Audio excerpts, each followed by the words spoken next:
call this meeting to order.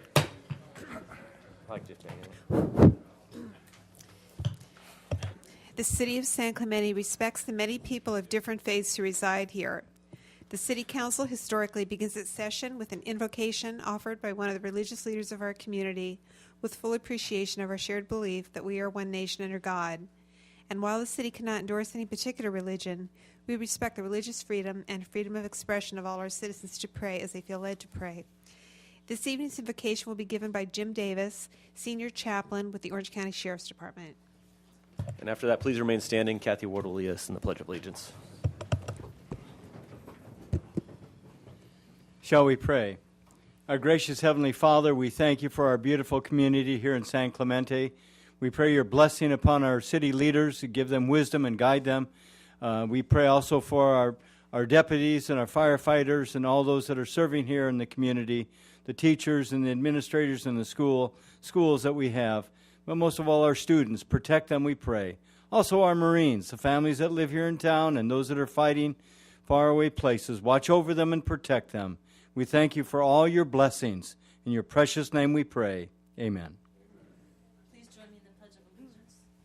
I pledge allegiance to the flag of the United States of America and to the republic for which it stands, one nation, under God, indivisible, with liberty and justice for all.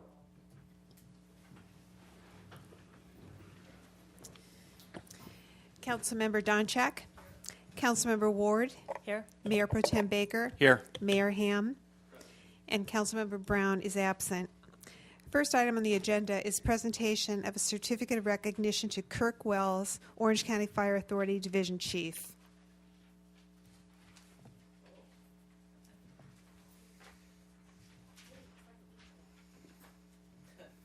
I'm not used to seeing my face. Yeah. Well, Bob said, why wasn't I in shorts and flip-flops? About an hour ago I was, so. Figured I'd get dressed up. Congratulations, sir. Thank you. Well, we got this here. How many years of service did you put in with Orange County Fire Authority? I know I read your email, so I know, but just Total for 31, part of the volunteer, and 27 full-time. Okay, and how long did you serve as our division chief? 2 years down here. Okay, Yeah. fantastic. Well, this is on behalf of the City of San Clemente and the City Council, and congratulations, and I hope you enjoy your retirement, sir. Thanks, Chris. Yeah. Appreciate it.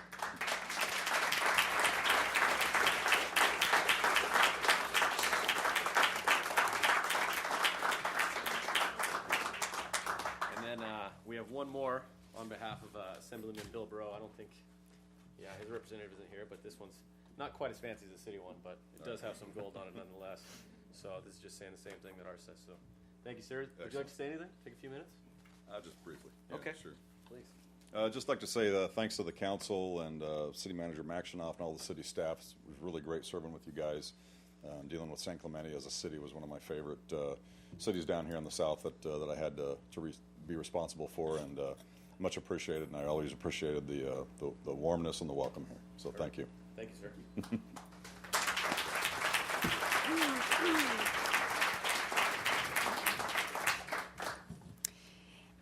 Next is a presentation to the Schworer family.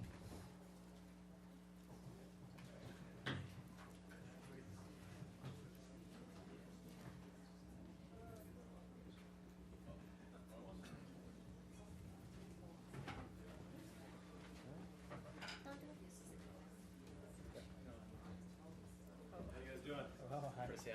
Thank you. Nice to meet you. Gary, you want to come up here for a second? So this family here, I don't want to even begin. Hello, how are you? Chris, what's your name? Give me your right hand, buddy. Like your sister's doing here. Let's try it again. There you go. Perfect. So Gary here brought this one to our attention. If you wouldn't mind, why don't you guys tell your story instead of me trying to tell your story, because I'm sure you guys can tell it way better. Okay. Yeah. Yeah. So first, we like to thank you, the City Council, to have this opportunity to be here in this wonderful city of San Clemente.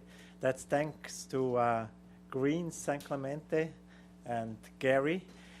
It took us actually 15 years to come to San Clemente from Switzerland because we didn't use the motor. So we just walked, cycled, and sailed here. And last winter we overwintered in Alaska and sailed down here and cycled to the schools where we met Gary. And we have had, I think, the warmest welcome in this 15 years yesterday when we entered the harbor. And our boat is now, our home is at the Ocean Institute where they host us. We do a presentation on Saturday at noon about our top-to-top global climate expedition. And it's all about exploring the positive of this planet, good examples for the environment, for the climate we collect on our journey, and the beauty of our planet. And then we go into schools and try to inspire the school children, the students at university level, high school level, also to act and protect this wonderful place, planet Earth. So it's all about a positive message and to encourage young people, to inspire them also to act and become wonderful citizens of this planet. So that's all about. And the reason why it took 15 years is actually we decided to go in all climates. And we found out that the climate is not only changing from Africa to Antarctica, it's also in altitude. And so we decided to go always to the highest top in each continent, so the highest mountain. And the highest mountain in North America was Denali, so that's why we overwintered in Prince William Sound in Alaska. And last spring we cycled then from Whittier to Talkeetna and hiked all the way up to Denali. And our goal was last summer to go to the Northwest Passage to Greenland, but there was too much ice. And so we decided to go once to the lowest point in the continent, that's bad water in that valley. And so we sailed to San Francisco from Alaska, cycled to that valley, visiting schools, and then we decided to cycle further to San Diego and up the coast where we came through San Clemente. And we fell in love with this town, and especially with this great project, San Clemente Green. And we are really happy to be back here. So we will continue in about 2 weeks from here to San Diego to visit more schools, and then we go back to the Arctic to do a campaign for the polar bears and hopefully get over to Greenland. So Fantastic. all about us. Thank you so much. Well, let's hold this one. You want to hold that one? There you go. There, look at the camera. You're missing it, Jim.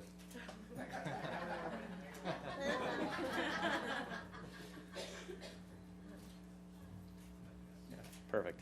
Maybe I have to say that my wife is really the hero. There we go. We have You don't want to forget that. we have had 4 children on the way. So the first child was born in Patagonia, and then in Chile. Noe was born in Australia, and Allegra in Singapore. Wow. And we used the Swiss Army knife to give birth. Okay. Wow. That's our first Really? born. I So was afraid he was Wow. when you come to the boat, I have a knife for you. Oh, okay, great. Fantastic. Yeah. Okay. Thank you, sir. Thank you so much. Yeah. Huh? Yep. Okay. Well, thank you, guys. Thank you Very very good. much. Yeah.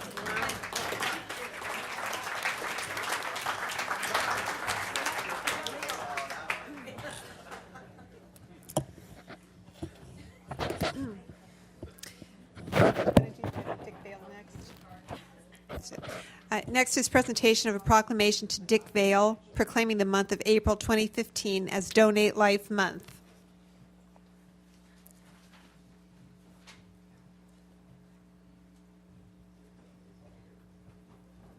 Hi, Chris.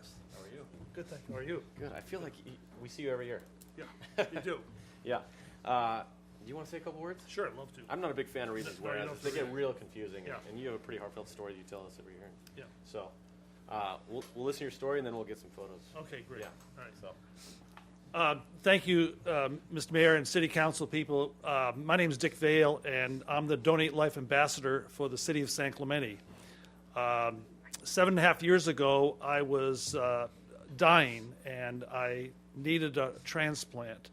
And fortunately for me, unfortunately for a kid named Brian Pavel, He died in a construction accident in just Sioux Falls, South Dakota. Because of his death, he had been to DMV and got the pink dot on his license. And that pink dot allowed the people, the Donate Life people, to harvest his organs. I got his heart and liver. 44 other people got parts of Brian Pavel. Eyes, kidneys, skin, tissue, ACLs, bone grafts, all kinds of different things. The Donate Life program is recognized the month of April, and it's because of people like you who put us in the forefront that DMV gets people to sign up for Donate Life. There are 100,000 and something people every year, every day, waiting for an organ transplant. And every 4 hours of every day, somebody dies waiting for a transplant. So that pink dot on your license is so important for people like me. I would not be here unless that Brian Pavel had come to DMV and signed up. So I thank you for recognizing the Donate Life Month, the month of April, and I hope you all have your pink dots on your license. Thanks, Dick. Thanks, Chris.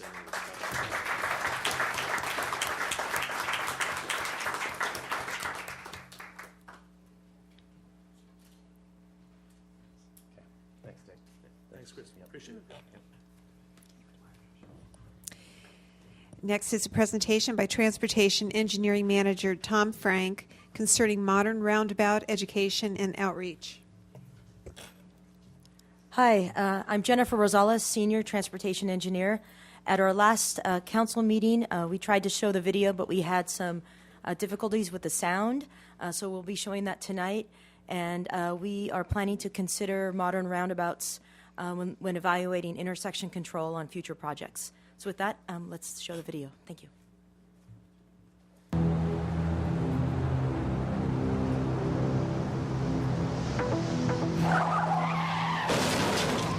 Did you know that more than 20 people are killed and many more are seriously injured in crashes at intersections every day in the United States? Did you know that most of these deaths and injuries are due to right-angle crashes that occur at signalized and stop-controlled intersections? How much time do you spend stopped at a red light waiting for the light to change when there was no traffic on the cross street?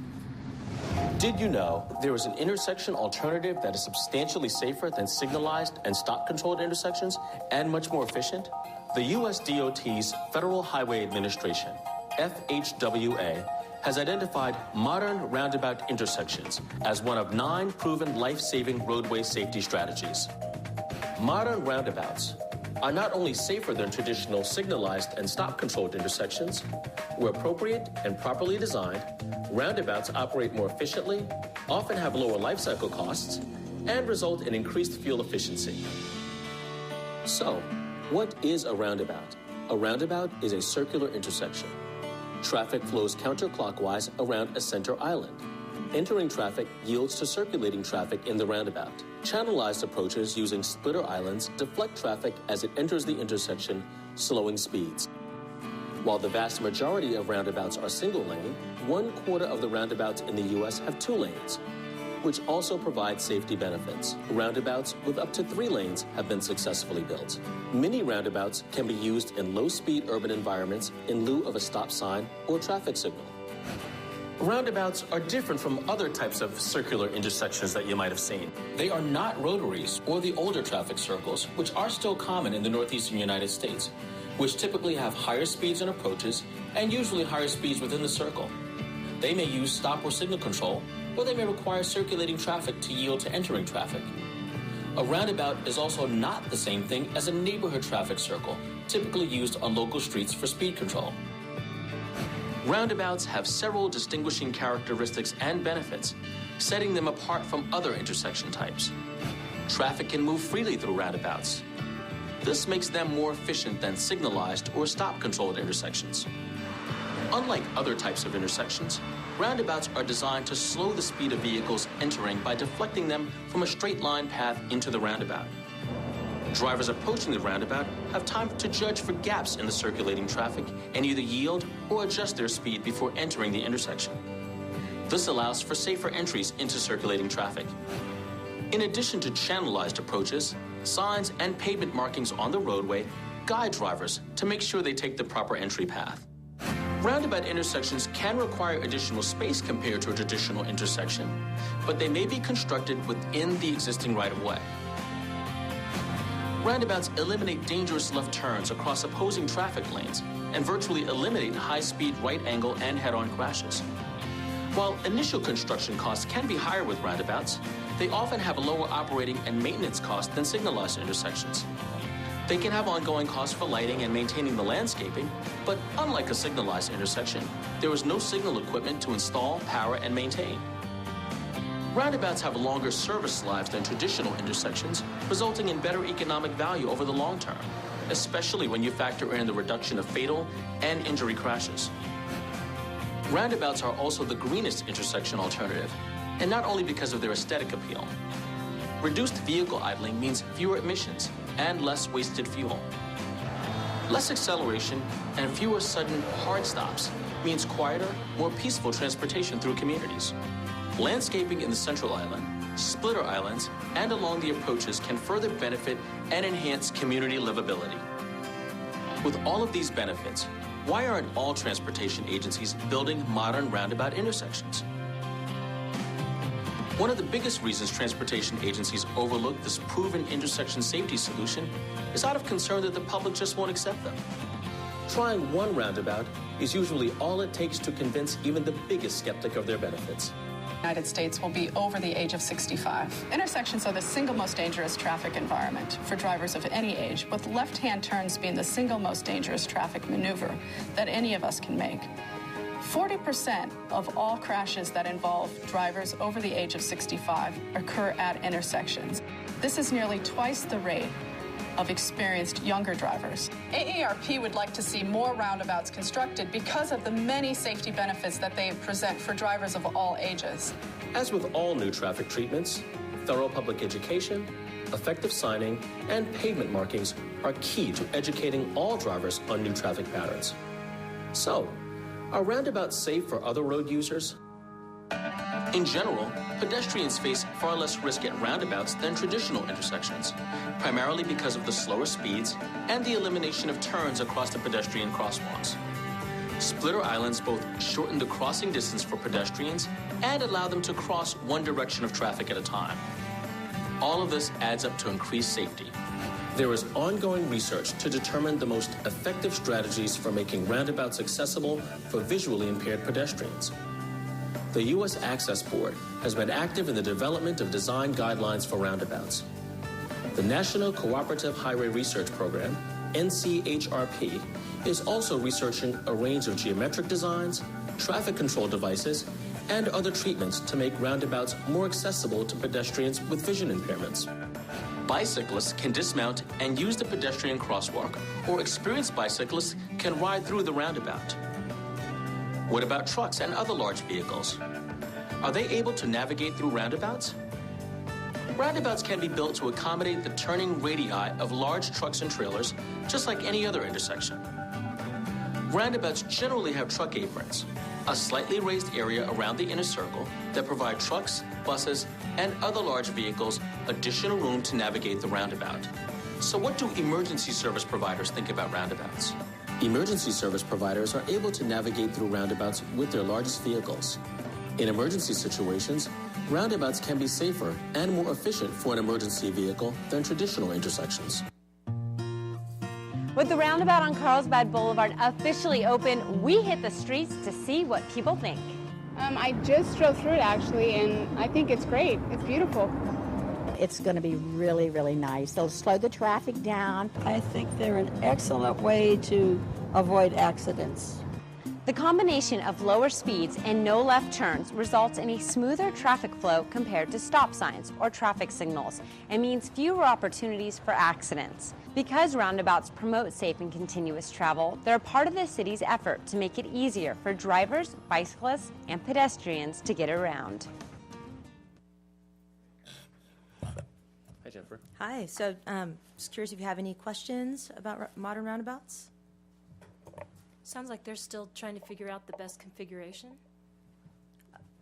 In- for them. They said they were going over new configurations. Well, for the blind community, they're still looking at different configurations on how to make it more of an optimal design for the blind. But there's been tons of research, and there's several hundred out in the United States now, all over the United States, and several in California. I'm a big fan of them, and I'm guessing you're going to be introducing ideas into the community. Is that why you're educating us? Exactly, yes. There's some potential opportunities coming up in the future where we're going to be looking at intersections and how to optimize those intersections, and this will be one of the types of intersection control that we will be looking at when evaluating future intersection improvements. Yeah. Can I ask a question? Sure. Do you have an intersection in mind that would be the #1 candidate for a roundabout? I'll let Tom Frank answer this question. With the ongoing project of the La Plata gap closure and Del Rio gap closure, we're going to be evaluating the intersection controls along Del Rio. So as a part of that intersection evaluation, we'll consider the use of roundabouts. So we're going to be scheduling future workshops with the community to start the community outreach process and start that effort. Great. I'm excited. All right. Yeah. Thank you. Thanks for the presentation. We do have one speaker card before we move on. Brenda, would you like to say a few words? Yeah, this is how advanced we are. This is really awesome. I'd like to draw your attention to a city in the United States called Carmel, Indiana. And Carmel, Indiana, for those of us that cruise the transportation engineers listservs, is renowned across the country because they have more roundabouts per capita than any city of its size in the entire country. They've converted pretty much every intersection, and they're about our size in terms of population. They've converted most of their intersections to roundabouts, and again, there was a big hurdle initially with skepticism, but now everybody loves them. So if you look up Carmel, Indiana, you can do a lot of community research. Their city website promotes them. And also, I think candidate intersections, I think along the Pacific Coast bike route with all of those stop signs that not only bicyclists dislike, but motorists as well, those would be ideal intersections that are relatively small, that I think would have maximum impact and actually force all users to actually comply with the speed limit and a safer environment in general. So I'd just like to commend our awesome transportation engineers for bringing this forward. Maybe we can do an around town interview about the upcoming infrastructure changes, like the Vaquero buffered bike lanes. I've had questions about them, like what do those stripes mean? So maybe we can do about town and actually bring some of us out there on bikes, maybe the mayor and the city council too, and our city manager and his kids. We can all get out there and we can ride those buffered bike lanes and show the community what it's all about and how it should be managed and used. So thanks, everyone. Thanks, Brenda.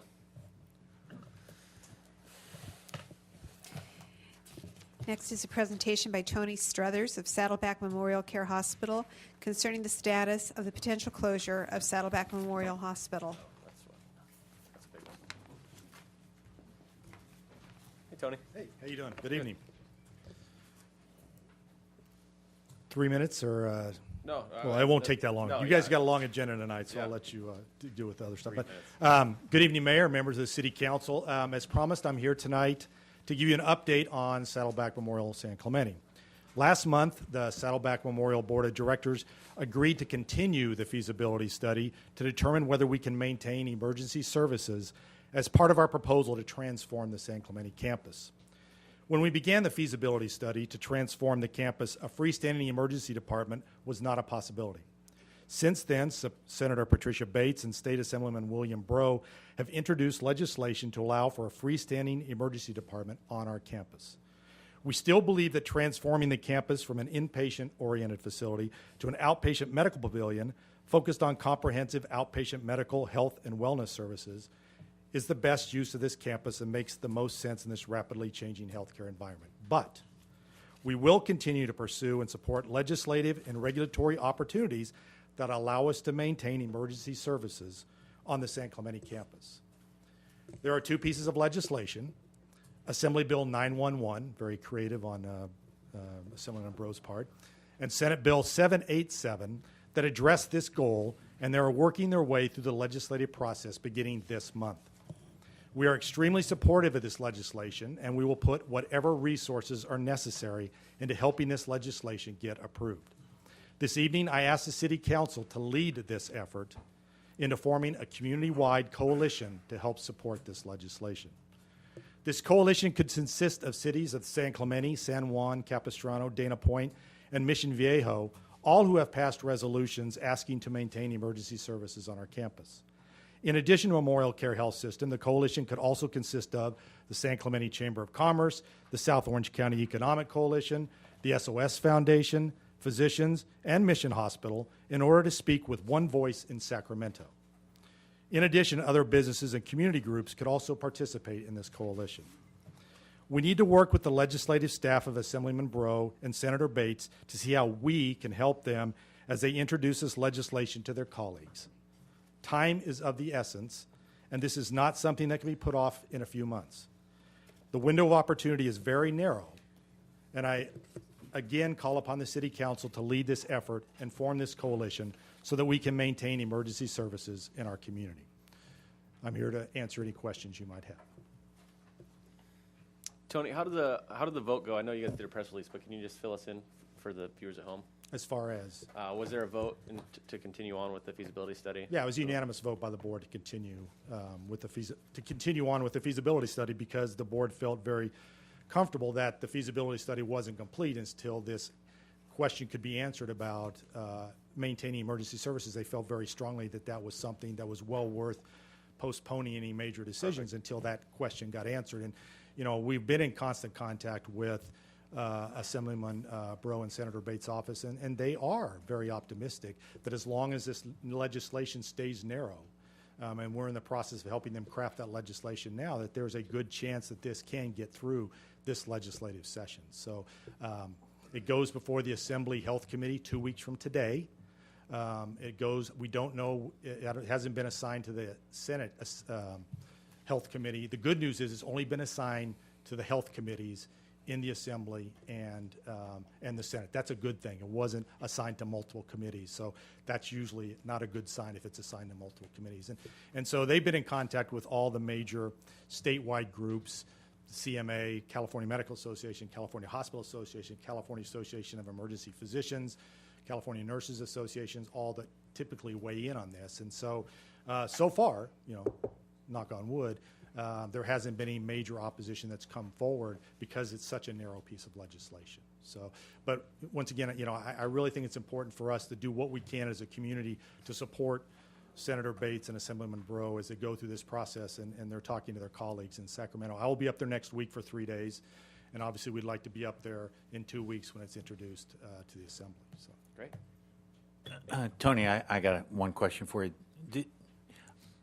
I was going to ask if there was any opposition because I thought I read something from the California Nurses Association that did oppose this. I think there's a lot of opposition to a statewide proposal for this legislation. So if it's a statewide proposal, and there's a lot of opposition, including we don't believe that this is the right thing just to open it up to put these things on every street. That is not a good thing, as long as it's very specific. And so what we're trying to do is craft legislation that just won't be just San Clemente oriented, but would allow other facilities, but they have to meet certain criteria.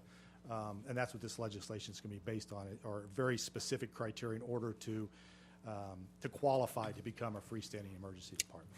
But I think that's the piece I read from the California Nurses Association was that they were opposed to this site-specific legislation. It might be. You know, I'm sure we will get some type of opposition, but the good news is we've got some time to sit down with the leaders. And once again, Assemblyman Bro and Senator Bates have done a great job in meeting with the senior leadership of all these organizations and spending time explaining to them why it's important for this in our community for this to happen. So, you know, we'll see. You know, it's you know, at this point, it's, you know, there's going to be, I'm sure, like any type of legislation, some type of opposition. Okay. Well, what do you envision as a next step for the city council? How can we help in this? How can we? Should we have some more meetings like we had before? Should we pick out key community leaders and meet? What are your thoughts on that, Tony? My suggestion would be get a handful of leaders, community leaders, to really, and then sit down with the staffs of Assemblyman Breaux and Senator Bates' office to ask them how we can support them in this process. Do we need to write letters? Do we need to make phone calls? Who do we need to contact? Do we, how do we do it? Do we need to get a large petition together? Is that going to be effective? And really ask them what's the most effective way that we can, as a community, to help them. But I think that, we can start that conversation as early as tomorrow to really sit down with them and say, we've got 2 weeks before it goes before the Assembly Health Committee. And so we do have some time to start that process up. So, yeah, my suggestion would be to take some folks. Obviously, I would be very interested in doing it. Hopefully you'll hear from other folks tonight who would be interested in sitting on a group that would at least kind of oversee this and be those worker bees that then get out to the rest of the community and get that information out to the community and then get the information back from the community and up to Sacramento. Okay. Thanks, Tony. Well, building on that, isn't the object of the exercise now to start getting votes at the assembly? I mean, so the idea that the city was going to look at perhaps a lobby effort, because staff has already been investigating some potential lobbyists that we might talk to. Okay, because that would be another thing to divide and conquer and reach out to get votes if that's what's needed. And we have a director of government relations with Memorial Care Health System who deals with it, and he's committed to spend as much of his time as necessary to help with this process too. And he's really been the one helping to communicate with Bates and Breaux staff over the last few days, last few weeks. So Thanks for the good news, Tony. Sure, thank you. We have 2 speaker cards on this. The first one's Paul Henry. The second one's Wayne Brown. And gentlemen, if you could keep it to 3 minutes, we have a neat little light system down there that helps remind you, along with a timer. Hi, my name is Paul Henry, and I just want to comment on and urge the council. I'm aware, as Tony said, of the 2 legislative bills that are going to allow us to have a freestanding emergency services here in San Clemente.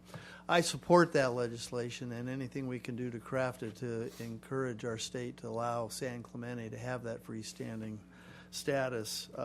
But more importantly, and to your point, Bob, I think I would urge the council to do whatever necessary to support the creation of this coalition of people in our community to come together and support this legislation, do whatever we can, and to Lori's point is to do whatever we need to lobby. I know the Memorial Care is active in that already, so whatever the council can do, I would fully support and recommend that the council support the coalition effort. Great. Wayne Brown?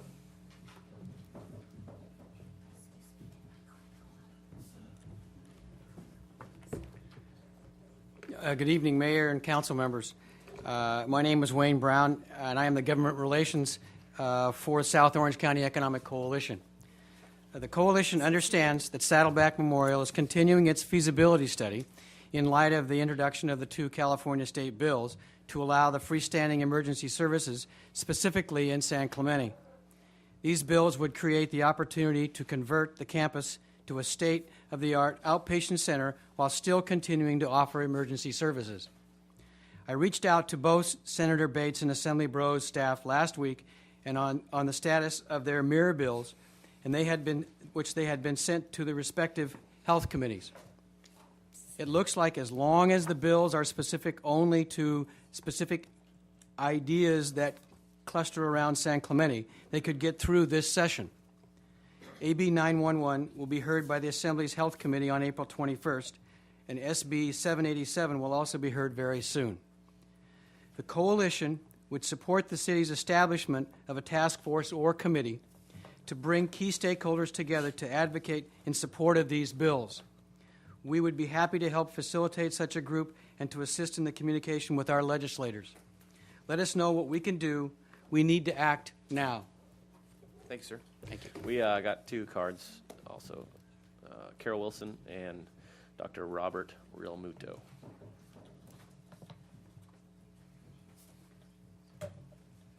Hi, Carol. Hi, good evening, Council. Well, I'm happy to report that the SOS group was in Sacramento yesterday, lobbying in favor of the two bills we're just discussing. We met with a number of the Health Committee members and different people in the legislature that can support this bill.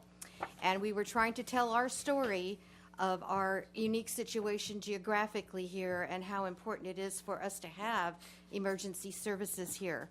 And I'm sure we would welcome the opportunity. I don't know if I could speak for the group, but I would welcome the opportunity to work with a coalition to be up in Sacramento and continue efforts to try to get this bill passed.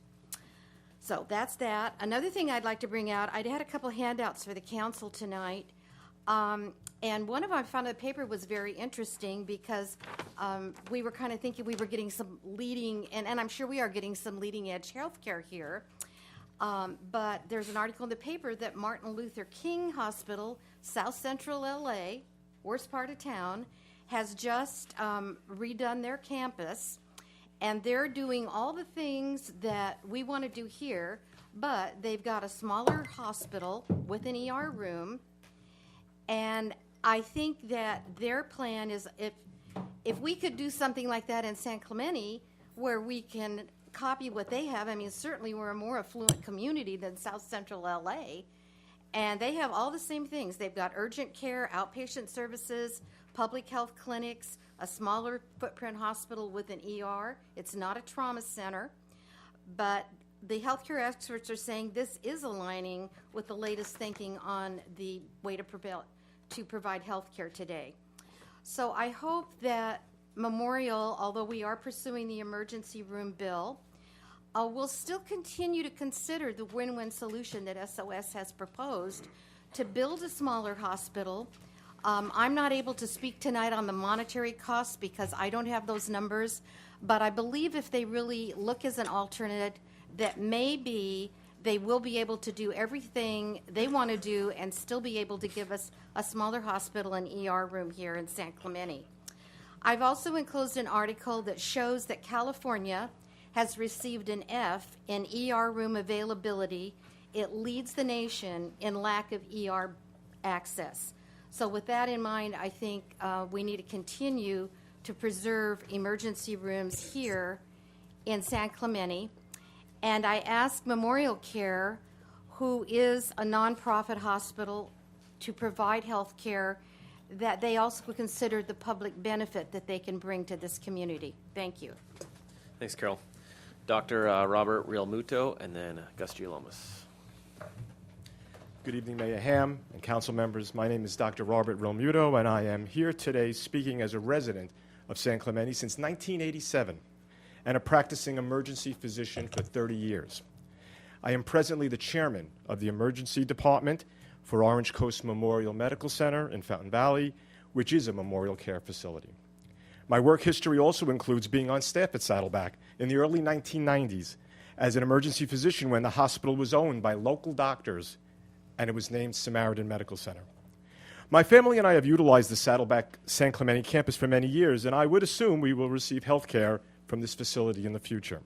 Clearly, history has shown that to sustain a quality hospital in San Clemente is a challenging prospect.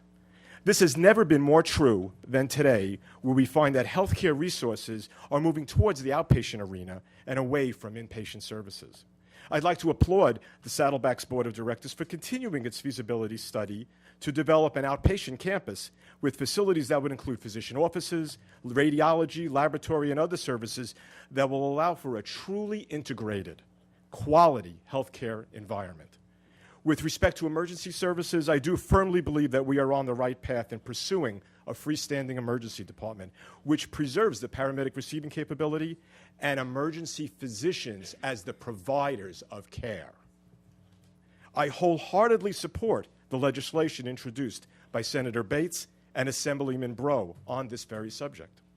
Over my 30 years in medicine, for the first time, we are witnessing the move away from individual level health care to population health concepts. Improving population health means that it is our aim to improve the overall health of the San Clemente community and ensuring that better outcomes reach all the residents, not just a small segment of the city. There is no question that a freestanding emergency department, along with a full-service outpatient pavilion, which will provide greater access to quality health care, will be the greatest advance in population health San Clemente has ever seen. So in short, Memorial Health Services, our community elected leaders, and the San Clemente residents must seize this opportunity to develop a freestanding emergency department by legislative means. I would encourage the council to make available to the San Clemente citizens quickly methods in which they can help the cause. It would be my pleasure to work with any group to help achieve these goals. Thank you. Thank you. Gus is the last speaker card.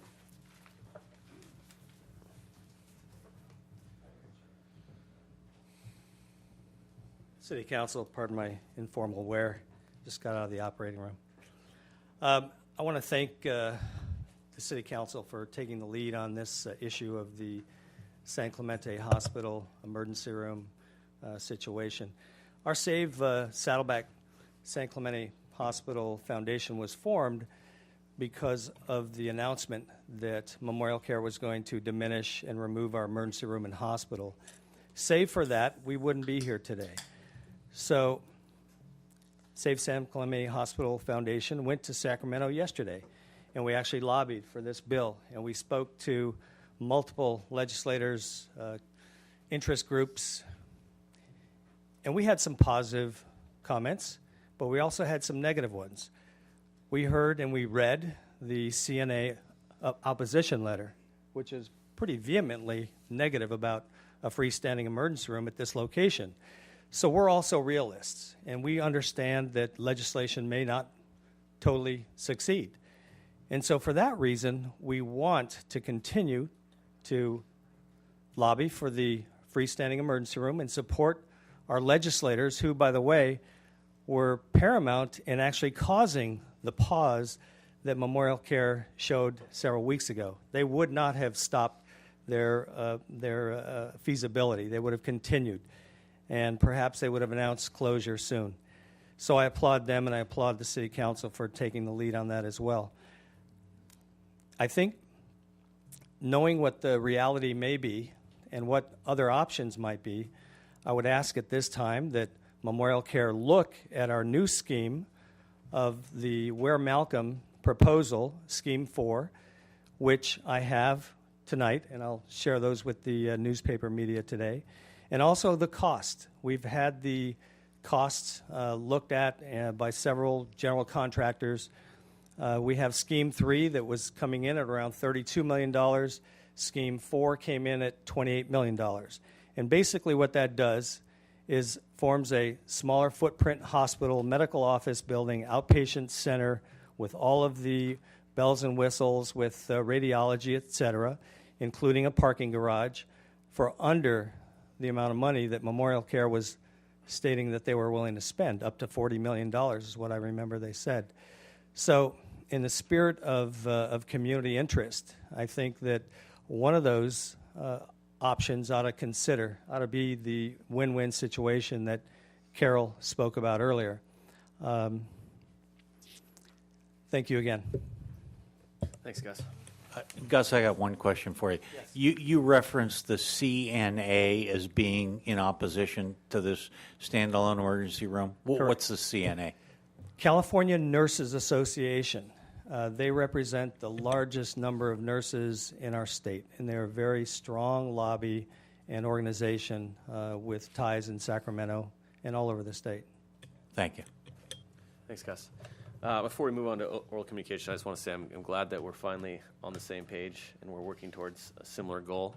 And I'm excited to hear that Memorial Care, $1 billion corporation, is on our side, and we're all going to be working together, and hopefully we can achieve these goals. And I think, Bob, your point that the CNA is in opposition currently is not really a surprise. I think when we first spoke about this opportunity, it was 100 to 1 or 1,000 to 1 odds, and now we're looking at 100 to 1 odds. So every day we're getting closer and closer to the end goal, which is providing emergency care and access to everybody in the city of San Clemente. So thank you, everybody, for everything you've done so far. Before we leave that topic, could we ask that at the city website on its homepage direct residents on how to contact both Pat Bates and Bill Breaux with information, either electronically or by mail. So, and if there's any other opinion leader groups that should be on that list, but that would be a real great thing to have in place for the next 60, 90 days. And Lori, you're talking about in reference to a citizen that wants to express their support for a standalone emergency room, an updated medical facility in San Clemente, something exactly other than closing down the hospital and Absolutely. putting in an urgent care and an outpatient surgery center. Yeah, they're going to write about whatever they're going to write, but the intention Gotcha. would be to get support for this legislation so that it's understood that the community really wants this. Thank you. Members of the audience who wish to address council on matters that are within the jurisdiction of the City of San Clemente but not separately listed on the agenda may do so during the oral communications portion of the meeting. A total time limitation of 30 minutes is allocated for oral communications part 1, with each speaker being allotted 3 minutes in which to give his or her presentation. I do have some cards. Okay. First card is Brenda Wills, Nick Magnuson, and Patricia Holloway. So Brenda Wills. Good evening. I am Brenda Wells. I'm a San Clemente resident. I moved here in 1995. And I'm here to talk about a really lively dinner party conversation, and that is human trafficking. Interpol and the International Labor Organization lists human trafficking as the fastest growing illicit crime in the globe. It is second only to drug trafficking as the most lucrative and is quickly closing in. The National Human Trafficking Resource Center lists California has had more cases of human trafficking than any other state by double. According to the FBI, San Francisco, San Diego, and Los Angeles have 3 of the top 10 cities for the highest incidence of child trafficking. The average age of a child being compelled into sex trafficking is 12 years old. According to the Orange County Human Trafficking Task Force, Orange County is the top destination in California for purchases for sex trafficking, and it is a top destination nationwide. According to Backpage.com, which is the website for the pimping, purchasing, and trafficking in persons, lists more than 20 erotic massage parlors in San Clemente. These are common venues for commercial sex trafficking. According to Daniel Verone, who is the Orange County Human Trafficking Task Prosecutor, came to present in this room a few months ago, said that if you have hotels and motels in your city, then you have trafficking in your city. And finally, first person, I have account of a local middle school where a student was trafficked, was recruited via social media, and was getting ready to meet her new boyfriend just before her mother found the secret phone that he had sent her. Luckily, a sting was set up. The 55-year-old man was then arrested. As a member of several NGOs fighting human trafficking here in San Clemente, Orange County, nationally and internationally, I'm vitally concerned with the well-being of these victims and, more importantly, preventing future victims.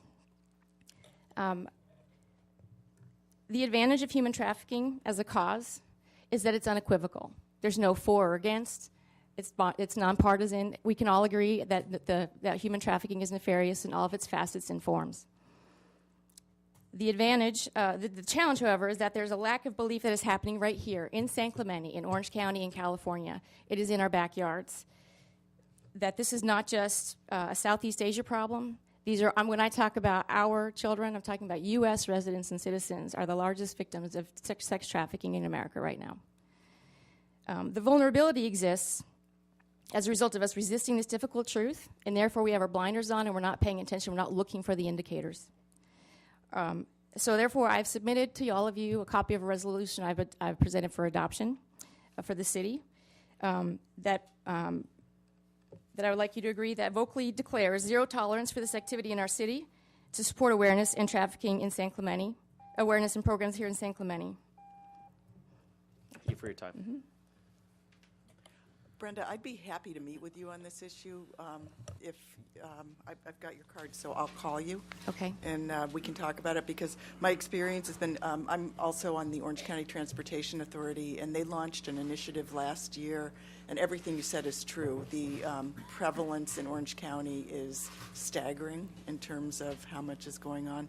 But their experience would also suggest that public service announcements, giving people things to do when they see that there's something going on that might be questionable, an 800 number or whatever, public service announcements, that kind of thing. So I'd love to talk to you about stuff that can be done in addition to the resolution. We actually have a formal initiative on the table once this has been adopted that addresses trafficking awareness for our local businesses. Okay, great. So I'll be in touch with you. All right, Okay. thank you. Okay. Thanks, Lori. Dr. Nikki Magnuson. Following Nikki will be Patricia Holloway and Tom Barnes. Good evening, Mayor Ham and City Council members. My name is Dr. Nikki Magnuson, and I'm a resident of San Clemente. I'm also the principal at Capo Beach Christian School. We are a school located in Capo Beach. We've been there for 30 years. 80% of our families are San Clemente residents, and we wanted just to bring awareness to you guys that we are in hopes to move our school to San Clemente and start San Clemente Christian School. Oh. Sorry, I get a little emotional. It's exciting just saying the name.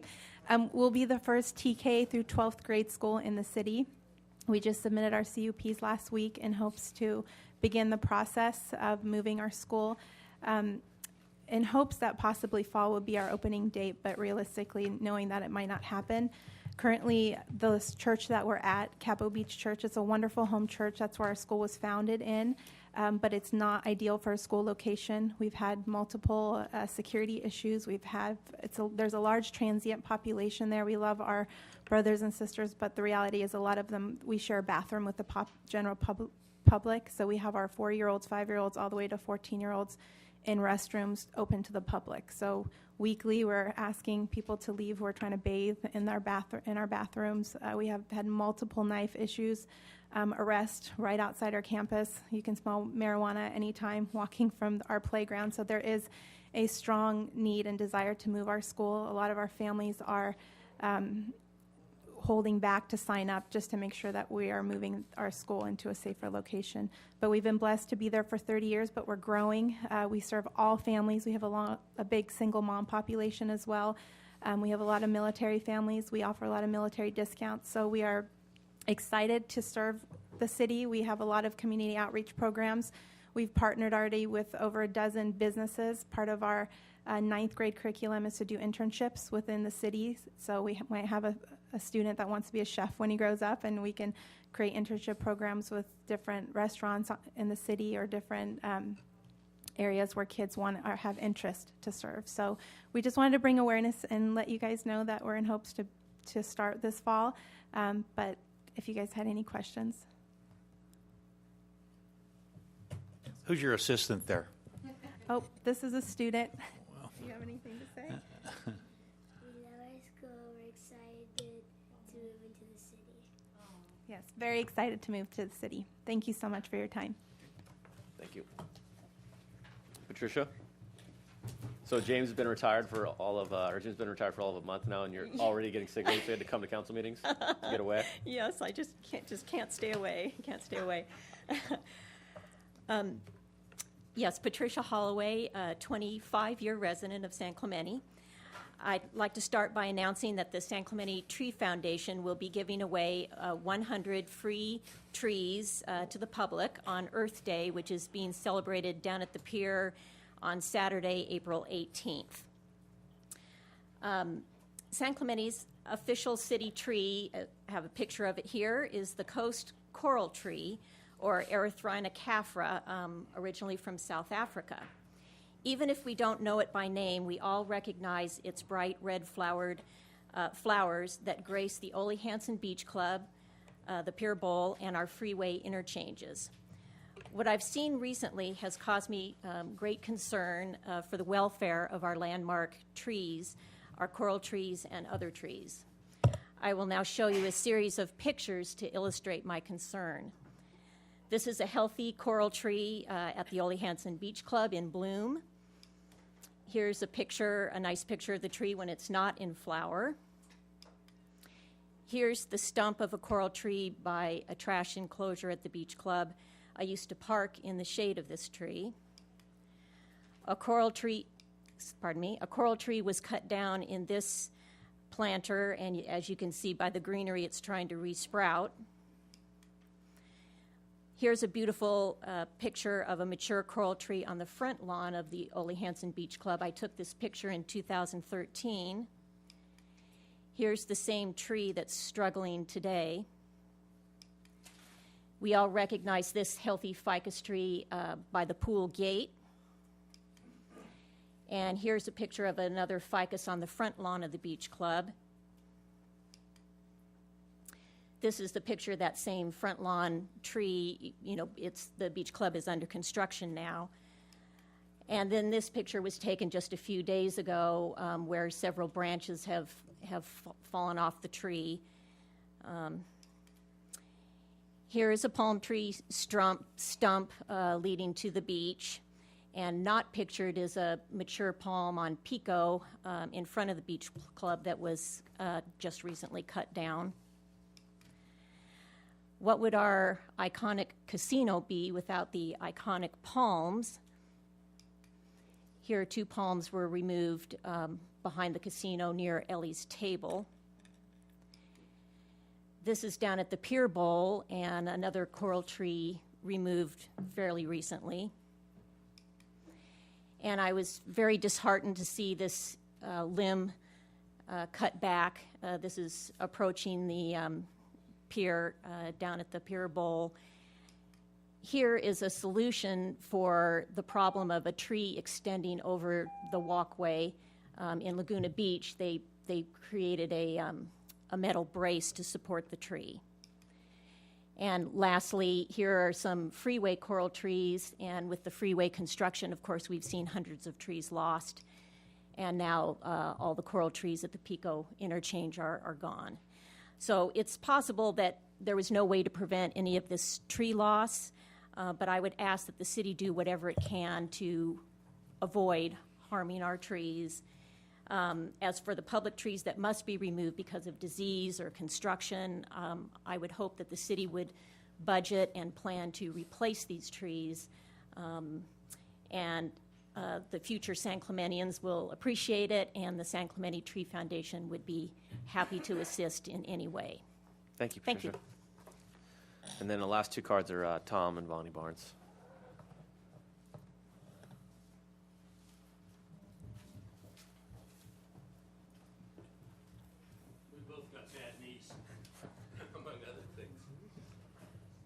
Tom Barnes, 40-year resident of San Clemente. Mayor Ham, members of City Council. We've been up before. We're continuing to explain our alternative plan to the ECR lot. And this gives you an idea of what we're after here. Let's see if I can move this forward. Oops. What am I doing wrong? Oh, it's this one. Okay.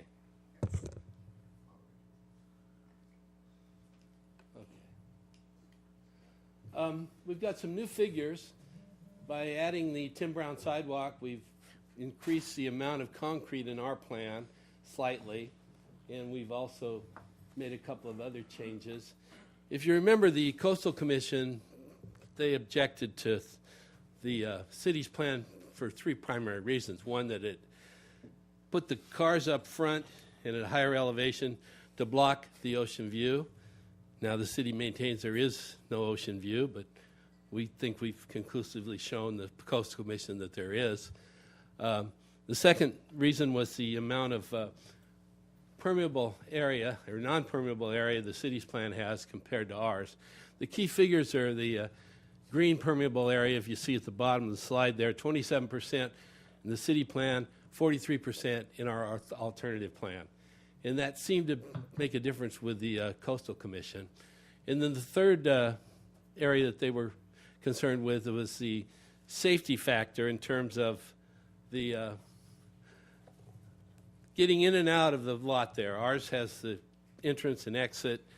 The city's plan has just one entrance and exit, which has some characteristics that are similar to the Ralph's parking lot that people have complained about. I tried to talk about Resolution 9455 last time, and that's extremely important. This is the resolution that took the ECR lot from the owners by eminent domain for storm drain improvements and public parking. Those two reasons only. Now, I had a 23-minute meeting with Mayor Ham, and he clarified something for me that I had been confused on. I was under the understanding that the reason for all of that non-permeable space in the city's plan was to have an event center. He assured me that that's not the case. That non-permeable area is to be used, and I don't want to misrepresent the city's position, but it's to be used as basically valet parking for events, but only for the valet parking for events. And that's my understanding of the city's position on that. Free valet parking for events at the Miramar and the casino. That's all I've got. Thanks, Tom. Bonnie?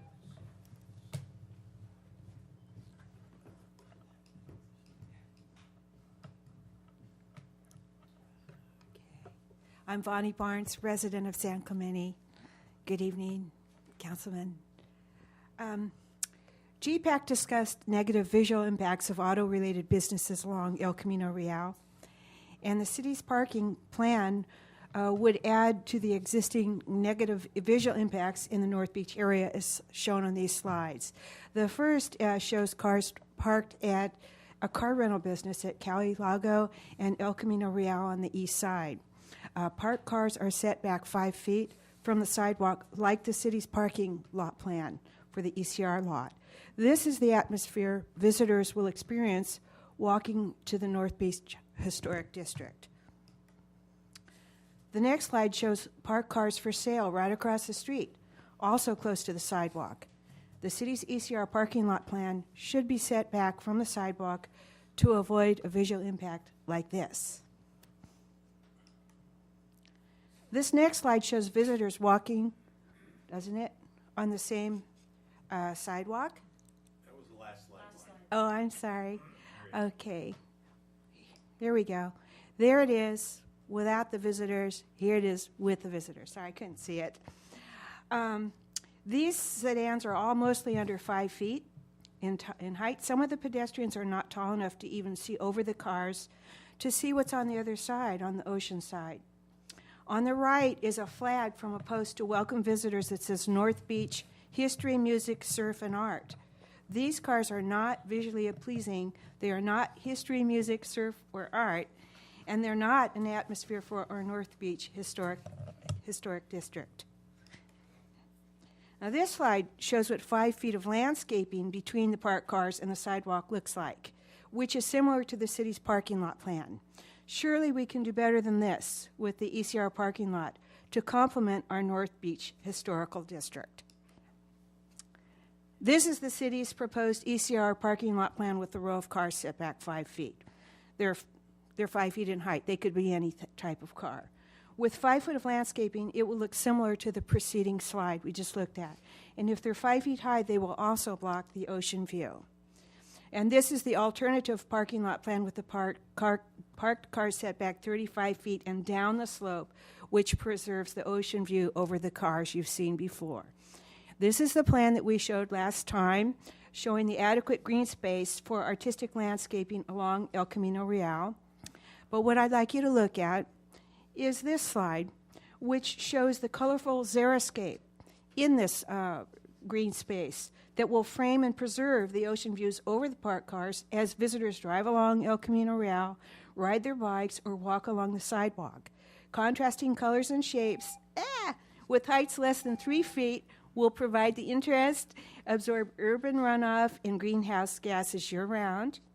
And the architects could actually design it, spell out the name North Beach, and implement solar lighting to enjoy night viewing. Many other ideas. Thank you. Thank you, Bonnie. Do you want to make a motion?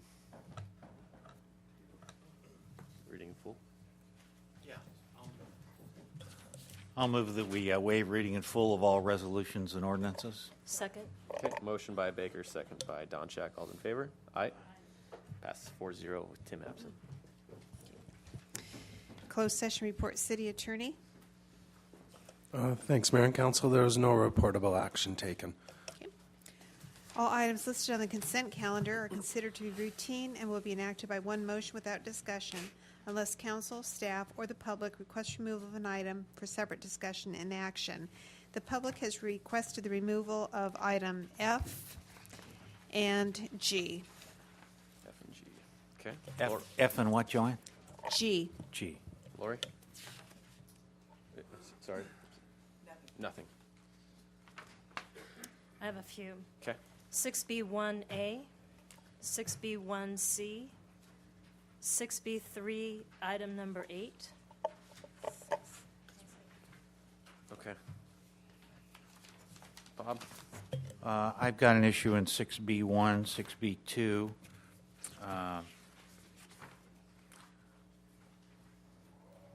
G and H. Okay.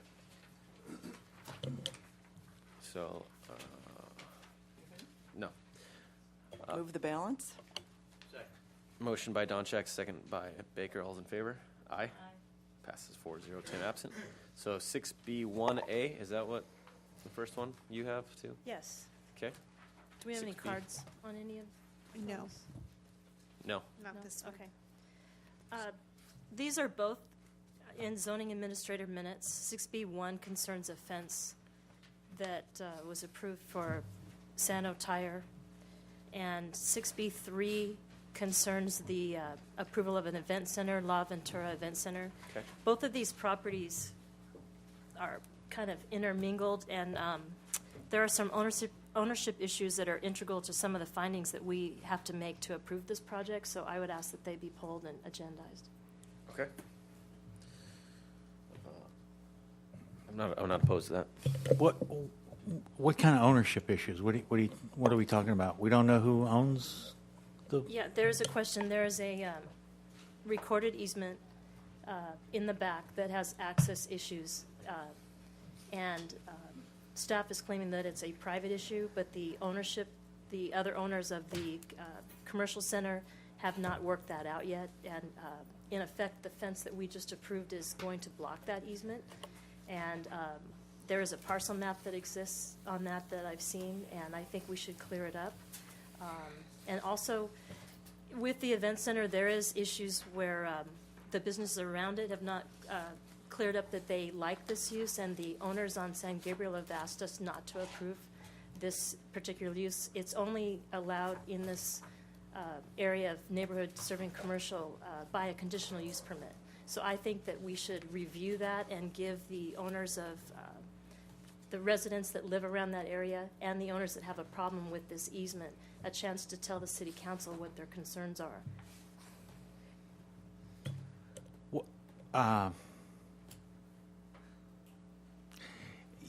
I'm familiar with this event center too. I've been following it as it's made its way through a very exhaustive series of meetings at the Planning Commission, at least 3. I mean, if the public hasn't weighed in by now. They have weighed in. I think they should weigh in to their representative city council, and that we should decide whether that use is allowed. I just want to clarify, Bob, we're talking about the fence, not the event center, currently. That's the item that you pulled. No, Well- she's pulling the fence, not the event center. No, I am pulling 6B32, which is the event center, because the owner that is putting in the fence is selling that parking lot that he's fencing off to the event center. But right now for we're their talking parking. about 6B1A, which is only in reference to the fence. I'm actually asking that 6B3 be You- pulled and heard together with those, because they all concern this easement in that parking lot. Okay. I don't think that we can let the zoning administrator go with the fence, Okay. let that go by if we have not figured out. Well, let what's me going ask a question before we move on. Let me ask a question of Scott. Can we decide on those two items together, or we have to do them separately because they are two separate? You could decide on them together. Okay. Yeah, if that's the motion, it's proper, I think. Yeah. Okay. Well, I also have a question for Scott. Sure. Isn't this a civil matter? I mean, this is not. Yeah, the question is, as I understand it, that the two do interrelate because the zoning administrator, to get to your first question, the zoning administrator's decision is to approve architecture and placement of a wall. That is essential to the permit that issued under B3, as I understand it. Well, not essential to, but it's tied into, because the CUP, as approved, would preclude full access up and down that easement. Normally, there would be two ways to look at property ownership on these applications or any other, and that's when the applicant comes in, they're asked to submit with their application a statement of ownership or an authorization of agency to act on behalf of the owner. Normally, we wouldn't drill down to easements, CCNRs, and other kind of sub-matters of title in these cases. Councilmember Ward explained to me earlier what her focus was, and I don't want to speak for you, Kathy, but in this case, the conditional use permit does require exclusive use of that back part. And so what was proposed at the commission hearing was attaching a condition to the approval that would make sure that acquiring title or demonstrating title and the ability to control that exclusively was available as a condition of the permit. The Planning Commission declined to impose that requirement on it. You wouldn't normally worry about this if it's a civil matter or a matter between owners unless the council considered this integral to the findings made to approve the use per se. So that's a call for the council. In most cases, we wouldn't get behind title at that level of detail unless you or the commission or the approving body thought that that was really important to sort out to consider the site as approved. So the two property owners have not come to an agreement? Apparently not. That was the testimony given at commission was conflicting on that. Yeah. But they don't have to be in agreement for a project to go through. No, the process. you don't. No, not unless the council thinks that agreement is really important to make the findings of compatibility, ingress, egress, et cetera. And I'm not in a position to make that judgment. That was up to the commission on the permit earlier, and what could be before you if you want to rehear that. So the Planning Commission decided that was not integral to the project? That's my understanding of the decision, yeah. Staff told them that it was a private matter, so they did not even consider it. But I've seen the evidence of the parcel map. I've gone over there and looked at it. I'm looking at a 30-foot wide easement that has curbs. And we just, in a zoning administrator meeting, on the very same day that we had a planning commission meeting, didn't reference each other, gave Sano Tire permission to put a 6-foot fence around that. He is going to sell that property to the event center for their parking and use it as valet parking, so they'll in effect be blocking the entire area to valet park.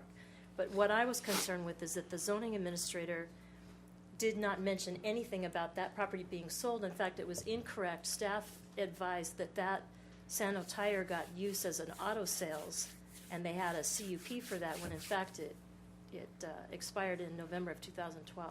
So the record is not clear on all of this, and I think we should clear it up.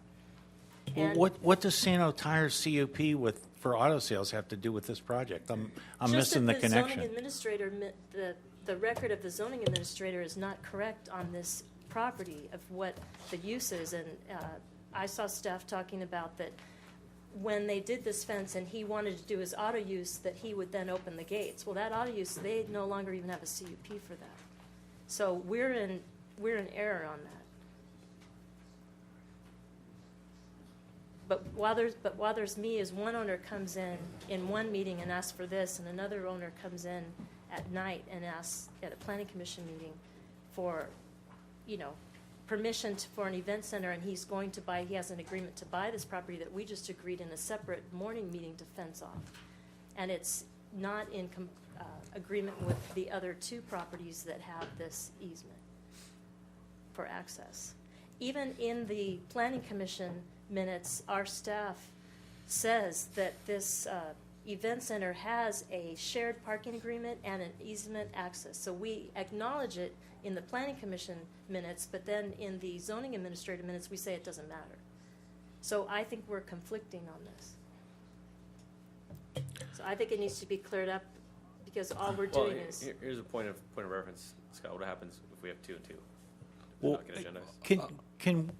can we take a moment out here and hear from Mr. Poche on this issue, or is that out of? You have card 2, yeah, Mayor. If I could, if it's 2-2 for a council, any member of the public, including individual council members, has an individual right to appeal this decision. Right? As a council, you'd have to call it up on a 3-2 vote to utilize that procedure.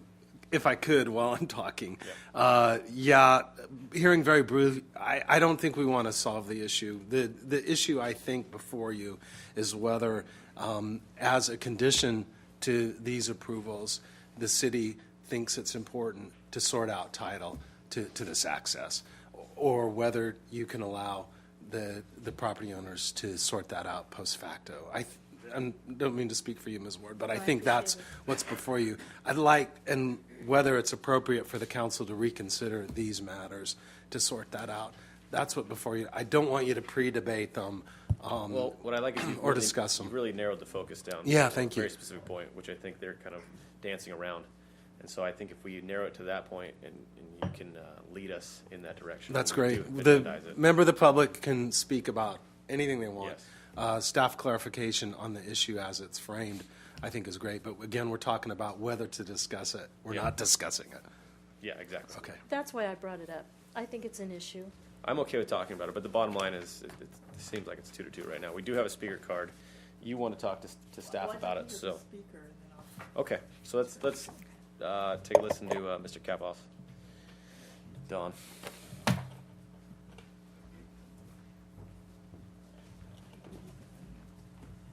You're with Bob? No? Hi, good evening. Ms. Ward, if you could please tell me in your words what you discovered as regarding title questions, title problems. You know what, it really wasn't something that we were going to discuss tonight. I just asked for it to be agendized so that then we could look into it. Right, and that's great, but what you brought up seemingly are inaccurate depictions of the project and the land. Planning looked at it, staff looked at it, and what you have said is inaccurate, 100% wrong. So for the record, if you could reiterate what you've said, I'd appreciate it. I was calling in question the access easement and shared parking agreement that is recorded that I saw a copy of. Okay, so the recorded document that she's referring to is a 35-year-old document that is under question if it's even exists or not now. There is a lawsuit regarding that. But the city, ad nauseum, has said that the city does not recognize a private easement, which this easement is. The two city attorneys have said it. I don't know if you're going to say it. Staff has said it. Planning has said it. Planning said it in the Planning Commission meeting.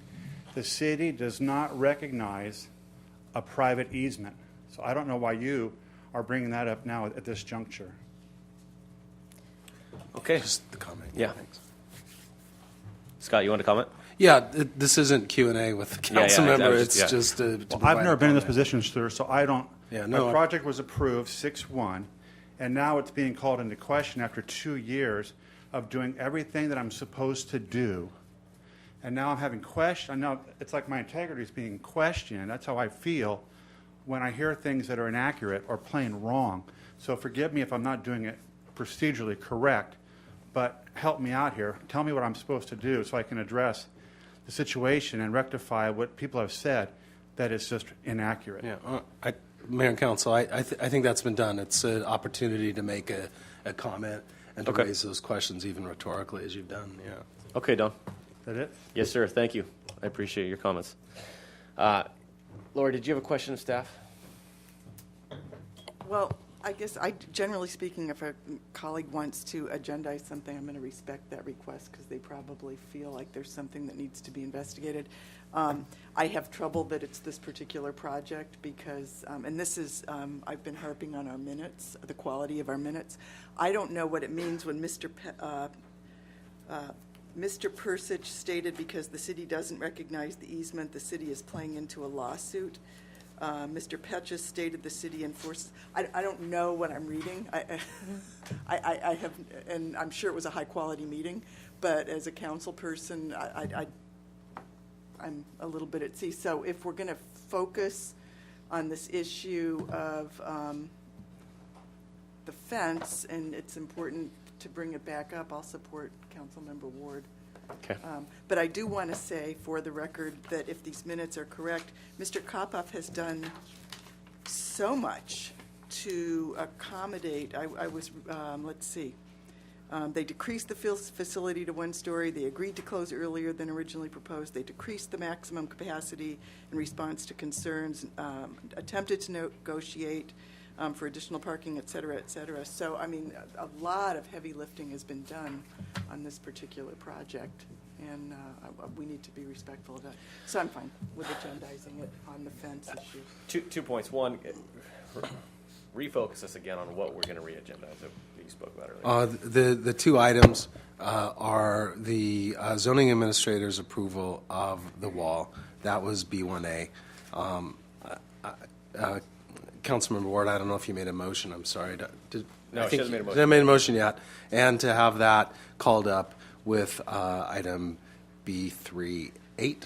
Was that it? No. No, sorry. 6B1C. Wait a minute. No, you're right. Hold on. My notes overlap on 6B3, number 8. Number 8, yeah. Sorry. So 6B. But all we're going to be contemplating is the relevance of this easement issue to the success of a project in our city, because we've all seen the architecture, we've all, And that's why I want to clarify with Scott exactly just that. We're not calling up the entire project. We're calling into very specifically.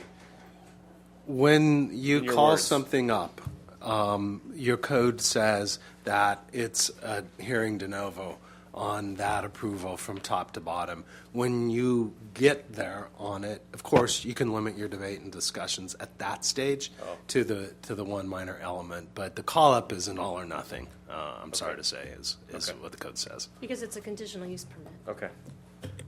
But can we agree on one thing, that we're going to limit it to these 2 specifics and not everything that was debated time after time after time at the Planning Commission? Well, this is a CUP for a use that's only allowed, wait a minute, it's only allowed in this neighborhood as a condition. So that'll be a no.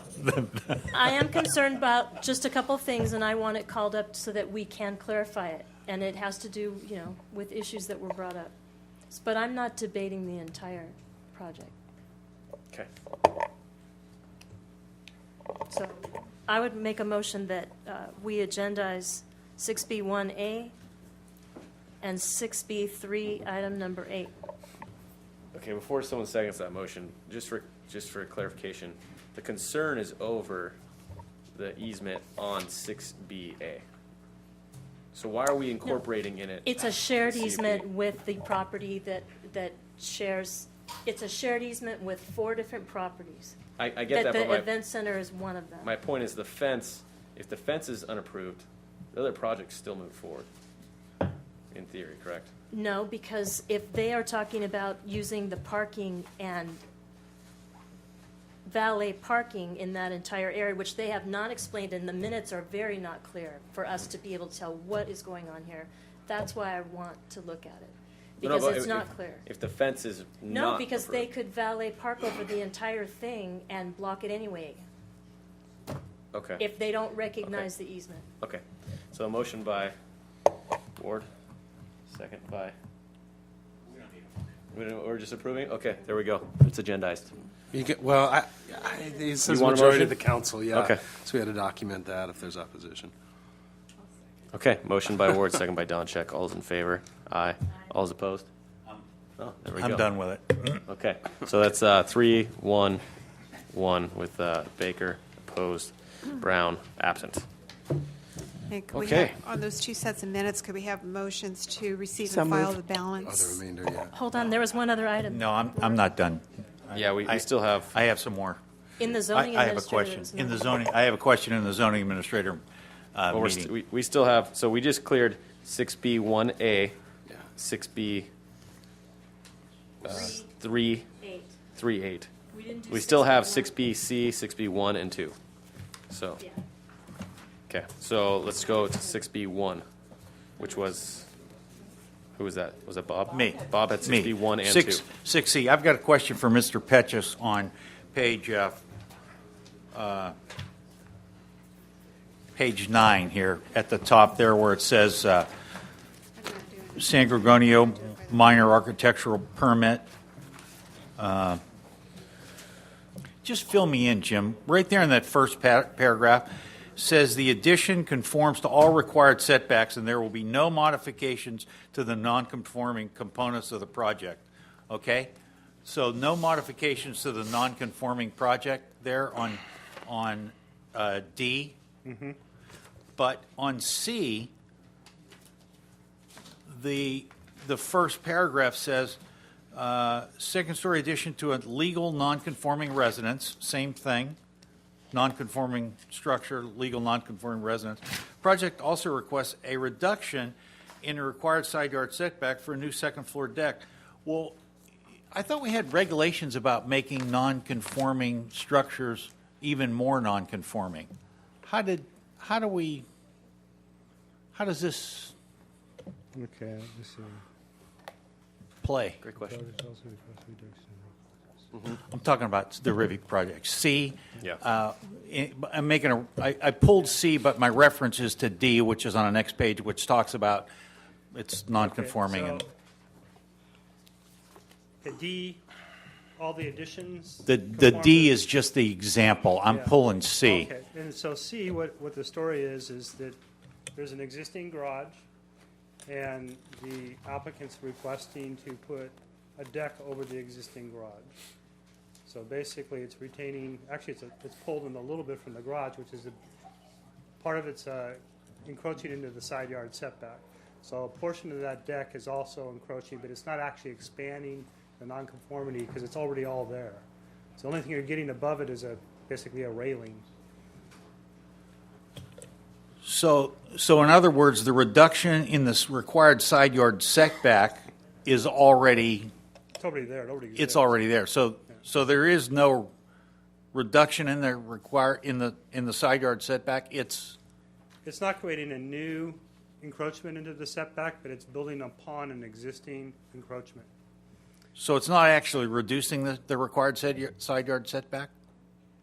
No, it's an existing garage, Okay. and it's that garage, the side yard setback is encroaching into the required setback.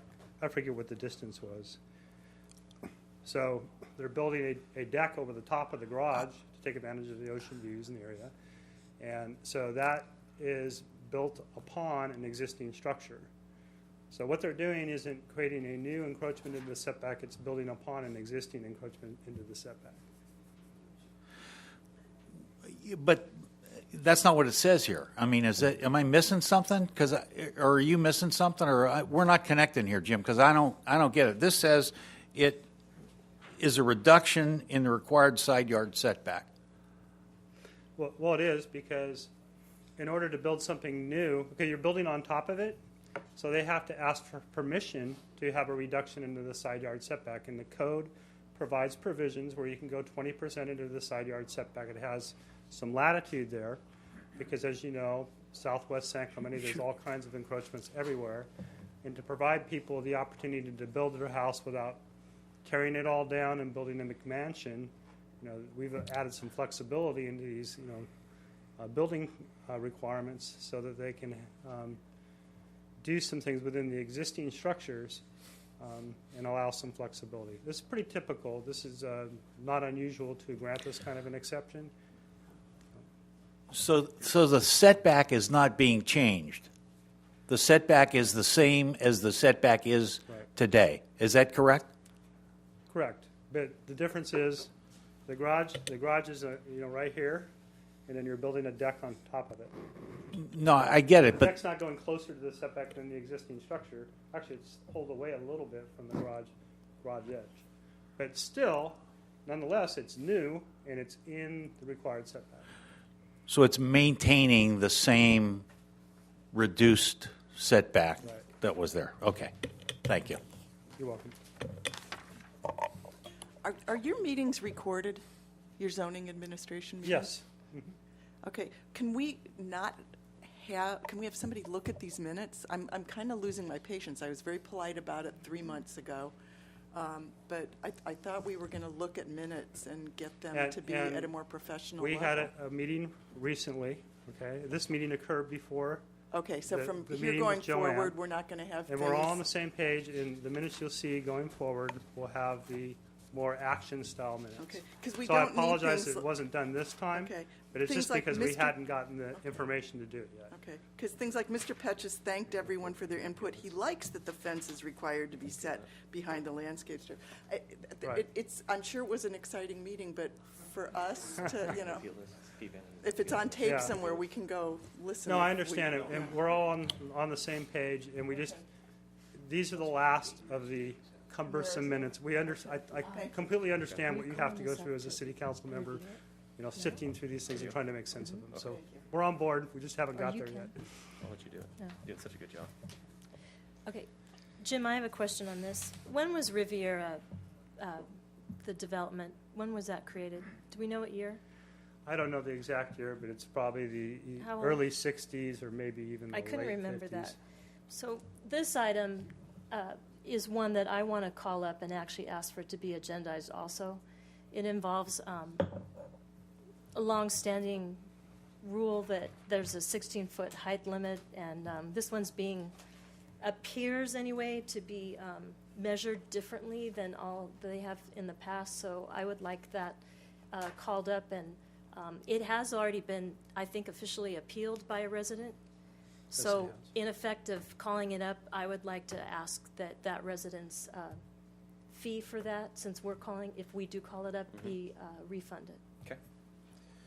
Okay, I'll second that. So it's a motion by Ward, second by Ham. All those in favor? Aye. Passes 4-0 with Tim absent. Okay, Does that include the reimbursement to the appellant? yes, as stated. So that's A, C, so B2. I'll take B2, and that is a study session of the Planning Commission. On page 2 there, I'm very encouraged by this. In response to questions from the Commission, consultant planner Hare provided examples of uses for the back portions of lots, discussed how the plate line and height measurements will be calculated, agreed to consult with architects to ensure the definitions are clearly defined to avoid potential for individuals to find loopholes. This is a very important paragraph. I'm really glad this is in here, Jim, and I hope that at some point in the next few months, the City Council gets a 10 or 15 minute slideshow on exactly what was found in here and what you guys did. I'm very glad you're digging into the depths of this thing. And by the way, I want to commend you, Mr. Petches, for your excellent comments during those zoning administrator meetings. I really think you're really stepping up to the plate and doing a great job with those. I commend you looking out for all of us citizens of San Clemente in those meetings. So thank you very much for that, sir. And with that, I'll move 6B. Okay, second. 2. Motion by Baker, second by Ham. All those in favor? Aye. Opposed? That's 4-0-1 with Tim absent. Okay, 6F. This was Just one point. So we have the minutes of the Planning Commission study session were just received and filed. What about the balance, the ones that were not called up from the zoning administrator meeting of March 18th and Planning Commission meeting of March 18th? You mean we missed one? Do we? I'll move the balance. Okay. Okay. I'll second that. Motion by Baker, second by Ham. All those in favor? Aye. Aye. Passes 4-0-1. Tim absent. Thanks for keeping us honest, Joanne.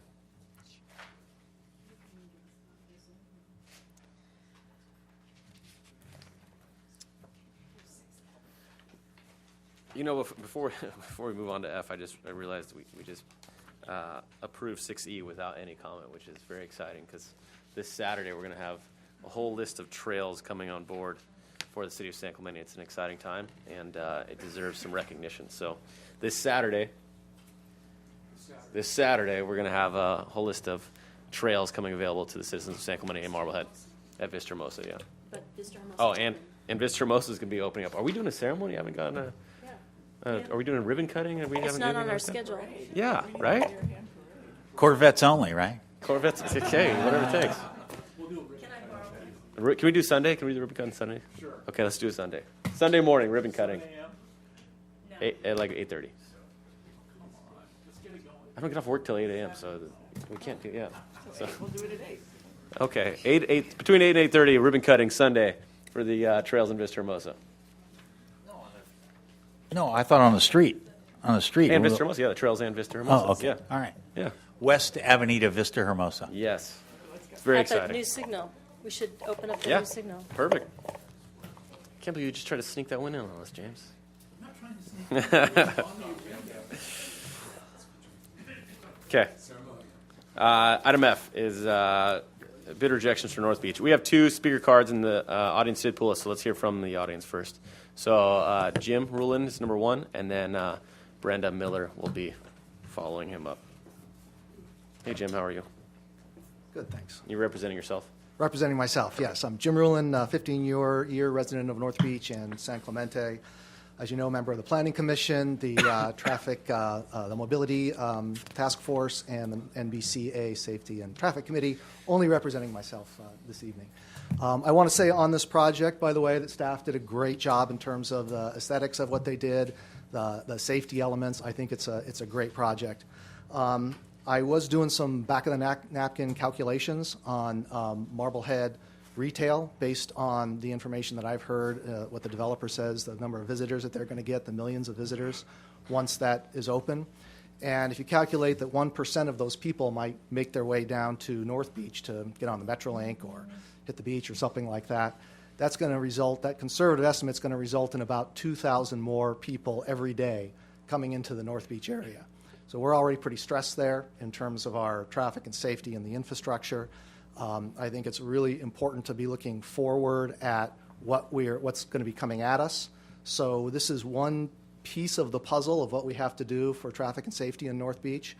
But it's a real important piece. It's a really, really important first step. So it's one of the reasons I think we need to fully fund this particular project and not try to, maybe try to do it in a less expensive or cheaper way.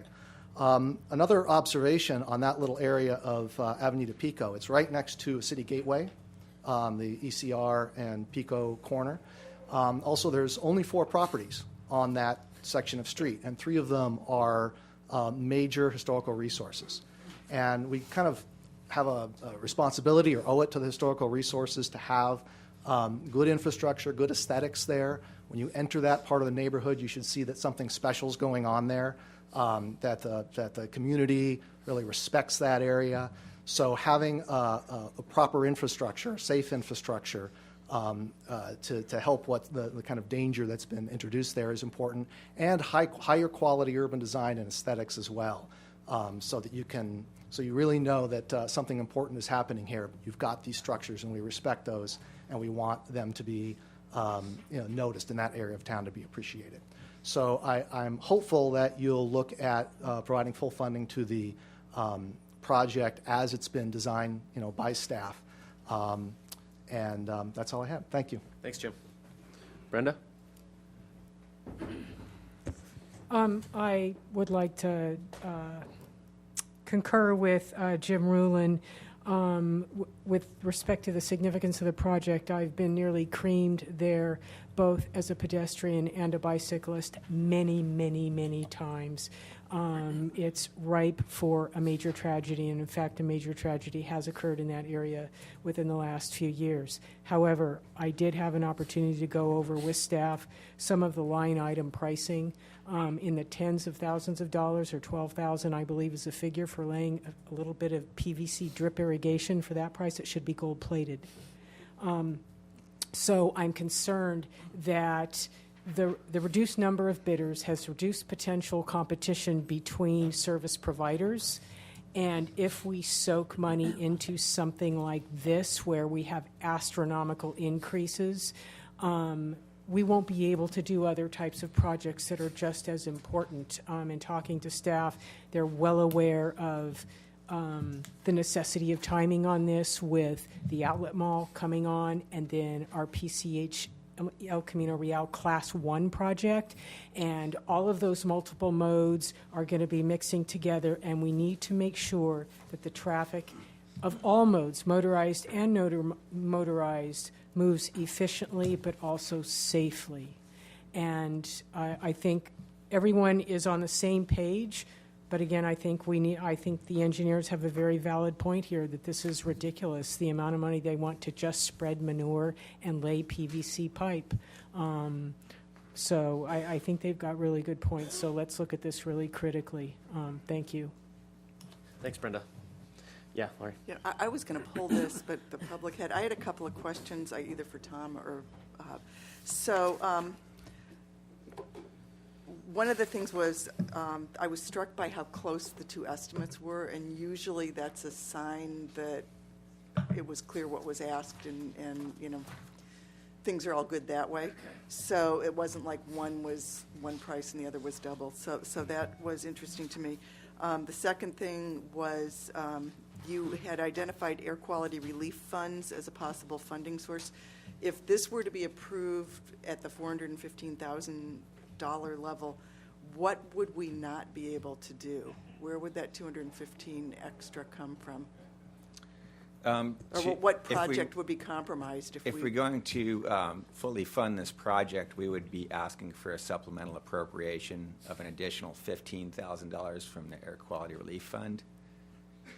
Oh, just 15? Right. Because the original budget for this project was $200,000, and it was originally budgeted from the Air Quality Relief Fund. What we were doing was we were trying to accelerate the use of CDBG funding, so we didn't increase the total project amount. We were basically substituting funding sources from the Air Quality Relief Fund to use CDBG funds. But that money is still budgeted.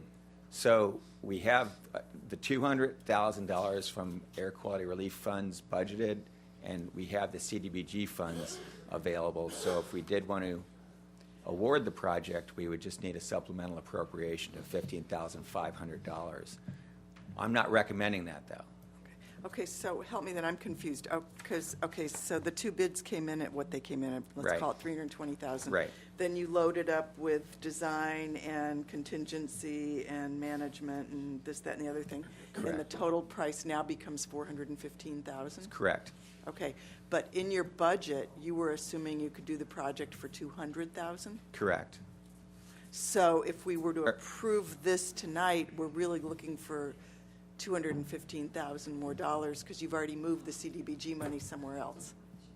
It hasn't been formally moved somewhere else. But we're intending to move it. Yeah, essentially we'd be increasing the budget from $200,000 to $415,000. That's correct. Okay.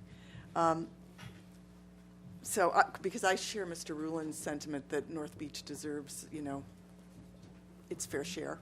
Right. So that's why I'm taking the time on this. So then the other data point I bring to the table is with Courtney Sandcastle, we would get these bids and, we'd be expecting one thing and then these bids would come in, way over the top. And we would say, well, we can value engineer it, let's go back. And then the construction climate would change and the prices would come back even higher than the first time. Right. So when you express confidence at being able to go back and value engineer, do you really think you can do what's needed to be done in the best interests of North Beach for $200,000? You bring up a great point, and we can't guarantee that if we just went out and rebid the project with some minor modifications that we would get lower bids.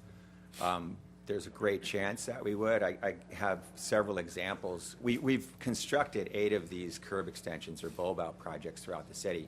So we had a pretty good handle on prices we've received in the past. The market is a little different today, but some of the prices we saw in these bids were just very, very high compared to what we've seen in the past.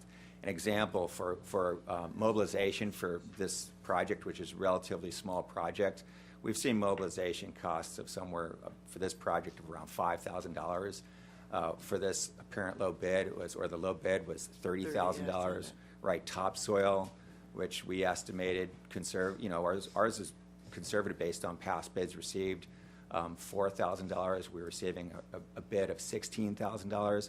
So I'm fully behind this project. I think Jennifer and our staff did a great job of designing it.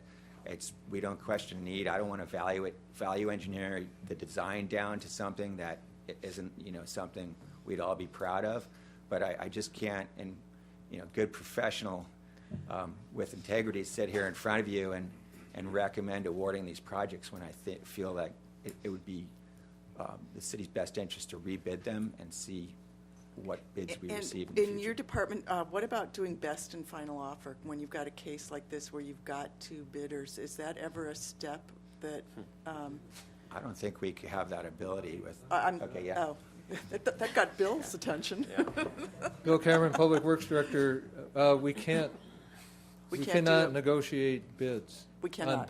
We cannot do that on public works improvement projects. That's what okay. You either have to award the bid as is and then try to negotiate after you award, which doesn't put the city in a very strong position because we're at the mercy of the contractor. And the other thing I might mention, and I've mentioned this to this city councils and others in the past, is that when we rebid projects, I can't really think of when we come out ahead. So if you really want to build... That's exactly the opposite of what Tom just said. Right. So if you really want to build the project, then even though these prices seem horrendous, and I agree with that, I don't know why we're going to get better bids by rebidding it. I mean, the only thing I can think of is pull out the landscaping and bid that separately from the rest of the work and see if we can get some savings there. But other than that, as Tom said, I don't think there's really a lot of opportunity to cut a huge amount of money out of this without destroying the project. Can we make the bid really specific and say we don't want $16,000 soil, we want $4,000 soil, and we don't want gold-plated PVC, we want just the normal PVC they sell at the Knolls? You could try. Is that possible? No. Well, that leads to my last question. In all seriousness, because I was looking at the four components of the project, and what could you cut out of this to make it a more cost-effective end result? Right. A couple of things. Without changing the integrity or the character of the project, we could delay the slurry sealing of the project to be included in a future slurry sealing project, larger scale. So that's something that would reduce the costs in this project. We could eliminate the two benches that were included in the project. There's a city some sort of a city donate a bench program, which we could then further place the benches if there's interest to do so. We could, small things that would amount to anywhere between $10,000 to $20,000. Also, we would try and contact other contractors, and we bid this as a general license A. We'd investigate if we could bid it with a wider range of licenses for subcontractors. So those are the type of value engineering suggestions which I was considering. We really don't want to change the design or the integrity of the project. And how much time delay does this add? To rebid the project, we're looking at another 3 to 4 months before we come to you with another award. Are we going to limit? And then we might want to then push it off until the end of summer. So you're probably looking at September because we wouldn't want to then start tearing into this in the right in the middle of summer. And I got to say, Mr. Frank said a mouthful earlier when he said we have experience with other bulb-out projects around town that have been much cheaper to do and have come out looking terrific. So I'm not willing to go against his recommendation on this, because here's a guy who's done a lot of bulb-out projects. The one that I see all the time, I think it's come out terrific. And so if you think you can save money on it, I'm completely supportive of your position there, Tom. But that means you have to save some money. Yeah. That's a little stressful, but I'm going to do my best. Tom, can you talk about how did we limit the licensing? How did we do that? So we limited who could bid on this project? Well, it's somehow? very common, actually. We require a Type A license. That's a general contractor's license. And so what I've seen other cities do is they've allowed the bidding for Type C licenses, and those are categories of different license for different contractors for specific types of work. So we'd explore that option. So these two bidders that we have, they've never done a bulb out for us in the city? I think one of them has done sidewalk projects. I'm not sure if they have done the bulb out projects. Okay. Yeah. So did any of the other contractors who've done that for the city, did they bid this at all? They didn't want to bid or they did not bid the project. We did contact them. Is there a reason they didn't want to bid? I'm just They wondering didn't- why this They bulb didn't out say. is I'm sure so they have much a reason, more. but they didn't tell us. One possibility could have been that we were requiring, or we were funding this project with CDBG funds, and that has certain requirements for reporting the expenditures. You have to fill out certain forms, and that can increase the bid costs. Okay. So. I'll move the item with staff's recommendation, but Tom, I'm going to hold you to your Do North Beach Proud comment Okay. from 5 minutes ago. Okay. So don't cut corners Okay. to such an extent that Before you move the item, are you going to eliminate the double yellow line like you did in other parts of town when we did? No. In that area, actually, we're keeping the yellow line, but we are including reverse angle parking because that's along the Pacific Coast Bike Route. Okay. So we believe with the changes made, you're going to see some effective traffic calming. Okay. So I'm moving staff's recommendation. Okay. Motion by Donchek, second by Baker. All those in favor? Aye. All those opposed? 4-0-1. Tim absent. Okay, item H. G. Wasn't that G? Oh, my fault. G. Yeah.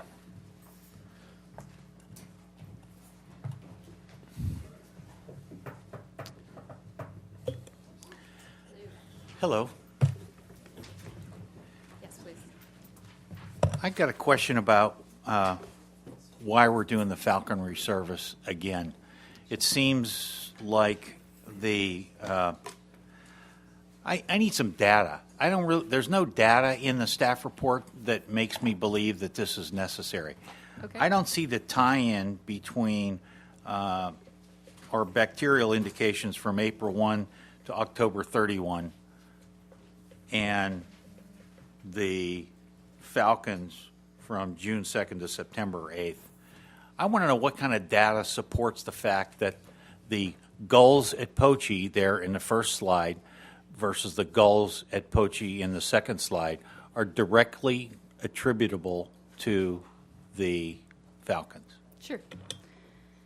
Good evening, Mayor Ham, council members, Mary Vondrak, Senior Management Analyst. I'm just going to go through a couple of slides and hopefully it'll address your concerns about the data. The first, I just wanted to let you know that even in the summer months when there is a nesting season, we do see a lot of gulls at Poche. And based on a scientific study that was done in 2010, we saw that there was molecular evidence that the gulls were the source of some of the problems at the beach with the bacteria. So, whoops. The first slide shows you, this is a county had done some gull surveys and they looked at the number of gulls from over 2012 to November 2014. They actually go out and they count. And you can see when our falconry program began, there was a significant drop-off in the number of gulls that we saw at Poche. Mary, would you go back to that slide for a Sure. second there? The numbers are a little too small to see here, but sure. What's the last one on the end there? 11, 20, That is 14? November 20th, 2014. And where does the red line point to? What date? That is, September 2012 was when we first started the very first falconry program. September 2012. Mm-hmm. through November 2014. Okay, thank you. You're welcome. So then this correlates nicely with our bacteria results. So these are the results that the healthcare agency uses to post Poche Beach or not. And this shows you 2011, 2012, 2013, and 2014. So you can see the red line or the orange line, as it looks like, that's the standard. So anything above that line, the beach gets posted. And you can see in 2011, 2012, we have a lot of postings. In 2013 and 2014, when we have the falconry program, our postings dropped considerably. And I pointed out the 726 in the year 2013, because those numbers after that date, we started the falconry program. So that if you look at the top right hand of that slide, the 2013, the falconry program started on 8/9. So it was right after 7/26. After that period, we didn't have any postings. And the same thing in 2014, the falconry program ended on 9/8, and then we immediately had a posting on 9/23. And when during this time did you put up the fake coyotes down at the beach? They were not up during the falconry program because we didn't want, the falconer didn't want the coyotes there at the same time because it might disturb the birds. They're only there in the winter months. Well, then back to that first slide again, that one right there. Mm-hmm. So part of these levels, the falconry program doesn't run from where the red line is out to the end of the chart, correct? Correct. This also, so we had our falconry program in the summer. The landfill consequently also started a falconry program, but they were only running in the winter. And during that time, they also had, the coyotes were out periodically whenever OC Park staff was working in the winter, but not the summer. Can you point with that pointer there and show me on the charts where the falconry program ran and where it didn't? Okay, so, yes. Oh, this one? Okay, sorry. Oh, there we go. Let's see. So we have the first part was a very brief period of time in September when we first started to try this falconry program. The second year And how about where those spikes are? Were the coyotes out? No, not in June, July. I actually don't know the exact times when the coyotes were out. I just know they were out in the wintertime. So I don't know when they would have started the coyote program, how far back it went, because it may not have even started in 2013.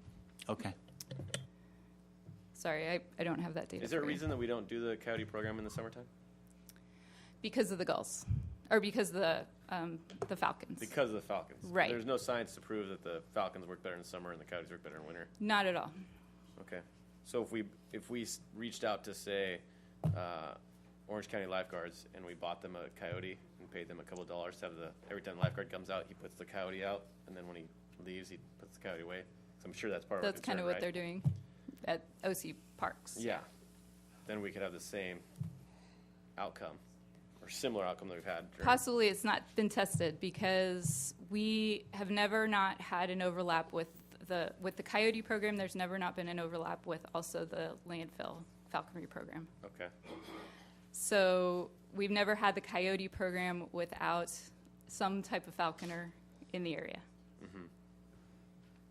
But if I'm understanding correctly, it seems like you're alluding to the fact that the falconry program at the landfill would cause us to have a goal problem because they're shunning them away from there and forcing them to us? No, not necessarily. I'm alluding to the fact that in the wintertime when the falconer is at the landfill, he's keeping the gulls from the area, mm-hmm. and therefore the coyotes are at the same time. Okay. So the coyotes may be working, but we've never proven it when the landfill wasn't always also using a falconer. Okay.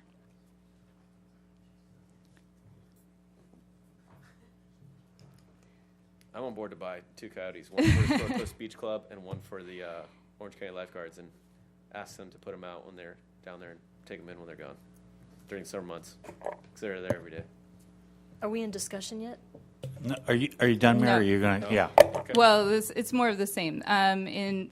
This is the Gila Bay report card. So the AB 411 season starts in April. It ends October 30th.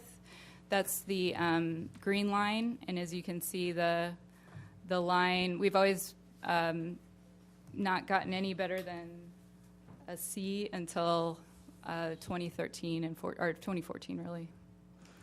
And then if you look at the beach mile days and the posted warnings, last year we had 5 posting days, unprecedented. Before that, it was always in the hundreds, except for in 2013 when we had 55. And then if you look at the Orange County receiving water data. Mary, I'm sorry to keep interrupting you. I okay. apologize, but what I'm looking for is some direct correlation between. Go back one slide for me. Thank you. Between in 2014 we had the lowest number of posting days on records. I'm looking for some direct correlation, and because we had the Falcons at the beach, we had these days. I'm looking for that, and is that in here somewhere that I'm missing? Well, I think the correlation is that we had the Falcons there for that length of time, and therefore we had good water quality. There was only 5 posting days versus at times when we didn't have Falcons there were lots of gulls, as seen by the counties, as seen by this slide. So in the years prior, we'd see, the numbers are in the thousands sometimes with gulls that they saw. And then in 2012, we start the program. Oops, sorry, going the wrong way. So in 2013, we see hardly any Enterococcus. 2014, we see hardly any Enterococcus in the ocean. And those are times when we had the falconers out there.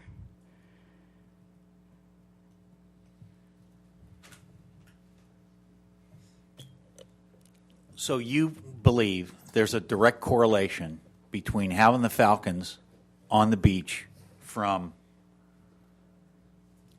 June 2nd to September 8th is directly, these numbers, these good beach reports are directly attributable to the Falcons and not the coyotes and not the Falcons at the landfill?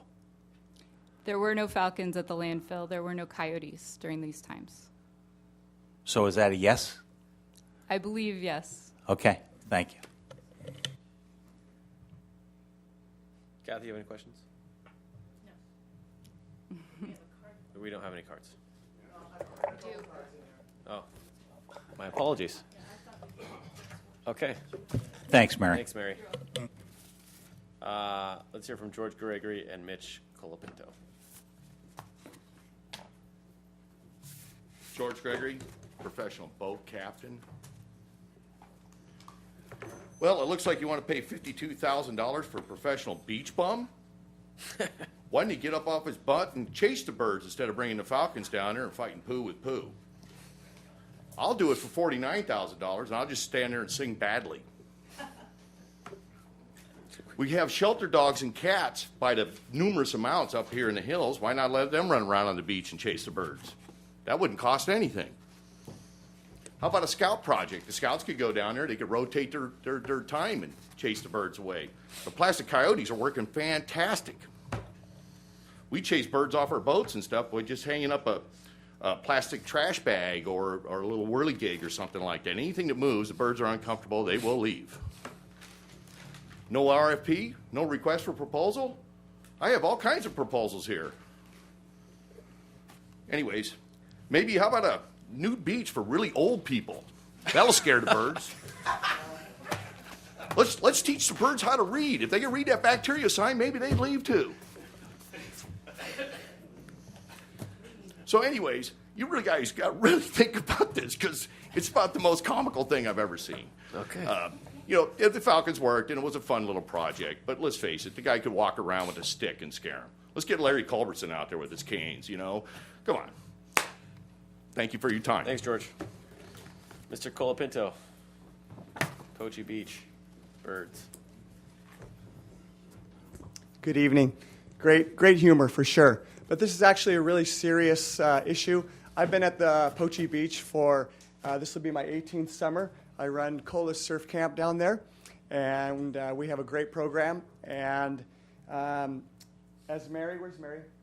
Right here. As Mary was saying, it seems pretty simple to me because it shows that maybe there was 5 postings of bacteria signs last summer. When the summers passed, the signs were up almost every day. The signs were there, so we would run our surf camp 300 or 400 yards south down by the Patriots flag because the signs were always up there. So we've seen it work. It's great. By the way, the falcons are amazing. The kids come down, and the falconer, the company is very professional. He has it set up, and the birds, I've seen it work. When the falconer was not there, Poche Beach and Shorecliffs Beach, it's a beautiful beach.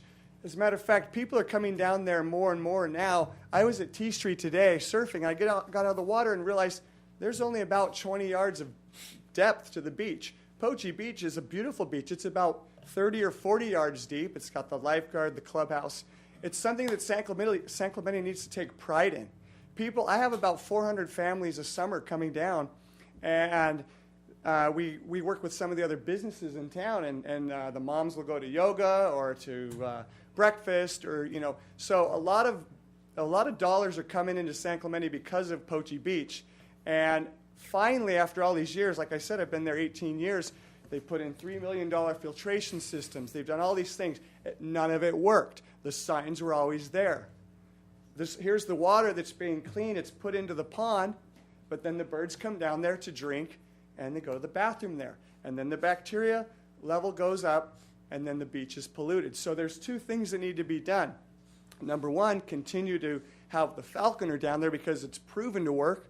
Or number 2, fill that pond in the summertime, and so there's no water on the beach. Take that filtered water and get it out to the ocean, or reclaim it. We're in a drought. Let's use that water wisely instead of just dumping it into the pond where the birds can use it to go to the bathroom.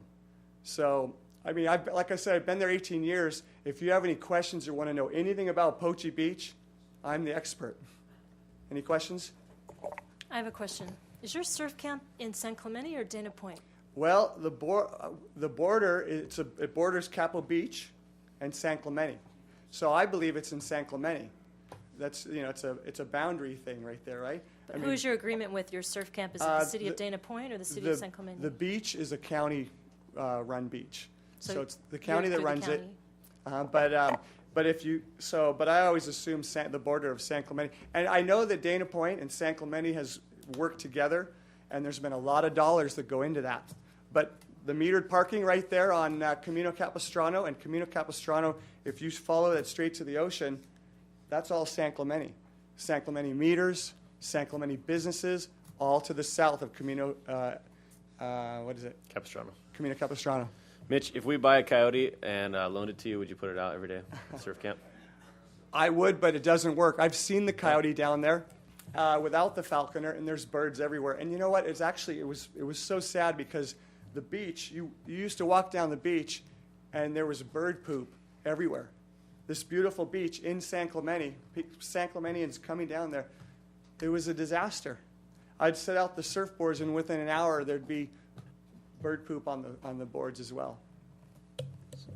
Mitch, you want to pay for it for us? Would you mind doing that? You know what? No, please don't answer. Sorry. Yeah. Thank you. But I will respond to that. San Clemente needs people coming here. They come here to our beach to spend money. And if you guys don't take care of the beach down here, it's kind of a sad one. Thanks for your time. Thanks, Mitch. Okay. I'm going to move the item, but I'm going to ask Mary to have next year when this item comes back, I'm going to need a better chart that details birds, falcons in, falcons out, coyotes in, coyotes out. I'm going to need some more data. Okay, I'll move the item. Okay, motion by Baker, second by Donchak. All those in favor? Aye. All opposed? Passes 4-0-1. Okay, item H. Who pulled this one? Bob pulled this Yeah, one. this is going to be a long night, isn't it? Yes. Well, I'm a little concerned about these radios and the cost of them, Judy. Can you tell me how many radios we're buying? Well, let me just say the item in front of you right now isn't about buying the radios, but I do understand what your question is. But the item right now is the amendment to the agreement, just affirming our commitment to stay with the 800 megahertz agreement. That said, there are radios in the budget coming up that we'll be asking you to affirm purchase of those. And in total, we're looking at about 120 radios. That number fluctuates depending on the number of control stations and the number of radios that we're using. But right now, our inventory is about 120 of those radios. And that's a mixture of radios that belong in the cars, as well as handheld portable radios for our police officers, as well as our marine safety officers. So it's a mixture. The rough back of the napkin calculations I did was about $5,000 per radio. So I would like to see something, and I think we asked for this information before about how we were going to deploy these radios, and specifically maybe the sheriff's department could take a look at cutting down the number of radios. I understand every car needs a radio. I get that, but we need to have some data on better ways to utilize these radios, because I would hate to give a guy a radio that costs the citizens $5,000, and if he's on vacation for a month, where's the value in that? I mean, this is a large capital expenditure. I would ask the sheriff's department and whoever's in charge of coming up with these 120 radios, I would like to see a breakdown, and I would like to see some value engineering here so that we can get the number of radios down somewhat. Can we do that? Yes, and actually, I do recall you bringing this up before, and it's good timing that you've brought it up again, because we are moving towards the budget, bringing the budget forward, and so this is the perfect time for us to sort of look at those inventories and start to decide, how do we want to staff our radio operations. And so we can bring something forward. I believe Lieutenant Moody is here if you have any specific questions about what they're using, or if you just are asking for us to come back with a report before the budget is adopted. We could also do that. I've had some discussions with Lieutenant Moody before. He's been very helpful in this regard. I'm just asking that we see some. I'd like to see a report on this matter and exactly where these are going, because it's a very expensive piece of gear, and I want to make sure we're getting value for our dollar here. Understood. Great. Any questions, or I'll be happy to move that item. Okay, I'll second that. Motion by Baker, second by Hamel. In favor? Aye. Passes 4-0. Thank you. Okay. Wow, I think that was the longest consent calendar I think I've ever been through. Lori, was that the longest one you've ever been through? Really? Pre me and Tim, there wasn't one longer than that? I find that hard to believe. Okay. Before we go on to public hearings, we're going to take a break, but I want to just poll the audience real quick and see who's here for what. Show of hands, who's here for the Estrella Shopping Center? Okay. Who's here for the Coastal Trail? One. Okay. Is there anybody else here for any other items that I'm not bringing up? What? Yeah, Mr. Hart, what are you here for? Street sweeping. And gentlemen, I know what you're here for. I could read the shirt. Thank you. And anybody else? George, what's? Street sweeping. Okay, so it looked like to me that the Estrella project was number one. So if everybody's comfortable with that, we can move that one up, and then everything else will just go in normal order. Is everybody okay with that? Yep. How long's the break? Okay, we'll rejoin.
Kathy, we need you.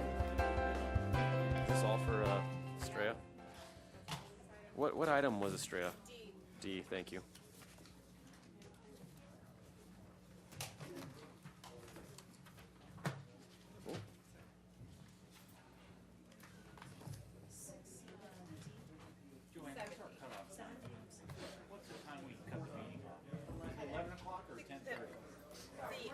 It's not cut it off. There's a policy that any new items that start after 11 p.m. need council vote. They call it the Lois Berg rule. She's getting tired. Can I second? Okay, Sean.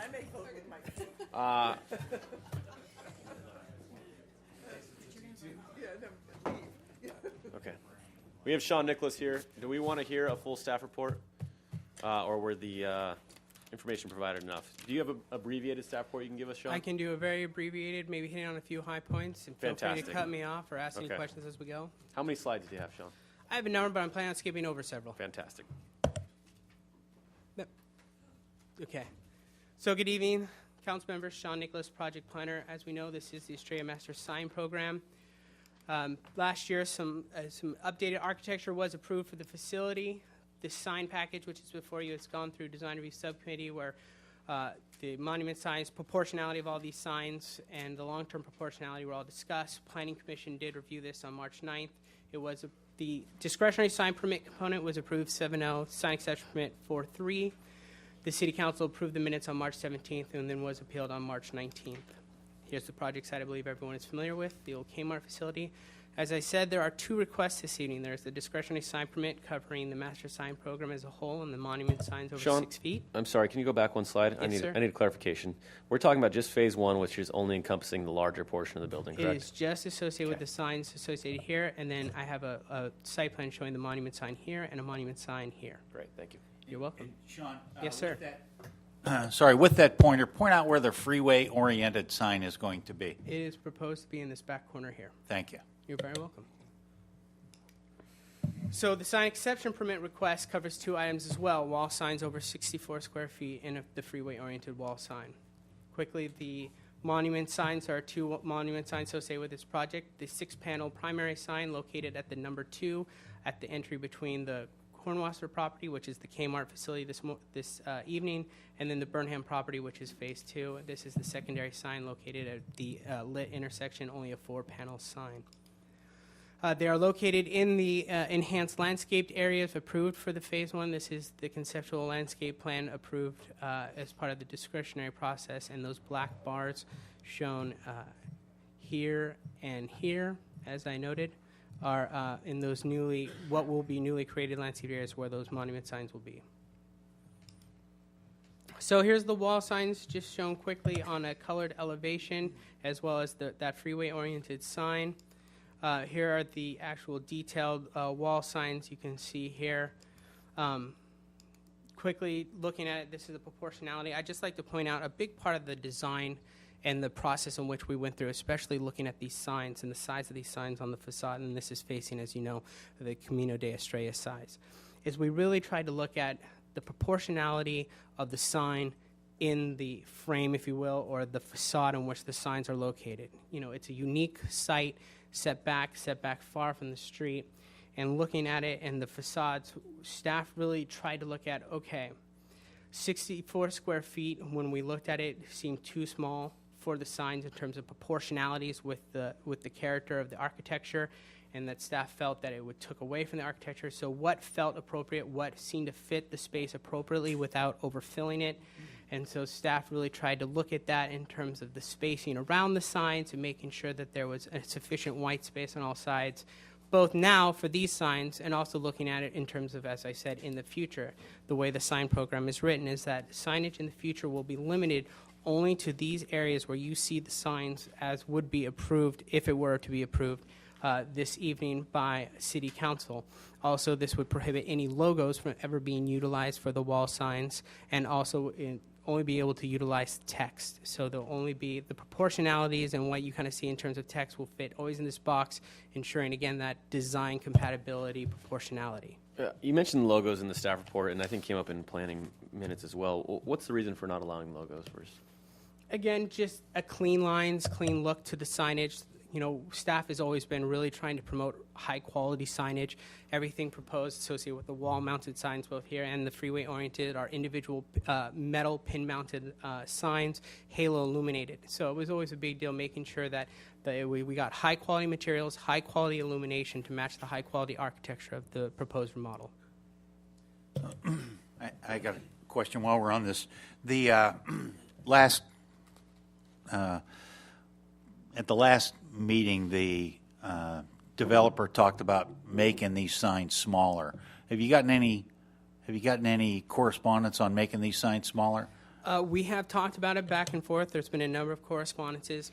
I can tell you that my recommendations this evening, what I provided to you, is what I have is from Planning Commission.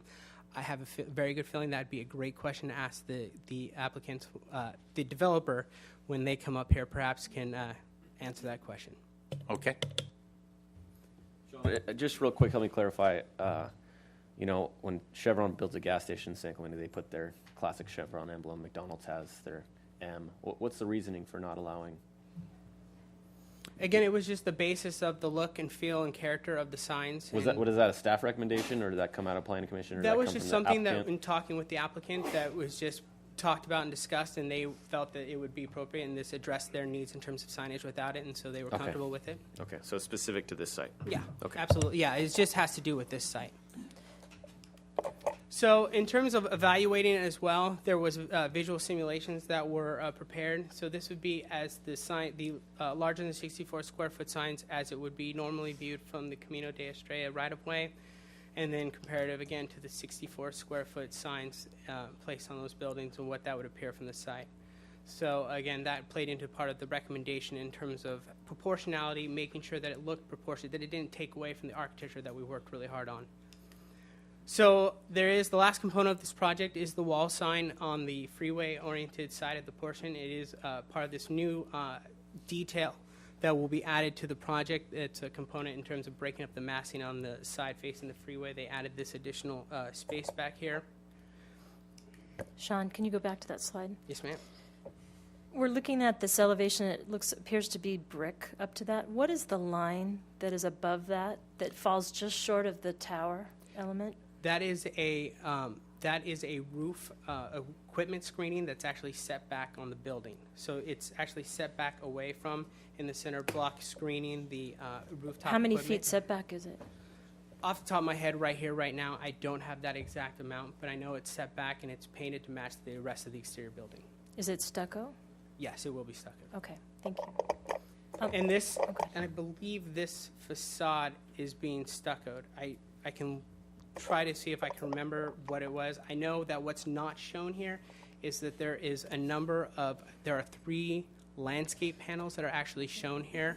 So that will also actually be on this side elevation as well. Okay, what was the purpose of having it brick? Just to show that it's different than the element of the roof screening wall? No, I think that the intent is that it's brick now, and they were hoping just to maintain brick and paint it white to match the rest of the building. Everything will have to be painted, even on the backside that I know is definitely staying brick. That's all being repainted to just match and fix up and clean up the whole site. Absolutely. So again, visual analysis of visual simulations were prepared for the freeway-oriented signage. You can see here this is from the North I-5 freeway. There is visibility from the freeway portion there. This is an assessment done from the residents above the Estrella, on the other side, on the Los Maras side, where when you cross over the bridge, when Estrella becomes Los Maras. The site is actually that dotted out portion there that's circled. You can see that's primarily blocked out of view by and screened from the residents there by the Ocean View Plaza Center. And then looking at it from the other residential area there's again very limited visibility from this residential portion. There is some visibility you can see from the Estrella Los Maras Bridge overpass, you can see as well. And there is some visibility when you get on the on-ramp going southbound on the 5, there is some visibility as well there. As you know, there was an appeal. The staff report details out all of the comments as well as staff's responses. I provided stuff, but I'm sure City Council had a chance to go over all of that. So if there's no need to go through it, I'll just say in summary, based on the review of the information provided in the appeal as well as, again, staff's analysis, again, looking at the project, it was determined that this is a blighted shopping center with very limited visibility, and it is a unique project site with unique characteristics as it's set back from Camino de Estrella, topographically, the way it's situated below adjacent streets. And also, these are very large facades in terms of, again, looking at the proportionality and compatibility of the sign face and the framing within the various locations that the signs are proposed. Also, again, the materials and the illumination proposed for the signage is very high quality. The monument signs are all proposed to be solid brick, and they're all externally illuminated. There are no internal illumination even for the monument signs. Again, the individual metal pin-mounted wall signs with the halo illumination, everything to be green code compliant and avoiding all light trespassing. No light trespass. Based on all the analysis that staff has completed and a review of the appellant's letter, Planning Commission and staff still recommend the City Council approve the discretionary sign permit and the sign exception permit. Staff is available to address any more of the council members' questions. Sean, I know we're interested in brevity here, but please go back a couple of slides, because these are points that these appeal points do need to be covered, and I want to hear about them. Absolutely. Because this is what I do want to hear. Okay. So issue one, there was the appeal from Richard Boyer pretty much covered 3 points in his appeal letter. First, he states he does not believe the findings can be made for the sign exception permit. 2, states he believes the project cannot be approved because 3, the planning commissioners felt that the findings cannot be made. 3, states he has concerns about the vote on the sign exception permit and whether it reflects the planning commission's actual decision. So as to issue 1 regarding does not believe the findings can be made, the basis for the finding is the unique character and limited visibility of the site, especially for the tenant that this sign is associated with. This freeway-oriented sign is only associated with the corner tenant set down furthest away from the street, behind the existing bank and gas station, and butting up there adjacent to the freeway. The applicant has agreed, had agreed before about lowering the wall-mounted sign to reduce some of the visibility of the sign. And during discussion, the Planning Commission did question whether or not the sign would actually accomplish anything due to its limited visibility. So the applicant indicated what visibility it provides is wanted by the potential tenant due to the frontage visibility limitations because of the existing buildings, topography, and setbacks issues from the right-of-way, that it is a unique site and unique character. Also, during Planning Commission discussion, a condition of approval was added that if there were to be any expansion of the site in terms of that tenant in the corner having any additional visibility and expansion, they're even talking about a square foot, any expansion, that the freeway-oriented sign would have to be brought down because that would seen as being increasing their visibility potentially from the street.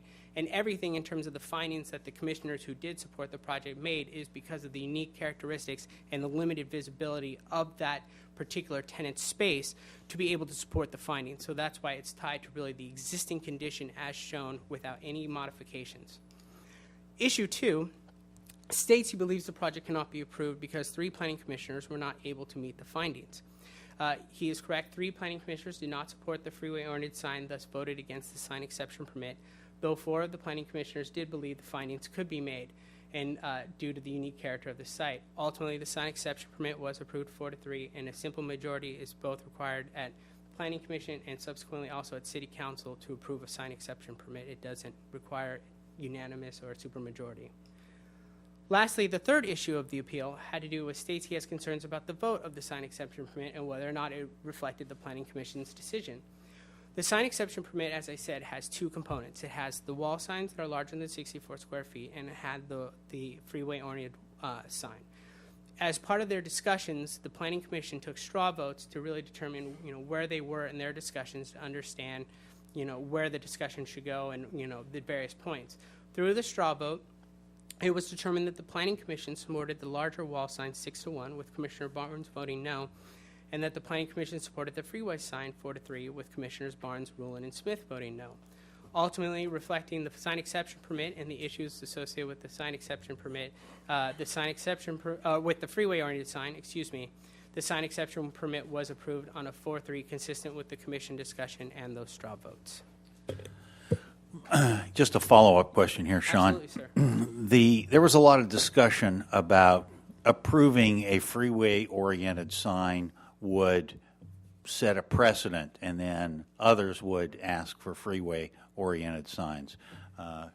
Both the city attorney and the assistant city attorney both weighed in on that subject. Would you, maybe Mr. Smith will recap what he said that night, and then you can recap what Mr. Richardson said. Thanks, Mayor and Council. The issue that's before you and that was before the commission is whether you can make special findings, and Sean's just described them, that would support the variance from the standard sign criteria here. Those having to do with the relative position, unique characteristics of the site that would warrant an exception here. And he's described what finding staff proposed and what the commission made in that regard, having to do with the relative position of the streets and the building, in particular this tenancy, and also the topography that separates the sign and the building from passersby. And so those are the issues. One facet of that finding is it's the uniqueness of this property as compared to others. And the legal rule, it's a common law rule, is that if you find unique properties of this site, and then those exist in the next application and another application, then it would be very hard to approve this application and deny those next applications. So this is precedent setting to the extent that some other properties might have in the future the very same unique characteristics. Is it precedent setting on another site at another vantage point with a different distance and a different mass and proximity to the local street or to the freeway? No, it wouldn't be precedent setting in those circumstances, at least as a legal matter. Yeah. Mm-hmm. Is that consistent with what you heard at the Planning Commission also? Yes, from sir. the Assistant City Attorney? Yes, sir. Lori, Okay, before you ask a thank question, I just want to make sure that our discussion up to this point is questions directed at Sean, and then after we're done with our questions, we'll listen to the public, and then we can have a discussion on the item. Very good. Could you go back to your first or second slide, which showed the process? Yes. 1 second. Yeah, okay. Yeah, so you This were one. this one? Okay. Right. Okay, so this project was seen by the Planning Commission once? Yes. And Design Review Committee once, okay. And it was publicly noticed as a Planning Commission agenda item, correct? That's correct. Okay, so when I was looking at the minutes, it looked like there was no public presence on this issue? No one came to the meeting, no. Nobody came to the meeting, but it was publicly noticed? Absolutely. Okay. I did receive phone calls regarding it. Residents in the neighborhood had phone call and reached out and asked questions about it. And so I did receive correspondence that way by phone, but no one had attended the meeting. Okay, great. Thank you. Can I ask a quick question based on that? Wasn't that planning commission meeting held on a different day than normal? Wasn't that a specially set planning commission meeting? Yes, due to the League of Cities meeting, the irregularly scheduled day, they had to reschedule it, and so because of that, it was rescheduled for the following Monday, but everything was publicly noticed as required by law. Okay. Sean, And as I said, I did hear from the public and did receive input, and so. Sean, can you go back one more slide? Yes, sir. Okay, go forward one more slide. Forward? Yeah, right, Okay. right here. So my question is, this is the background slide, but it starts at 2:25. When did this project actually start? When did it hit your desk? When did it hit my desk as a formal application? Off the top of my head, Rough actually, date. it's in the resolution. Give me 1 second. Roughly, it was January 28th, but we started talking design and components of the signage end of last year. So, but January 28th is when it hit your desk. January 28th is when I got the first round of submittal. Okay, thanks.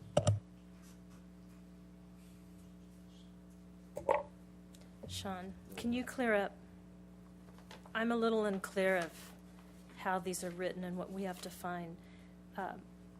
In the first resolution, 15044, you have monument signs. I'm sorry. D5, page 5. This resolution says it's for the monument signs up to 10 feet and establishment of the master sign program. and it talks about the signage being greater than 64 square feet and all of that, especially in number C. But what my question is then the next resolution, 15-045, again says it's for the master sign program for the wall signs larger than 64 square feet and the added freeway sign. So I'm really not sure. It was very confusing to me to have both of these resolutions when the signage on the frontage is talked about in both of them.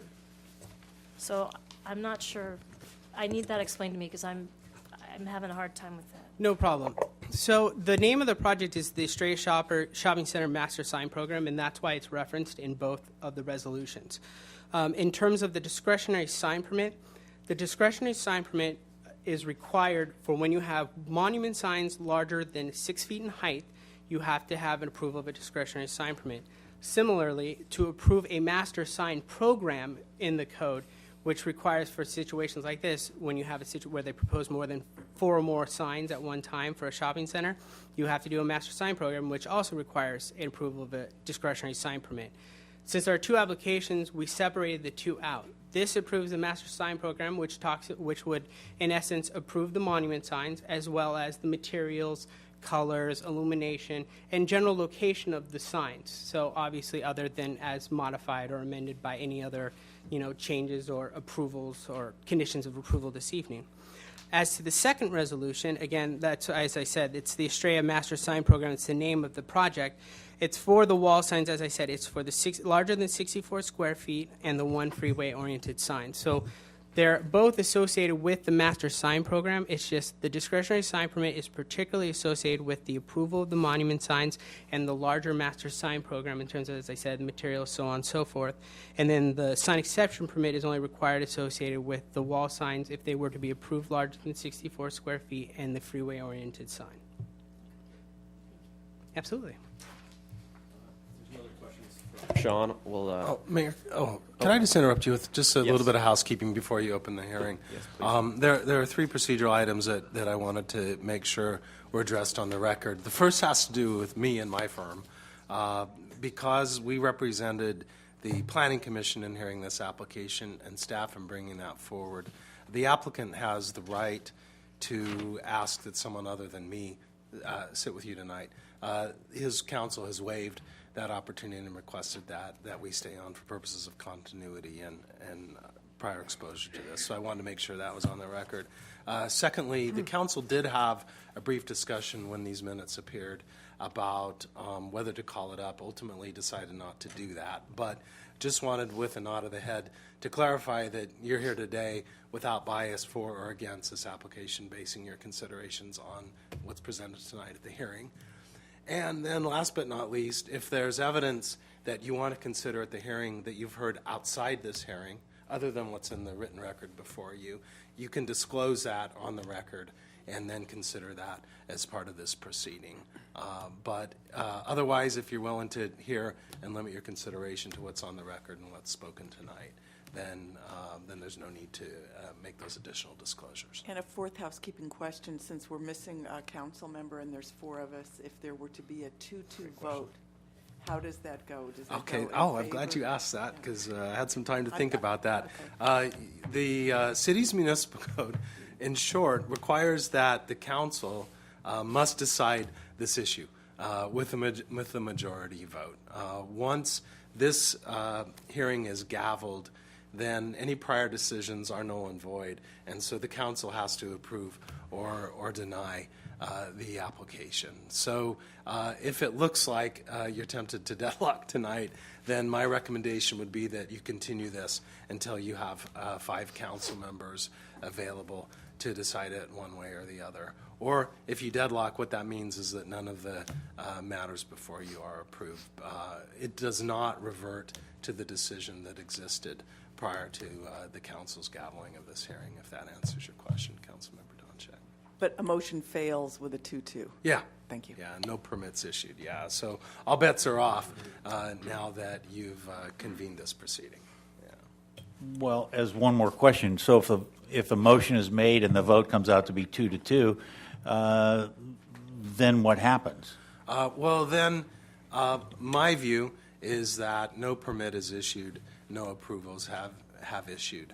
I'm not sure that everybody, including the applicant and his attorney, are going to agree with that. So just to be certain, my preference would be that you would then either continue the item or have a vote to make it clear that there's either an approval or a denial. I'd like you to avoid the deadlock if you could tonight. So, Well, how would we do that? I mean, how do you do that? Nobody knows how the other three people are going to vote. No, we just see when we got we do there. a straw poll. You could do that. Straw vote. Yeah, then we make a motion to approve it. That'd be my request. You could go 2-2, but I'm just telling you as much as I can publicly that there's not complete agreement about what that means, and so I would like you to vote for or against the matter as a body with as many rounds as that takes. Fantastic. Yeah, thank you. Okay. So we'll hear from the public this evening. We have 11 speaker cards on this item. Excuse me, can I ask a quick question? Yes, sir. Are we hearing from the appellant and from the applicant? We'll give you an opportunity to speak, after we hear from the public. After the public, okay. Yes, sir. And is the appellant speaking as well? I don't think he's here this evening, so. The lawyer's not here, and he's given me a statement to read. Okay, did you turn in a card, Tom? Yes. Okay, fantastic. So if you're comfortable speaking after a public hearing? I feel comfortable. I just have some answers for Councilmember Baker, so. We'll get to discussion, so yeah, you'll have an opportunity to speak. I won't cut you short. Maybe they should go first. They should go first, yes. You want to hear? Okay. Yeah, for the applicant and the appellant. Okay. In case because if there's more information. Is that the majority of council's decision? Yeah. Okay. Sir, feel free. Okay, thank you very much. Good evening, Mayor. Good evening, council members. On March 17th, in connection with when the council voted not to call up this matter, I undertook to demonstrate additional flexibility to work with the retailers to further reduce the size of building signage on the north and the east frontages. As a follow-up to that undertaking, we immediately reached out to meet with council members to work out signage with which you could feel more comfortable. But in light of the last-minute appeal received on March 19th, we were informed that a meeting would not be practicable because council members cannot commit themselves in advance of a meeting. As a result of the appeal, project demolition had to be postponed, project financing was put on hold, and the project timeline has been altered. We have brought for you email from Sprouts and Sports Authority, if you'd like to see it, regarding that timing came from them and not from us. Tonight, we stand before you requesting approval of project signage in an effort to get this project back on track. We have 3 signage exhibits that Sue will pass out. A is the signage building elevations that were previously approved by the Planning Commission. Scheme B is a scheme that was requested by a representative of the city who asked that we add 64 square feet to what was approved, divide by 2, and that would be a number that that individual thought would be much more palatable. And Scheme C represents what we've been able to accomplish with the retailers. I can tell you that we've been working very diligently with the retailers, and we've been able to obtain Sports Authority's willingness to reduce the height of its letters from the 7.5 feet that was previously approved by the Planning Commission down to 6-foot high letters. And that applies both to the north and to the east facing signs. And that's even a lower height than the addition of 64 square feet and division by 2 would result in. We have been successful with Steinmart, getting Steinmart to reduce its signage from the 6-foot, 6-inch height letters to 6-foot high letters, which is not quite as much as the formula would result in, but is quite a reduction. And this would cap the height of all 3 tenant signs at 6 feet. And as many in the retail industry would confirm to you, to go below 6 feet high in signage is just not palatable to the major to the quality of retailer that San Clemente is looking for. And obviously, when we bring down the height, we're bringing down the width and exponentially the total square footage area of signage, because to keep the signage proportional, when we bring down height, we bring down width as well. I'd like to point out that despite the publicly noticed Planning Commission, no objection from the public was raised to signage that is the subject of this review until the last-minute appeal. Even the appellant himself chose not to be here. On the contrary, we'll hear later tonight from Dixie Walker, and you've heard by letter from Peter Nagavi, and other residents have expressed very strong support for the project, including the signage. Earlier today, we received a letter from Sports Authority that addresses how its building and freeway signage are keystones to this development. And we've brought copies of that letter for you, which I would ask you to take a minute to read. This is Sports Authority's words, not my words, but about how important the freeway signage is to them. We respectfully request that Council approve sign exception permit 15-045. Our understanding is that 15-044 was previously approved by the Planning Commission and was never appealed. But if it needs to be reapproved tonight, we had submitted that question earlier today and hadn't yet received an answer. Subject to reduction of the Sports Authority and Steinmart signs to 6 feet in height in accordance with Scheme C, and obviously the reduction in width proportionately. We have consistently demonstrated our commitment to address the city's signage and other sensitivities. If we are unable to secure signage that is acceptable to the retailers, this development won't work. And the property will have no choice, the property owner will have no choice other than to leave the property in its present condition or to lease it to a single user. You can finish, sir. I appreciate it. Thank you in advance for your consideration. I look forward to answering your questions. Obviously, I didn't repeat a lot of what I have said previously. We've worked diligently to reduce signage to the fullest extent feasible, and we've pushed retailers as far as the retailers will go. At this point, the feasibility of this development rests in your hands. Did you skip over a page there? Or did you want to? No, I'm fine. Okay. I want to respect your time and answer any questions. But I mean, as you've seen, we've gotten Sports Authority to agree to reduce they have the right they have the right to terminate their lease by May 20th if they don't have signage that's acceptable to them. And what they've said is that they can live with the 6 feet high letters. They actually, though, contrary to a conversation we had previously with Sean about lowering the height in connection with going to the 6 foot high letters, they want to increase the height a little bit. But they said that's what, as part of their agreement to 6 foot high letters, what they can live with. We've told them, guys, this is a make it or break it for the deal. We're trying to we told the retailers, we're trying to make this deal happen. So if you're going to give me a signage number that is not your bottom line, then you're risking this deal that you really want to do. And I think that they heard it and understood it loud and clearly from us. Great. You have a question, Larry? Do we have any questions? Okay. Thank you, sir. I'm sure at some point we'll probably circle back to you, so. Anytime. Okay. The first, yeah. Oh, yeah, we're going to hear from Tom, a.k.a. Richard Boyer.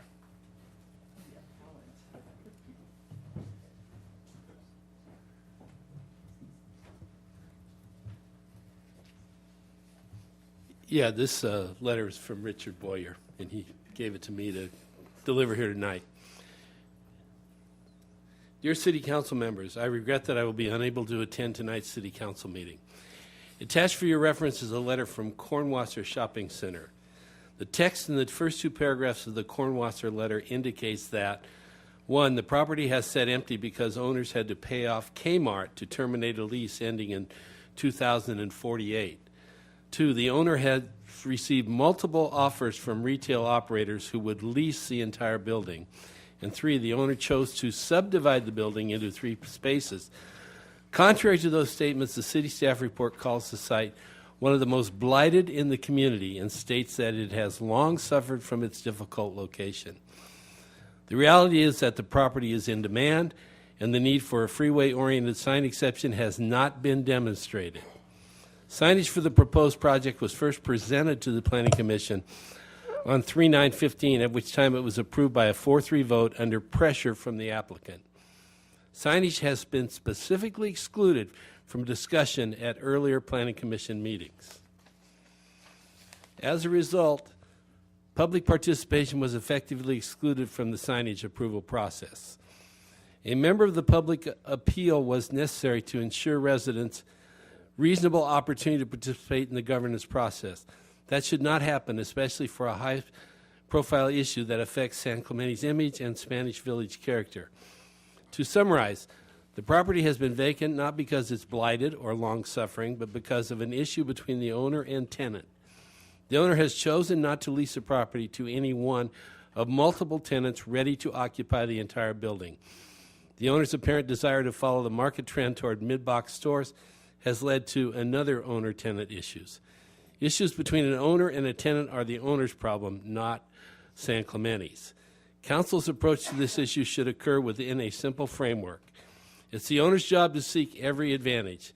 It's the City Council's job to represent residents and uphold community standards. Any exceptions to community standards should be few, minor, and infrequent. Sincerely, Richard Boyer, San Clemente. Let me just speak on my own behalf. I watched the Planning Commission meeting. Obviously, I had a vested interest. But to me, there was a lot of confusion. Excuse me. A lot of confusion because of they basically took 3 votes. And there were 3 votes and 2 resolutions. Well, 3 doesn't go into 2 very well. And so a lot of the reasons why there's confusion. The vote on the monuments was 7-0. So take that off the table. They all agreed to the monuments. The vote on the facades, or as Councilman Baker has called them, the Inland Empire signs, the vote was 6-1 in favor of. Then there was a straw vote taken on the freeway-oriented sign, 4-3. People keep mentioning straw votes, plural. There was no straw votes. There was 1 straw vote, the 4-3 vote. That was taken as a straw vote, and only that. So I think part of the confusion and part of the problems you had with the minutes and what have you is because of this. The 3 separate votes, the 2 resolutions. I really think you'd be better served when you have 3 different issues, 3 different votes, put them into 3 different resolutions. It doesn't take that much longer. Then you know what you're doing. You're clear on it. So anyway, I was just pointing that out for your edification. My own feeling on this is that I'm pretty much a purist. I can understand the 64 square foot sign not being the right size, let's say maybe. But then going from 64 to whatever, 180, however, that's just too much. If we have a sign ordinance that says only 64 square feet, maybe we should put in there, with exceptions, it can only be doubled to 128. Maybe we can live with 128 square feet. That's twice the size of our ordinance allows, but not 3 times, which is what seems to have happened here. As far as the freeway-oriented sign, not setting a precedent, there'll be a lot of people in town who will be interested in that. A lot of people want to put freeway-oriented signs. It may not legally set a precedent, but morally, it's going to set a precedent. And after what happened with the Marblehead project in the past, in the signage, the lawsuit, Mr. Boyer's track record is pretty good. He happened to win that one. So anyway, keep these things in mind. It's a tough issue. Thank you very much. Thanks, Tom. Okay, following Tom will be Carol Wilson, Sue Jagandzitsky, Teresa Hotred. So Carol Wilson will be up first. Carol not here. Okay, Carol's off the table. We got Sue, and Sue's going to tell me your last name right now. Hi there. Good evening, council members. My name is Sue Jagodzinski. And I am again speaking on behalf of the ownership of the Phase 1 Cornland building parcel. As As Stephen mentioned in his speech, we have not yet begun construction, as the Sports Authority lease is contingent on this freeway signage approval. And, you know, if it's not approved, they have termination rights. And if they terminate, that would obviously negatively affect the whole center and could domino to all of the other tenants. As Stephen mentioned, due to this delay, we now cannot deliver to all of the tenants in time for them to open this year, as evident by the emails that they're being passed around, I think, for Sprouts and Sports Authority.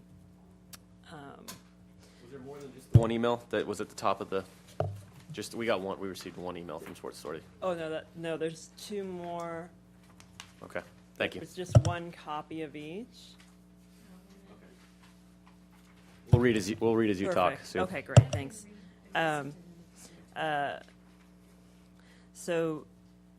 You know, just our 3 tenants will employ approximately 200 people. So that means over 100 jobs will not be available to residents this year. Plus, there's less tax revenue generated for the city. 2 things that will affect all residents in one way or another. So with that, I urge you to consider the many positive outcomes this approval will produce for the city. We want to be a good neighbor and be flexible, but also need to meet tenant demands in order to get this project moving forward. So we leave it in your hands. Thank you very much. Teresa?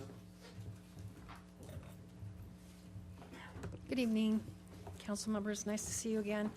As you know, I'm Teresa Hotfett, president of Burnham USA, and we're co-developing the adjacent property. And what impacts the Kornwasser parcel is going to ultimately affect and impact our development. And as you know, we've strived very hard to have a cohesive co-development and one cohesive community center that's going to be a beautiful Spanish colonial revival that you all have requested, which we have accommodated on every front.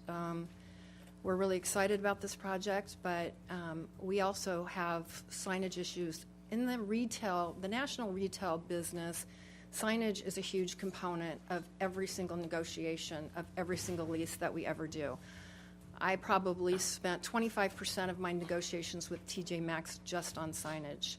They do not want anything less than 6 feet and would like to go as big as they can, of course, and would also probably apply for a CUP. We have told them that most likely it won't be any larger than 6 feet. Not happy about it, but they're running it up the flagpole. So signage is a huge issue for these national retailers. If they can't be seen and people don't know where they are, then, you know, it's part of their advertising, it's part of their marketing, and they just don't give it up. So we have tried very hard to accommodate all the city's requests. We have redeveloped. We started out with a very modern site, as you know.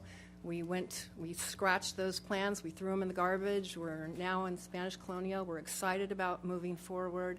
We are afraid that if the Kornwassers doesn't move forward, our development is at jeopardy. It's a really unique situation for 2 developers to be on the same page moving forward to be doing this. This isn't going to happen again.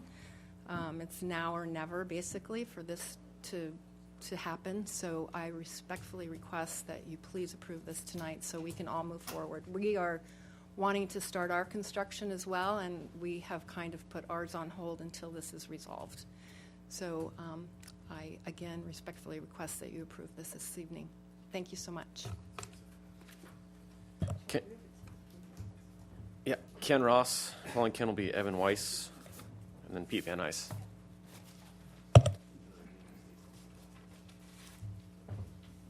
Good evening.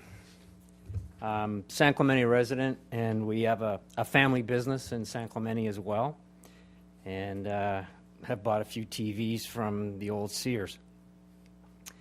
It was just about this time last year where emotions were running pretty high about the shelter that was proposed.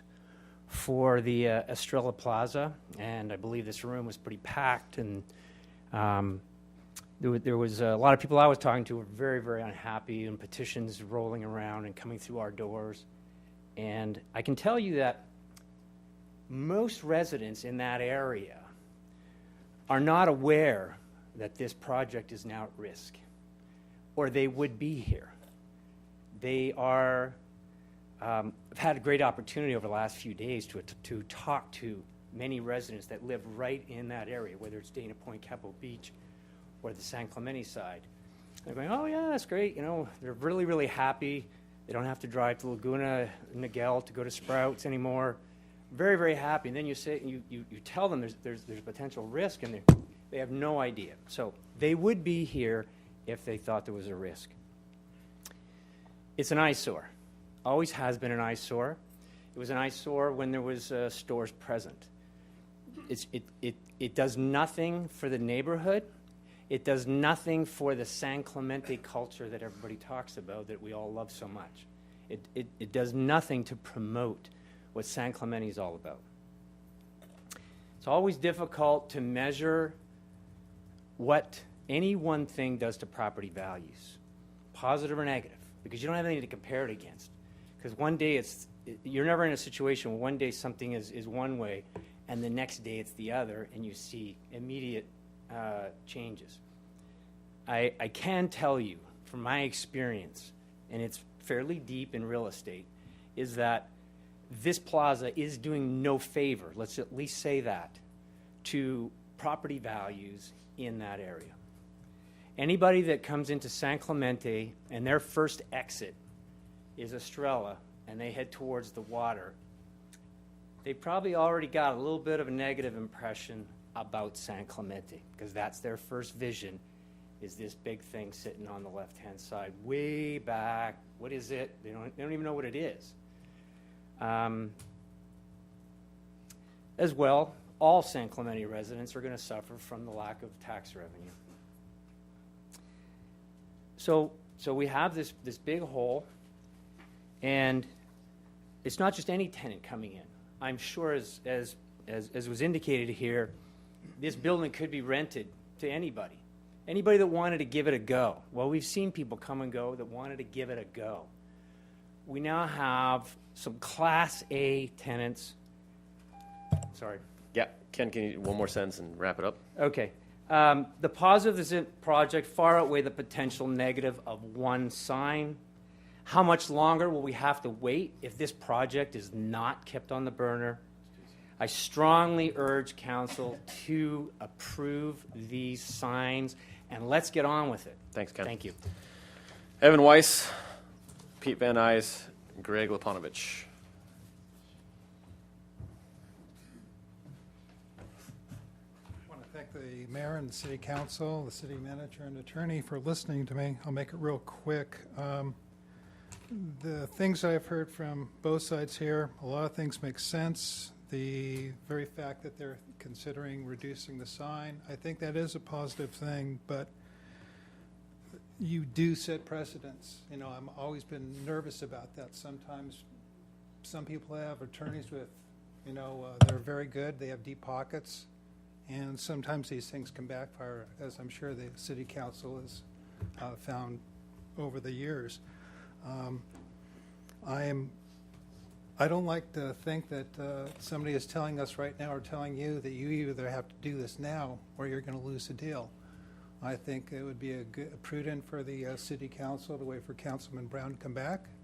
I don't think that this is going to make or break the deal if we have to wait 2 more weeks before we, number one, have a full staff. Secondly, the public is usually pretty naive about public notices. Now, I will take the time to pull out a magnifying glass and look at the public notices and the legal notices, because they are important. They're relevant to a lot of things. But I can guarantee you that well over 90% of the people don't even look at it because they can't even see it with a magnifying glass. I think the city council should find some way of canvassing the area. At least it's going to be affected by the people who live there, and see what they all think before they make a decision for them, because you can never put profit in front of what the citizens of the city want, because you represent the citizens, not the people who are going to bring money to you. You will always be able to find another retailer. I was in the retail business for 20 years, and there are 1,000 people out there that will eventually come to terms with the city and what we want. And I think you should make us happy. They're talking about 200 jobs that'll be lost. I found it very hard to believe that they're going to hire people specifically who are residents of San Clemente, and that's their requirement. They're going to go wherever they have to go to find people. They'll be from anywhere in Orange County, so it really doesn't benefit us greatly with the jobs that they're telling us that we can get. I, as a resident, am always skeptical when anybody tries to bully me to do anything. It makes me very uneasy.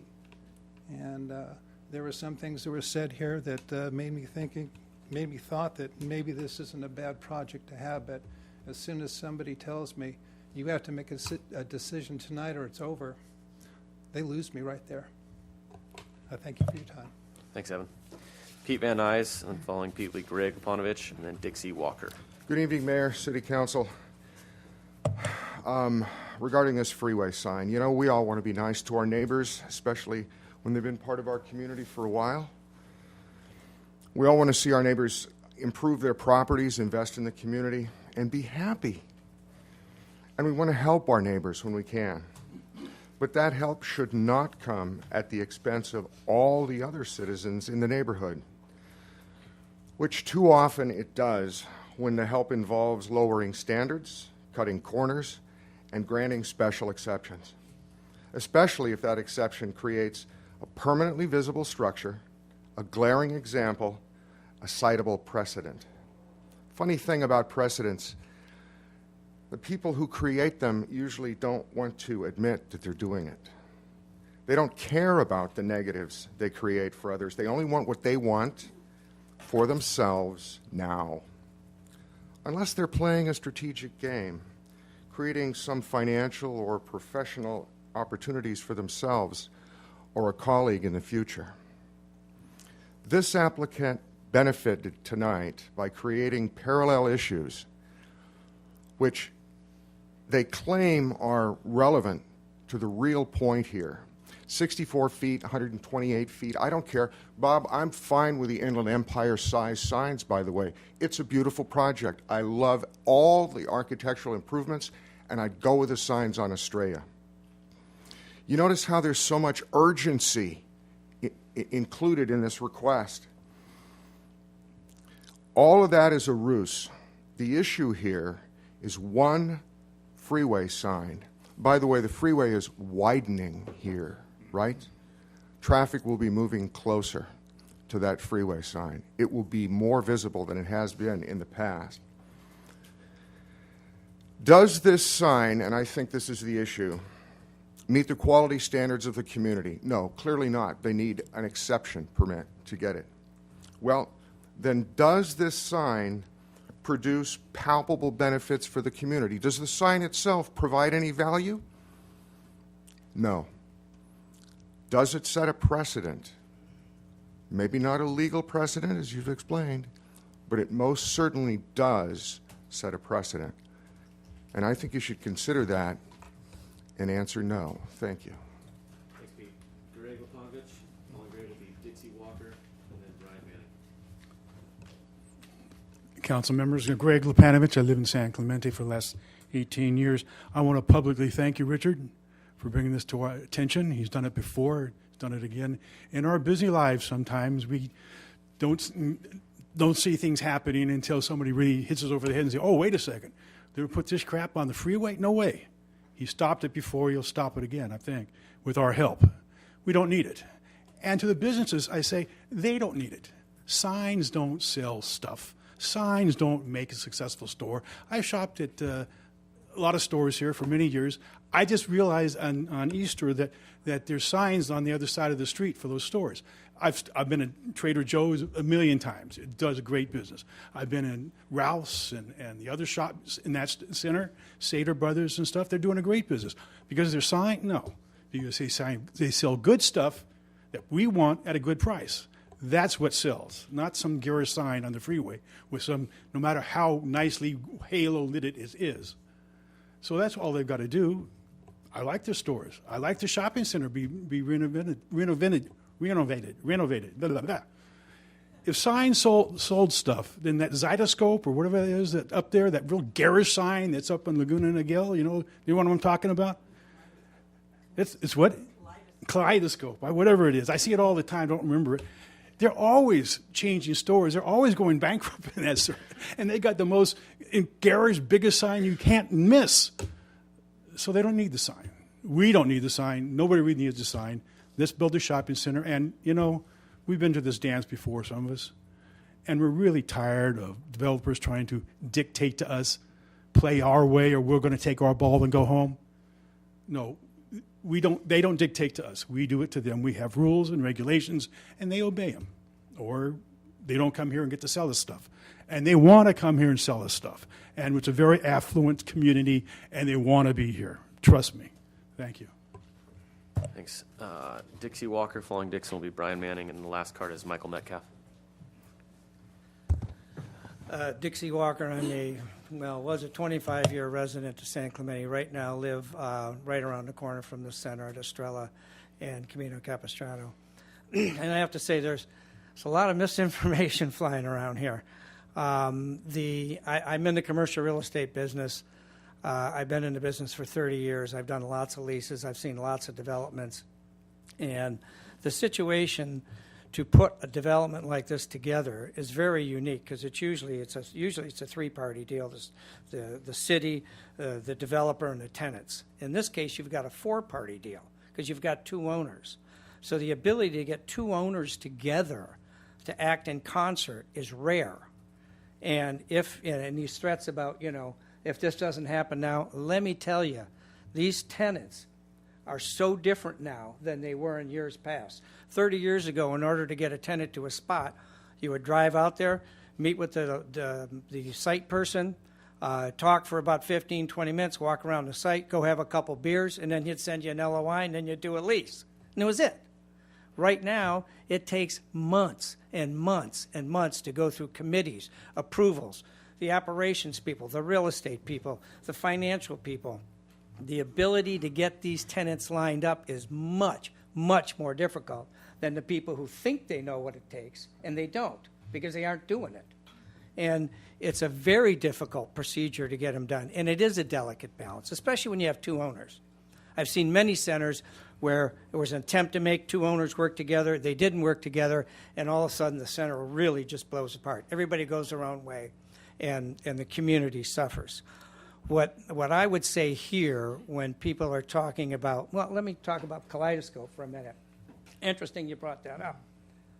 Because the deal with Kaleidoscope is the reason that they're redoing the signage there is because no tenants are coming in there that are worthwhile.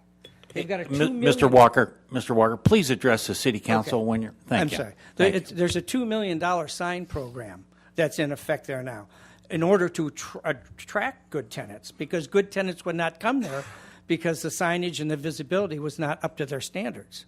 So that's the difference that's going on now. Signage has become incredibly important, as was mentioned. So that's one thing that needs to be done. The other thing that I think needs to be understood when people talk about, the council, you folks who are dedicating your time up here when you should be home with your families or could be, that to me, many years ago in San Clemente, there was a city council that virtually refused all development. And what happened when that happened is that we closed parks, the streets were a mess, lots of things couldn't get fixed because the tax flow of revenue dollars into the city was not there. And this is something that I think where you really have to think about. It is goods and services, great lineup of tenants, and they will serve the community, and they will bring tax dollars. And the sign is minuscule compared to the benefits. Thank you, sir. Brian Manning, and then Michael Metcalf is our last card.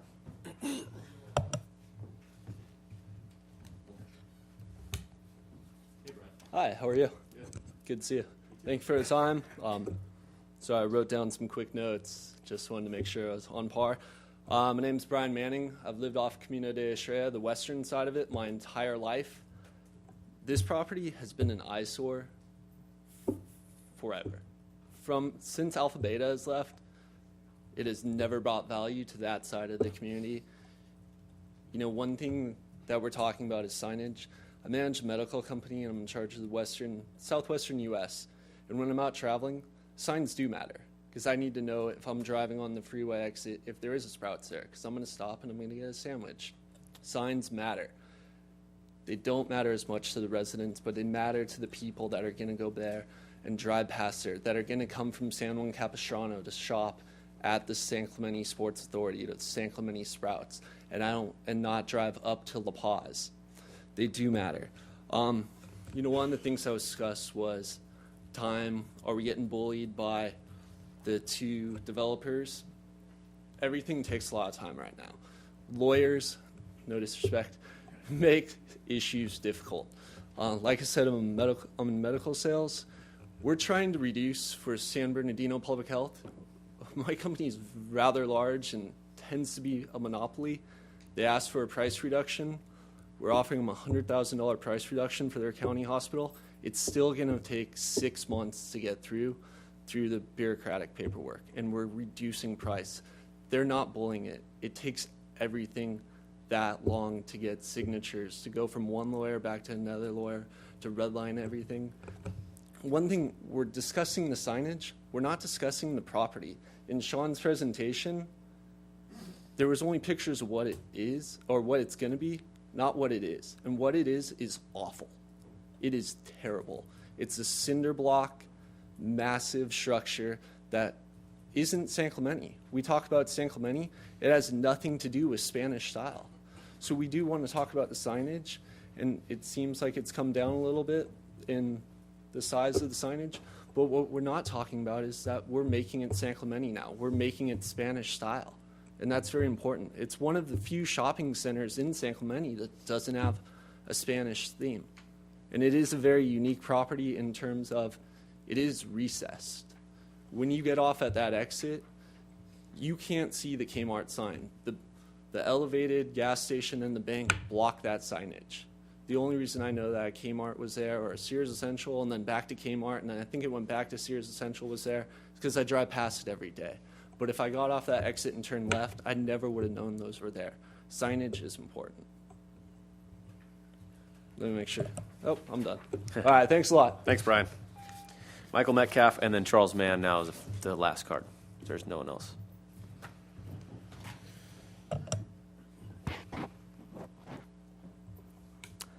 Good evening, City Council, Mr. Mayor. I would submit to you that the proposed signage is not palatable to the quality of the residents of San Clemente. Do not be bullied by their threats and their bluffs. Please do not let San Clemente degenerate to look like Carson. Thank you. Thanks, Michael. Charles Mann's the last card.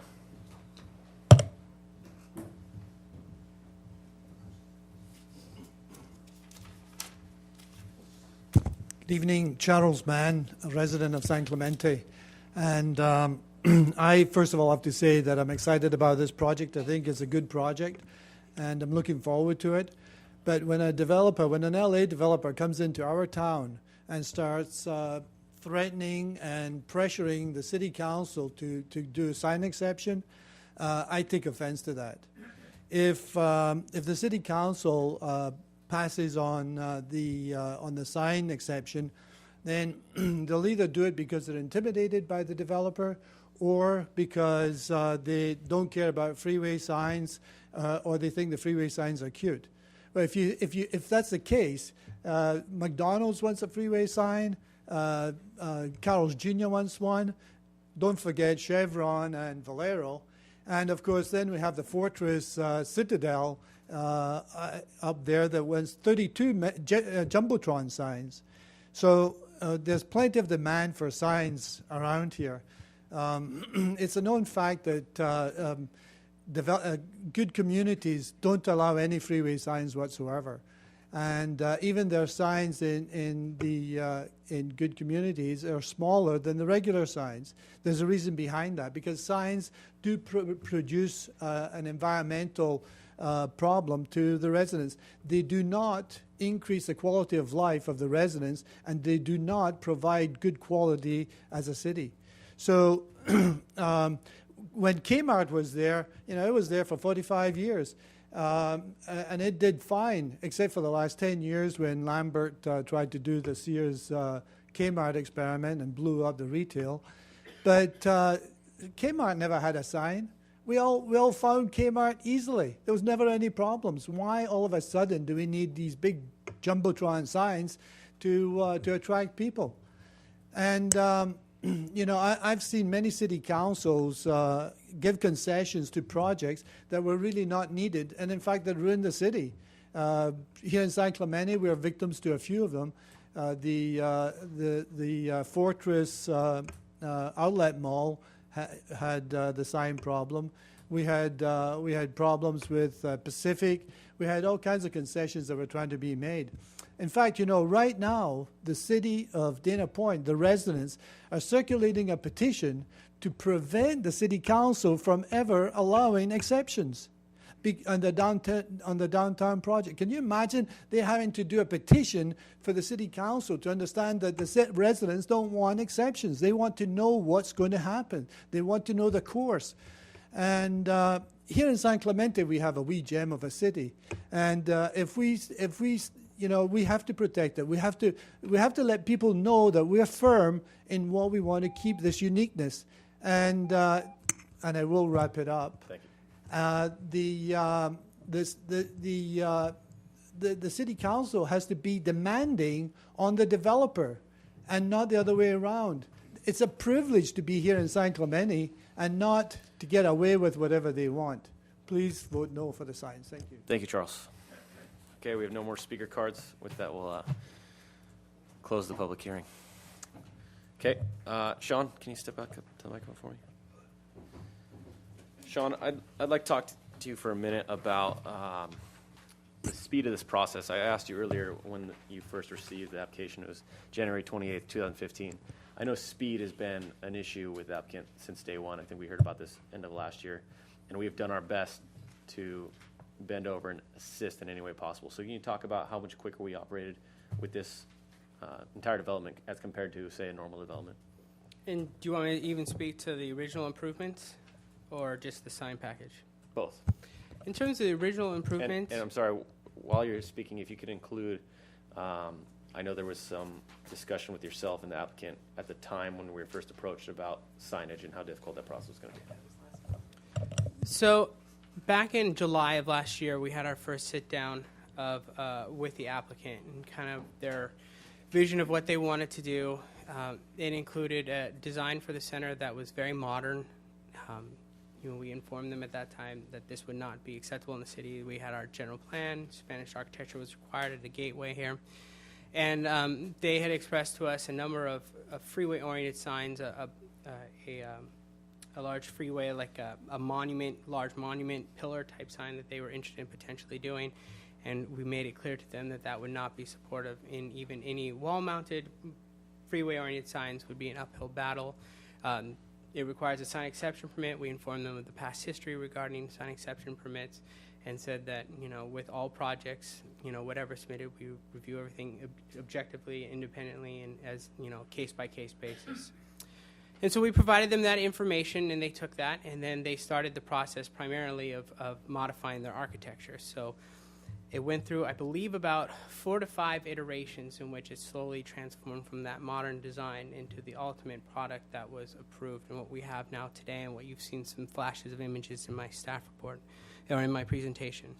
And I would tell you in terms of the processing, there was no expeditious in terms of them wanting to hit certain dates. We just said, provide us plans by this date, which was in compliance with our, stated deadlines in terms of the applicant providing information to the city and us being able to review it, make sure it's complete, provide noticing, and then we were said, get it to us, this information by this date, we can go to that hearing, whether it be design review subcommittee, planning commission, so on and so forth.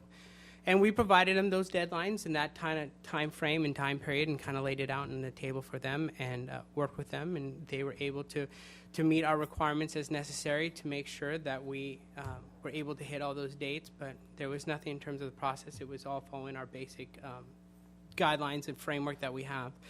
And then with this project, as I said, we started discussing, from the beginning, we said, get us signs as quickly as possible. And I think the applicant, if you were to ask them, they would say yes. The city was very upfront about the process of signs, sensitivity of signs. As I mentioned, we talked about the high quality expectations on whatever it is that they do in terms of high quality materials, illumination, all of these components, that this was all going to be expectations, and it was going to be an extensive review on signs alone. And so they decided at first to go through and get the architectural approval while they sorted out what it is they were going to want to do with signage. Once it was approved in October, we still had conversations between October and December in terms of when am I going to get signage, asking some questions. They hired a sign contractor in that time period, I know. And then in December, I started having conversations with the applicant and the sign contractor about, okay, this is what we're thinking. What are your comments? We went back and forth on a preliminary application type of thing like we would do with any applicant. And then in January, as I said, they finally had put the whole package together after several iterations of that and put it together, and we were able to move it forward to design review subcommittee and ultimately prepared all the necessary documentations. And as I had stated, due to the Planning Commission's training at the League of Cities, they had to unfortunately cancel a public hearing, and their want to try to be able to open the center in 2015. They requested to see if it was possible to have a special meeting. We were able to make that happen, and again, notice in accordance with the law, and that occurred. And then the minutes went to, as the Planning Commission minutes would normally go, went to the next City Council meeting, which was March 17th. And because of the unique Planning Commission date is why we had also the extended appeal period date, which ended on that Thursday. So that got us up to March 19th right there. Great. Okay. Okay. Scott, I have a question for you. One of the people in the audience mentioned that we could separate these three items out into 3 different votes. Can we do that? I don't think so. Of course, as the commission's trying to reach consensus on those approvals, they can do that, and that's what they did. But what's before you is 2 applications, and so those required 2 votes. I don't know how you could have turned that into 3 because we need a resolution for each of those applications. Okay.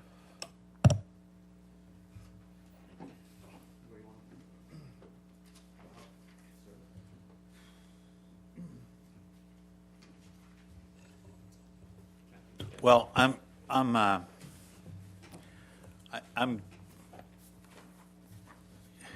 little disappointed in the sign numbers that have come back, Mr. Houston. I heard from you that you were going to make me happy, and this does not make me happy. The numbers that came back for Sprouts, good, but this doesn't measure up for me. We hear a lot of issues. The city's been very flexible on these signs. Somebody said signs are important. We understand that. That's why we gave you large monument signs, larger than normal monument signs, 3 of them, because we understand that's important. That's why we're contemplating giving you a freeway sign, which is foreign to us, because we understand they're important. But if you're not willing, if your tenants are not willing to come down from these numbers that you handed out tonight, I have a hard time supporting this project. It's been that wasn't a question, that was a statement. Okay, because I'm happy to speak to it if it's a question.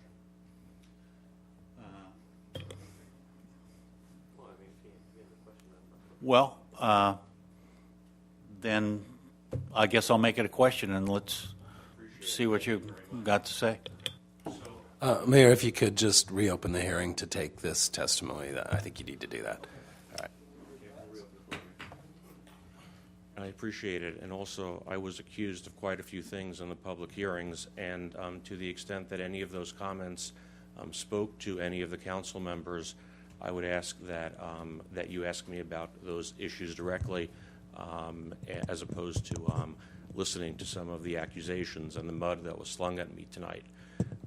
With respect to, by some of the public speakers, in any event, the Councilmember Baker, the signage for Sports Authority is going down from 7 feet 6 inches in height that Design Review Commission approved and that the Planning Commission approved, and that's even smaller than the addition of 64 square feet in division by 2. That's 2 out of the 4 signs going down from 7 feet 6 inches to 7 feet. I'm sorry, to 6 feet in height. Is that consistent with your read of what we've given you? Sir, I'm looking at the square footage, the total package of the signs on the front of the buildings. That's what I'm looking at here, total square footage. Okay. I'm looking at the square footage going from 230 to 192 for Steinmart. I'm looking at the square footage for Sports Authority going from 176 to 156. Sprouts was very accommodating and right on the number there with Sprouts sign. So Sprouts we're okay with? Yep. So let's go back to Sports Authority, because Okay. it was suggested to me by a very credible member from the city that if we added 64 square feet and divided by 2, that would be signage that would be supportable. If I take 64 square feet, add 64 square feet to the Sports Authority sign and divide by 2, what I end up with is a sign that's 6 foot 3 inches high by 19 foot 2 inches wide for a total of 124 square feet. Whereas if I take what we've gotten Sports Authority to agree to, I get to 6 feet in height by 18 feet 3 inches in width for a total of 110 square feet, 14 square feet less than what was suggested to us would be supportable, and 71 square feet less than what was approved. Mr. Using, you're absolutely correct. I'm talking about the I got too many charts in front of me here. Give me I one understand, second. No problem. Sprouts came down to 108 square feet. Is that what you calculate? What I have is that Sprouts actually didn't change at all. Sprouts was at 6 feet by 26 feet in width. Okay. For a total of 156 square feet. The formula would have taken Sprouts down to 5 feet 3 inches by 21 feet 6 inches. That's what I've got For a here. total of 113. That's what I've got here in front of me. That's on B. So if you look at C, and there's an email, I believe, that Sue shared, that we got an email in very strong terms from Sprouts that they would not accept signage that was smaller than Sports Authority signage. And because 6 feet is the same size, because, first of all, Sprouts is the anchor of this project, really they are the draw that the other tenants are relying upon. So to have them to keep them at 6 feet, I would agree that proportionally we had originally shown Sprouts as less than the others. But we've gotten Sports Authority to go down by such a disproportional amount, by 1.5 feet from what was previously agreed to. So that's why they're back on parity. And we're taking, and similarly with Steinmart, what was originally approved was 6 foot 6 inches high by 35 feet 5 inches wide for a total of 243 square feet. And what we're getting them to agree to is 6 feet high by 32 feet 8 inches, which is just an issue of the width is proportional to the height, which is 196 square feet. So it's come down by 47 square feet. And the freeway sign, by the way, for Sports Authority, which was 7 feet 4 inches by 21 feet 11 inches, which was a total of 161 square feet, going down to the 6 foot high by 18 feet 3 inches wide, takes you to 110 square feet. So that's a 51 square foot reduction. We've gone to the mat with these retailers, Councilmember Baker, and we've pushed very, very hard, and we've gotten results that developers typically can't get with these retailers. And honestly, I don't think that there's anything else that we could commercially reasonably do to get the retailers to accept smaller signs. With respect to the freeway sign, I think the Sports Authority letter that you have speaks for itself. Going to the casting of aspersions on me, I'm not threatening anybody. I apologize if any people in the audience seem to think that I'm threatening. I'm just dealing with the Sports Authority, whose lease has a termination right by May the 20th. I have a lender who won't lend on a project when a third of the project is subject to this termination right. And when one of the last person who spoke about why Kmart didn't have an issue, the reason Kmart had no issue with signage is because Kmart took the entire building. And it's because but if we would put one tenant into the entire building, the city wouldn't have a Spanish architecture beautiful building. The city would have one big tenant that, if it was lucky, would be better than Kmart. In all likelihood, would be on par with Kmart, if not worse than Kmart. And by subdividing the property, necessarily the 1/3 of the building, and really a portion of Steinmart as well, is severely impacted by the gas station and the bank in front, and by grade, and by the setback. And that's why the Planning Commission stipulated that the freeway sign would be limited to only that third of the building that's so severely impacted, because if it was any larger, then it's like Kmart, which, because it has so much more frontage, wouldn't need the freeway signage. Mr. Houston, that's exactly why the Planning Commission and this City Council is okay with those monument signs. That's exactly why we're okay with it, because we understand that. We get that. That's why we're okay with those signs that are above our sign code. And but we're okay with that. And they were voted 7-0 in Planning Commission, and they weren't appealed even. I get that. But that's why so let's not forget about that. Let's understand the fact that once, if your sign, if the purpose of this sign is to find these three stores, when you're driving by and you see a monument sign that says Steinmart, Sprouts, and Sports Authority are in here, and you want to go to one of those stores, you turn in there. Once you get in there, it's not that hard to find. The purpose of the sign, as the Sports Authority letter makes clear, is to stay within the parameters of what the retailers, the real estate people, and the operating people could get approved by their committees. And if they can't get the deal approved, then there was a suggestion made in the Planning Commission meeting that really you don't need signage at all, because today people have GPS. So in a world of GPS, why have any signage? And I thought that was brilliant. It makes a ton of sense. The problem is that in my business, I've developed this habit or I've developed the sensitivity that I know that if my retailers feel very strongly, have something as a criterion that they can't live without, I can beat my head against the wall, but I can't make a living if I can't reasonably accommodate their criteria. In this case, you heard Therese Hotvest of Burnham talk about TJX. And our tenants are as difficult or more difficult than TJX. TJX will be in a much more visible and prominent location than will Sports Authority. Steinmart, you mentioned Steinmart. Steinmart's issue is just that their head of real estate doesn't want to get fired when Mr. Stein drives by the property and sees that Steinmart has a smaller sign than Sprouts and Sports Authority have. And that's essentially a quote from the head of real estate for Steinmart. The reality is that we're trying to keep a development together. I don't disagree with you, and because I only know from my experience in development and experience with these tenants, and look, Sprouts put it in writing to you. I'm sorry, Sports Authority put it in writing in a letter. We've shared with you the Sprouts email that we received, which you can make of it, what you make of it.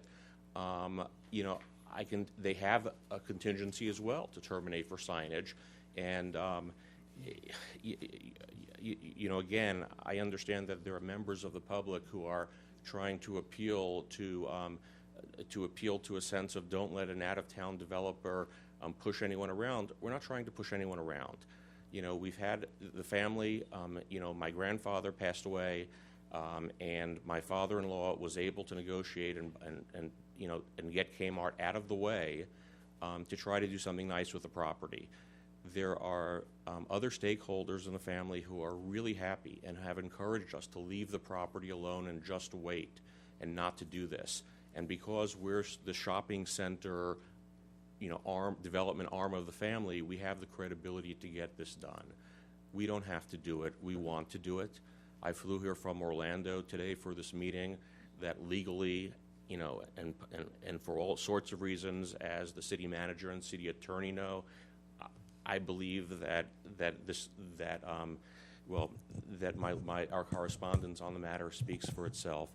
If there is a sequel lawsuit from residents who will threaten it, we will take up the defense of the city in that regard. As has had to be the case sometimes in other cases, but in this case, based on the feedback, the Sports Authority letter couldn't say it clearly enough. And at this point, it's for the city to tell us, do you want these guys or not? You're welcome. Thanks, Mr. Zim. So are you comfortable with the numbers now?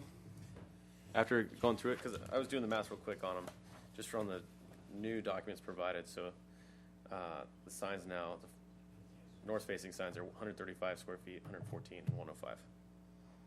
Is what I got. Is that what you have? That's not what he said. He said Starmart was 192. 192, 156. And 156. They're all 6 feet high. Well,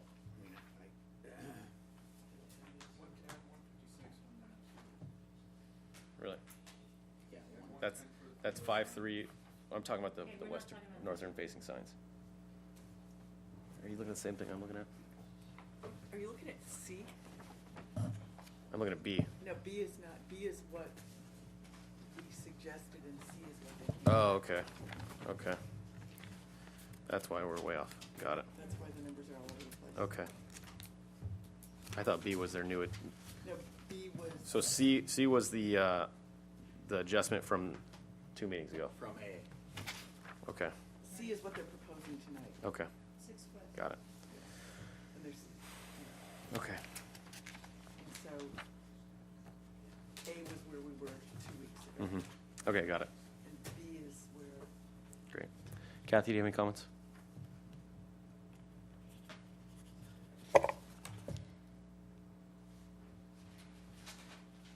I like that they've come down on the front. I was in the design review when I watched that they had much bigger signs, and then they brought them down to A, how much better it looked. And there is some justification having them on the front because it fits the facade of each one. So I could be coaxed into voting for 6-foot signs on the front because of the 350 feet back that it sits. I do agree that the monument signs, we did place them there, and that is giving them the identity that they need in order to find them. I have to really stick to the findings, I think, for sign exceptions. I think because of the troubles with how it sits back in the elevation, like I think I said before, I could make the findings for the 6 feet signs on the front. The freeway sign, I still cannot make a finding. I believe that it's going to be granting of a special privilege that we did not grant to other people that have asked for it. So I would not be, if you're looking at the second resolution, I would not be able to make the findings for C. If I'm reading this right, Sean, it says the granting of a sign exception permit is not considered a grant of special privileges. And then F through, for the freeway sign, F through G, I would not be able to make the findings for. Especially in C, I'm sorry, this is really hard, the way it's written up. let me go by my notes because it's easier than what the resolution says. Wait a minute, I'm sorry, I found it.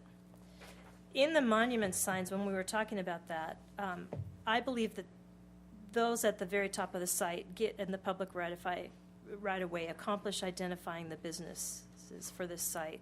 And it removes the problem of the 350 feet away from the street. The monument signs clearly identify that Sports Authority is located in that center. It doesn't matter to me that Sports Authority, if I'm looking at the monument sign, is located behind a gas station and a bank, because at the entrance to the center is a monument sign saying they're there. But the last sentence of that finding, it says, without this exception, there will be only minimal, if any, visibility from the freeway as shown by the visual simulations of the project. They're speaking about the Sports Authority sign. This project never had visibility from the freeway. They never had, it was not designed that way. They never had signage for the freeway visibility. So I cannot make that finding for that last sentence, that finding that Sports Authority needs the exception because there will only be minimal visibility from the freeway. I can't make that argument that was in our resolution. I just want to keep my focus on the process that we are trying to achieve, giving the retailers adequate business identification. I think once you go into the center, you're going to see we're allowing larger signs on the north face of it. I think that gives them the identification. I cannot make the findings for the freeway sign. I agree with the other planning commissioners that said that. I think I have a unique position in that I was on the planning commission and now I'm sitting on the city council. So I was in on this project from day one. Signage was never a part of this. When it was brought to us, the new architecture, and they showed this nice architectural element on the east side of the freeway, we even asked them, it was asked by one of the planning commissioners if, I hope, this is a nice feature, but I hope you're not intending to put signage there because you're not going to get it. And the representative for Cornwasser at the time said, okay.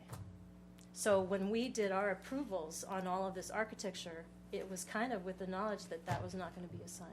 So maybe that's why I am so taken aback by the fact that at the last minute they're asking for a sign there, because I clearly voted on it knowing, I don't know that I would have agreed to put that element there if I had known it was creating a sign.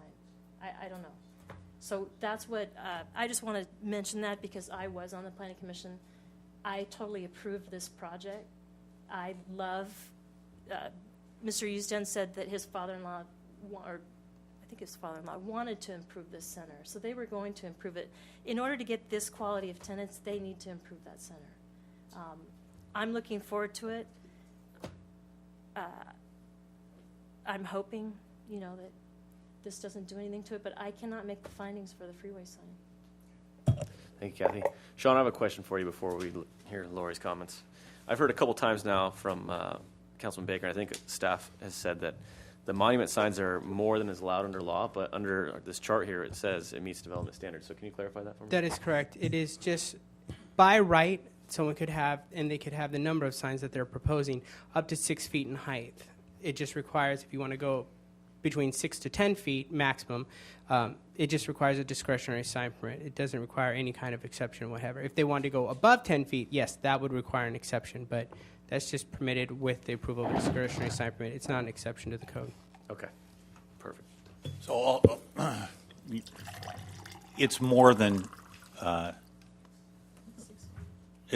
6 feet, which is That's correct. what's allowed by right. That is correct, sir. Okay. Okay. Lori?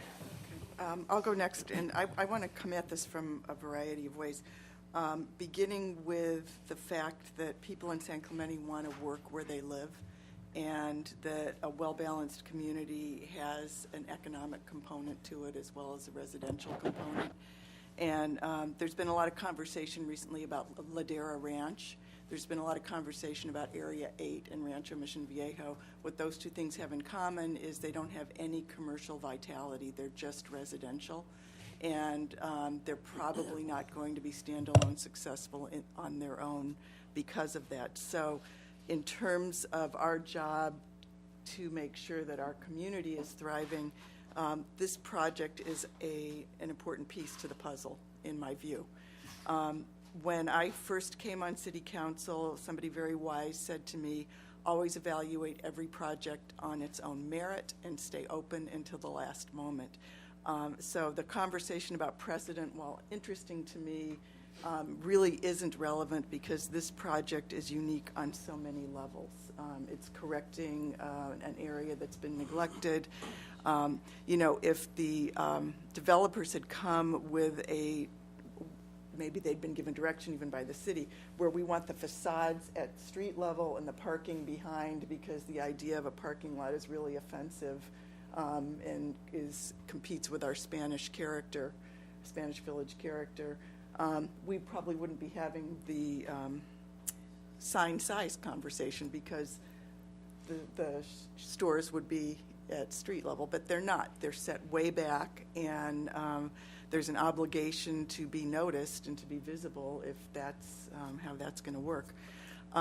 The other thing I wanted to talk about was our experience with Target, and I can't remember which speaker talked about the complexity of doing a deal with some of these stores that are chains. And for those of us that were around during the Target approval process, they only open stores on 2 days every year. And if you miss, I can't remember what the days are, if you miss the April cycle, you're not again eligible to October? Okay. And then just looking at those emails that were passed around, it looks like there's some quirkiness in terms of some of the possible brands that are looking at San Clemente right now. So I have a lot of respect for the timing on this project, and political rhetoric is interesting. We can talk about bullying, or we can talk about moving with a sense of purpose, and somewhere in the middle is what's really happening. But I do have a lot of respect for how complicated it is, and frankly, we're a town that is mom and pop stores, small town merchants for the most part. So this is kind of new territory, and we're proud of that. But the reality is they operate differently. So I want to put that out there. Then I've spent a lot of time talking to people. My parents go to church at the church down the street from your project, but people that live in that area, and they've been without a grocery store on that side of the freeway for years. And if you told me it was 2 decades, I wouldn't disagree. And I think that having access to a really cool grocery store is an incredible benefit to quality of life. So I've got a lot of enthusiasm for seeing this combination of businesses come to town. I voted against the freeway signs on the outlet mall, and was very comfortable with that decision for a lot of reasons. This is not that. This is a project that's almost subterranean. This is a project that, while the landscaping is going to change with the freeway widening, it's still got landscaping that obstructs the building. And so I'm okay with the sign package, and I am believing that it is necessary for this project to go forward. So I'm very comfortable, and I agree with Councilmember Ward that the reduced size for the north-facing elevations is an improvement, and I appreciate the effort. Scott, help me out here for a second. How do we break this up so that way we can address these 3 different issues at 3 different times? Because I think that would help clarify where we're at, and it might get us to a resolution this evening as opposed to postponing it. The 3 issues as opposed to the 2 applications, help me out. Yeah, so the monument sign, the north facing, and the freeway. The monument signs and the frontage signs are part of the first resolution. Okay. So you could come back to that. That aspect of the Planning Commission decision was not subject to the appeal, when you really think about it. Okay. We've gone over at the applicant's request this afternoon the scope of the appeal letter, which is attached here, and that appeal challenges really not the master sign program, except as it includes the freeway sign. Okay. So the master sign program is before you as regarding that element, the freeway sign, but not in its entirety. That's something that we may need to caucus about in closed session, because I think we're going to reach differing conclusions with the applicant about what that means. But there are two resolutions before you, three ideas, but the first two ideas are not subject of Mr. Boyer's appeal, only the freeway sign Well, is. in the possibility we're going to go through multiple iterations, can we just start with the resolution that's staff's recommendation? And The first I move resolution, that we approve it? that includes both the facade signs and the Right. monument Okay, signs. so Is that let me right, just put Sean? it out there. I move that we approve staff's recommendation. Isn't that at the other size? Oh, I'm sorry. Okay. Thank you. I stand corrected. Okay. Staff's recommendation with the reduced proportions in Exhibit C as presented this evening. Can I just make another recommendation? Is that You can make an alternate sorry. motion. No. Well, it's just that the monument signs and the master sign program as a whole, the sign exception permit deals with what you said about the C, the reduced size. So you can approve the discretionary sign permit, and then ultimately the master sign program will have to reflect square footages as approved by the second resolution. So I think if you wanted to, I would almost go at it in the reverse order, because that's the subject of the Yes. appeal. You almost Wow. need to take that up first, because that's the subject of the appeal, and then the rest becomes easy. I think, relatively speaking, because that's the only reason the first resolution's before you. Okay. Is because the freeway sign's in it, and that's what was appealed. Okay. Is that? yeah. Wow. So, This is so we're dealing with, I do apologize. yeah, that's okay. complicated. Well, so we're dealing with 15-045, the second one? I just wanna That's make what I'd sure. recommend, because that's the only reason you're what looking. page exactly are you guys on? So 13, 7D, 13. Okay, so we're all on page 13. All on page 13, it's attachment 2. That's the first one we need to deliberate on? That's what I recommend, because that's Okay. the appeal, and And- that, the inclusion of that is the only reason the first resolution's before you. well, this includes the larger than 60 square foot So this is and the one we freeway amend signage. with version C. Yes, this is the one we have to Okay. amend with version C. and- Before you start making motions, though, I'd like to make some comments here. Okay. Lori. So first off, Mr. Uzdan, thanks for coming out from your vacation. It's much appreciated. I, for one, am very excited about this project. I agree with, I think, the entire community that, or most of the community, that most of the community, that this site needs renovation dramatically, and I think we're mostly excited about this project. We've done our best through staff to work with you to ensure that you have all the information going from the beginning, starting from the beginning, and knowing the mountain that you were going to have to climb coming to the city of San Clemente. And unfortunately, that's just the cost of doing business in the city of San Clemente. We expect higher quality developments than other communities do. And I think we were honest with you from the beginning about that. So, though I do appreciate you coming here from vacation, I think it was somewhat expected when you came with this project. That being said, there is a line in the sand that needs to be drawn at some point in terms of what we do for developers.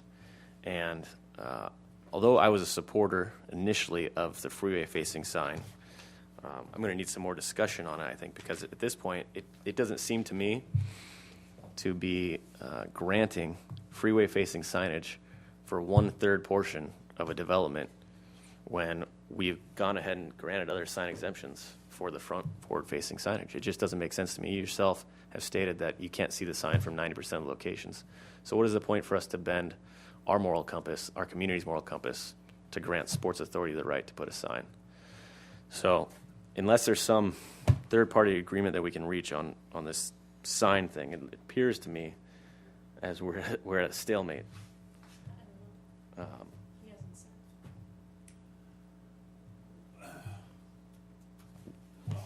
Well, I'm going to support both ends of this. I'm going to support a freeway sign, and I'm going to support the reduced signage on the thing, because the benefits outweigh the cost by such a large amount for me. I'm going to have to do that. So that's where I am.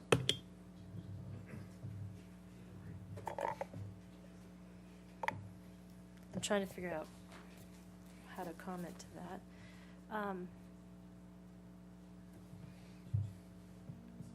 The benefits of the project itself are good. But we're not talking about the project and bringing the stores here, and I think we get kind of off track on that. We are talking about just the signage.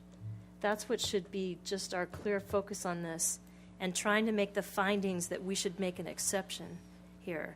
It's a lot easier to look at what our ordinance say than to read this resolution, I have to admit. But it says required findings prior to approval of a sign exception permit, all of the following findings shall be made. And it's 5 different findings. And then for a freeway sign, there's A through E that we have to find. And so the reason that I said that I could not make the findings is number 3 of the 5 required findings is the granting of a sign exception permit is not considered a grant of special privileges inconsistent with the limitations of other similarly situated properties. We have other properties that are sitting below the freeway, very far down, that have asked for signage and have delayed their projects because we have not given it to them. They have said that they also need the signage, and we have not granted that. Also, for freeway-oriented signs, the location of the site dictates the need for a freeway-oriented sign to allow adequate business identification. The 2 monument signs do that. They give the Sports Authority business identification. They don't need the freeway identification. It is granted, it's giving them a special privilege.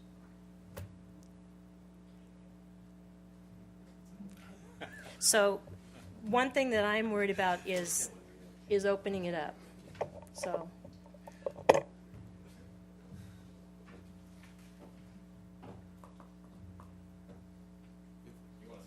I was thinking about it. And I might need coaching from staff on the second resolution, which is the sign exception permit, which is the subject of the appeal. There are 2 facets, right?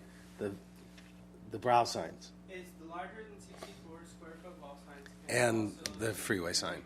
So if the council wanted to bifurcate, it's to get back to your original question. I'm sorry it took me this long. If you wanted to bifurcate your decision of those 2 elements, you could do that. Both are subject to the appeal.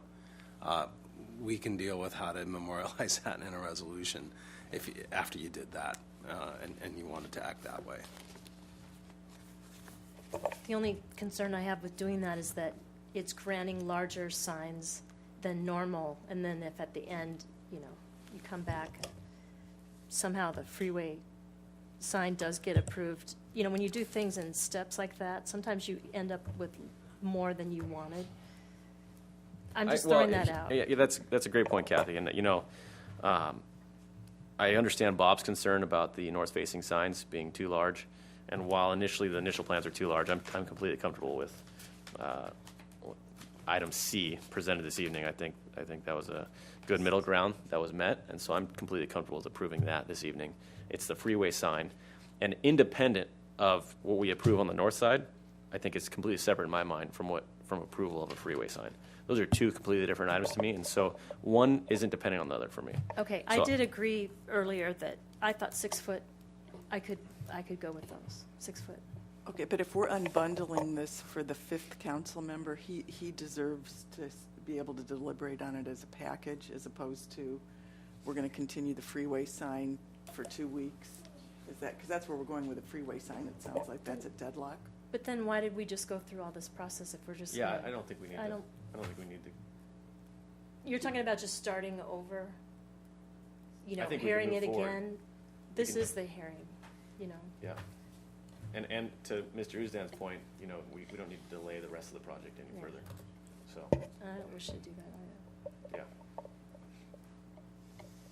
And walk me through again your uncertainty about the freeway sign.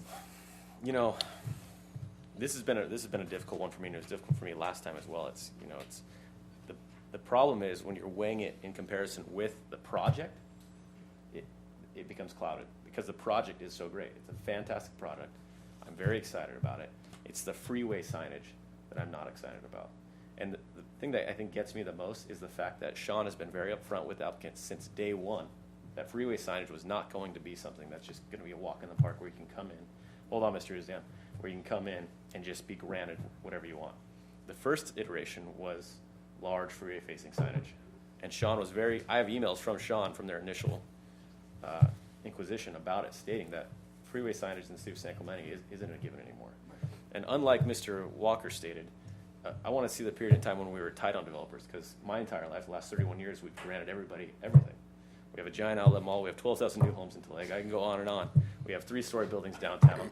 So, I mean, we haven't been this tight-lipped, like he's saying. It's been quite the opposite. And so now we're requiring more refined development. And one of those refinements is not freeway-facing signage. It's 2015.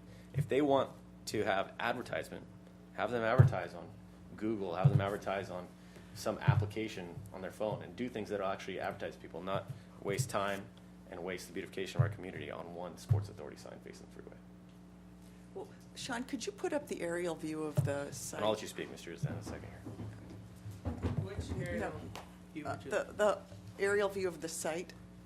I think it was that one. Yeah, thank you. Okay, so what I'm responding to with the freeway sign is in the, if you're looking at the screen, it's at 12 o'clock, that the red buildings, those, Yeah. they basically block your sight lines of the Sports Authority until you have to be committed to coming into the project to understand that the easterlymost offering is Sports Authority. So, on one level, the freeway facing is, their best shot at signage. Mm-hmm. So, Yeah, that's one of my answers. I guess when I spend more time over there because of, as I mentioned, it sort of doesn't work that way. There's so many traffic lights and there's so much going on there that. Well, and to that point, Lori, because I understand what you're saying, and I agree that we need to work with the applicant as much as possible. I think that's what we're doing with the north-facing signage. We can cite Target, Walmart, the entire Rouse Tulaga district. I mean, there's so many projects in town that don't have this sort of frontage or this sort of notoriety being directly off the freeway that are successful in our community. And the bottom line is Sports Authority knows at the end of the day the closest sports retailer we have is Big Five. And Big Five is not a high-end sports retail location. Sports Authority, on the other hand, is. And San Clemente, Dana Point is a very desirable location. And they know if they get into that location, they're going to corner the market. And they knew that going in. And I'm sure Mr. Uzdan was honest with his business proposal with Sports Authority when he said freeway-facing sign is going to be very difficult to get. But anyway. Well, first of all, I'd like to clarify. Yeah, I never closed it. There's a misunderstanding.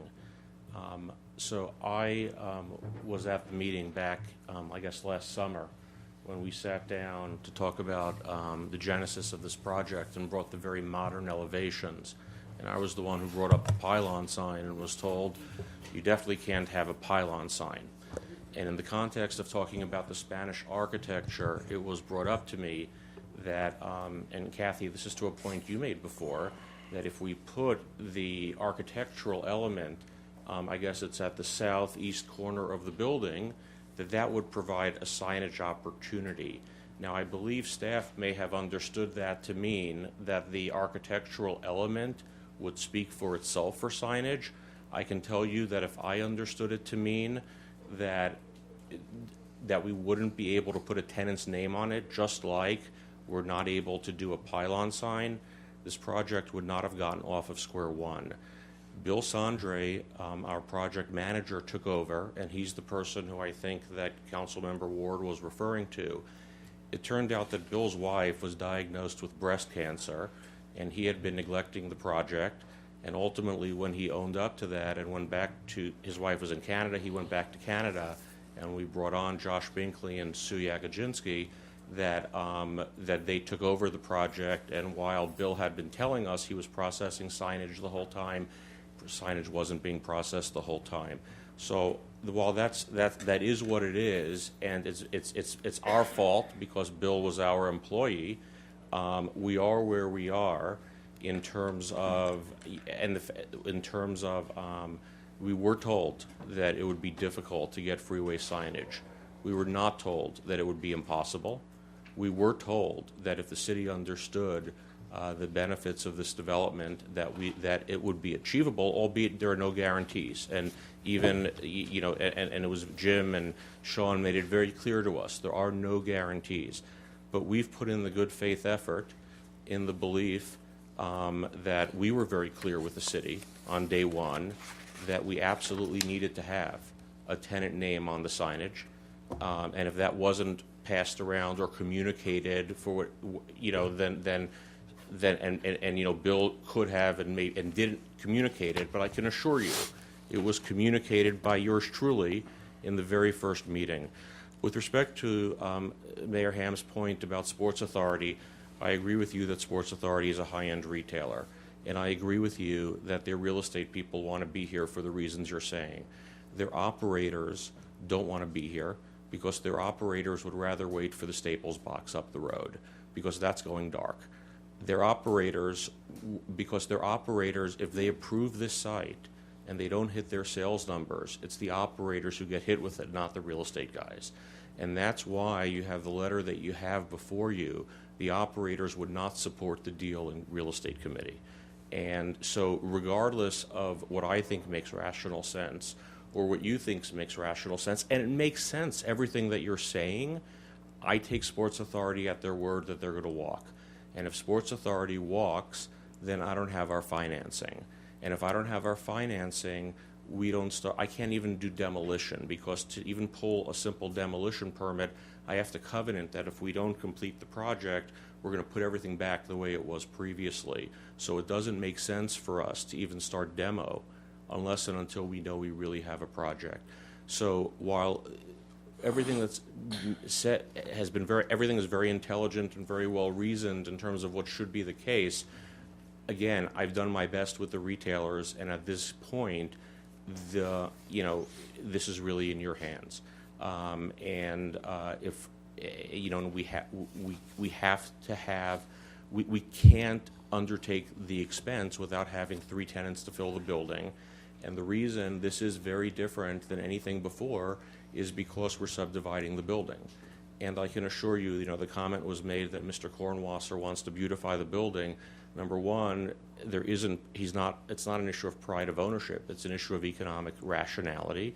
And number two, he wouldn't even have the authority to because his sister and his 2 cousins weigh in on it as well. And I can assure you that this is the absolute, this is a fantastic outcome on the project. I can't tell you what will be if this doesn't happen. The honest answer is I don't know, but what I do know is that if Sports Authority terminates its lease, then I can tell you that we negotiated our leases with Sprouts and Steinmart to say that if we're, for whatever reason, unable to get to where we need to with the city, we have the right to terminate our lease and not pay any damages whatsoever to the tenants and go back to square one. We're doing the best we can. We respect the fact that San Clemente is development at a higher level, and therefore we stepped up in the architecture. We stepped up in all kinds of ways on this project.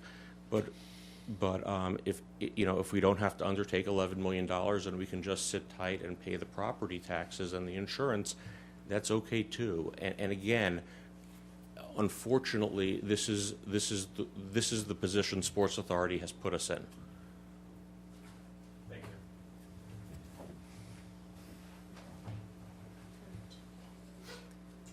Well, do we want to bifurcate this and go ahead with the approval of?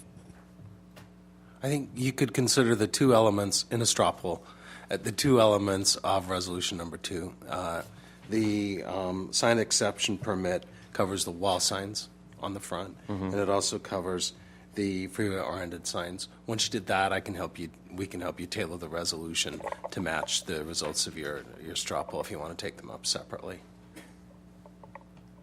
We need to do that very carefully after what we've heard at the Planning Commission, taking a Yeah, straw. we'll make sure we document it real well. Yeah.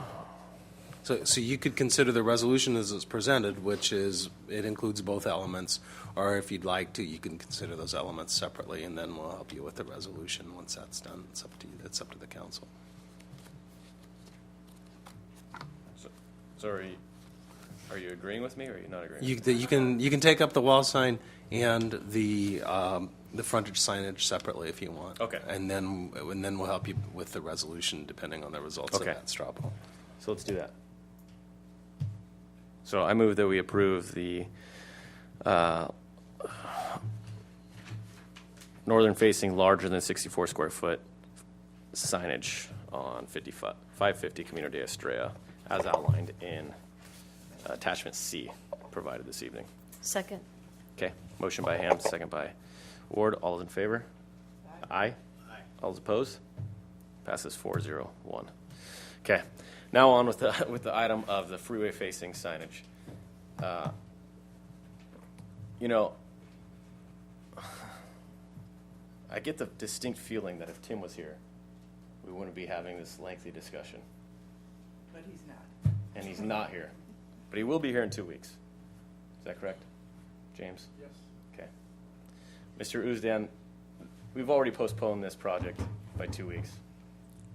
So let me answer the question. So as a result of, Do it quickly, though, because we have about 10 I'm going to try.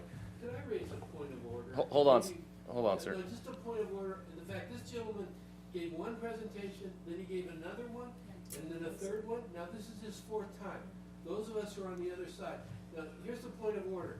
If you're going to listen to him, and I think the tape will show, for 40 minutes, and the other people only get 10 or 15 minutes, then is your judgment going to be fair because it's been overloaded to allow him to speak so many times?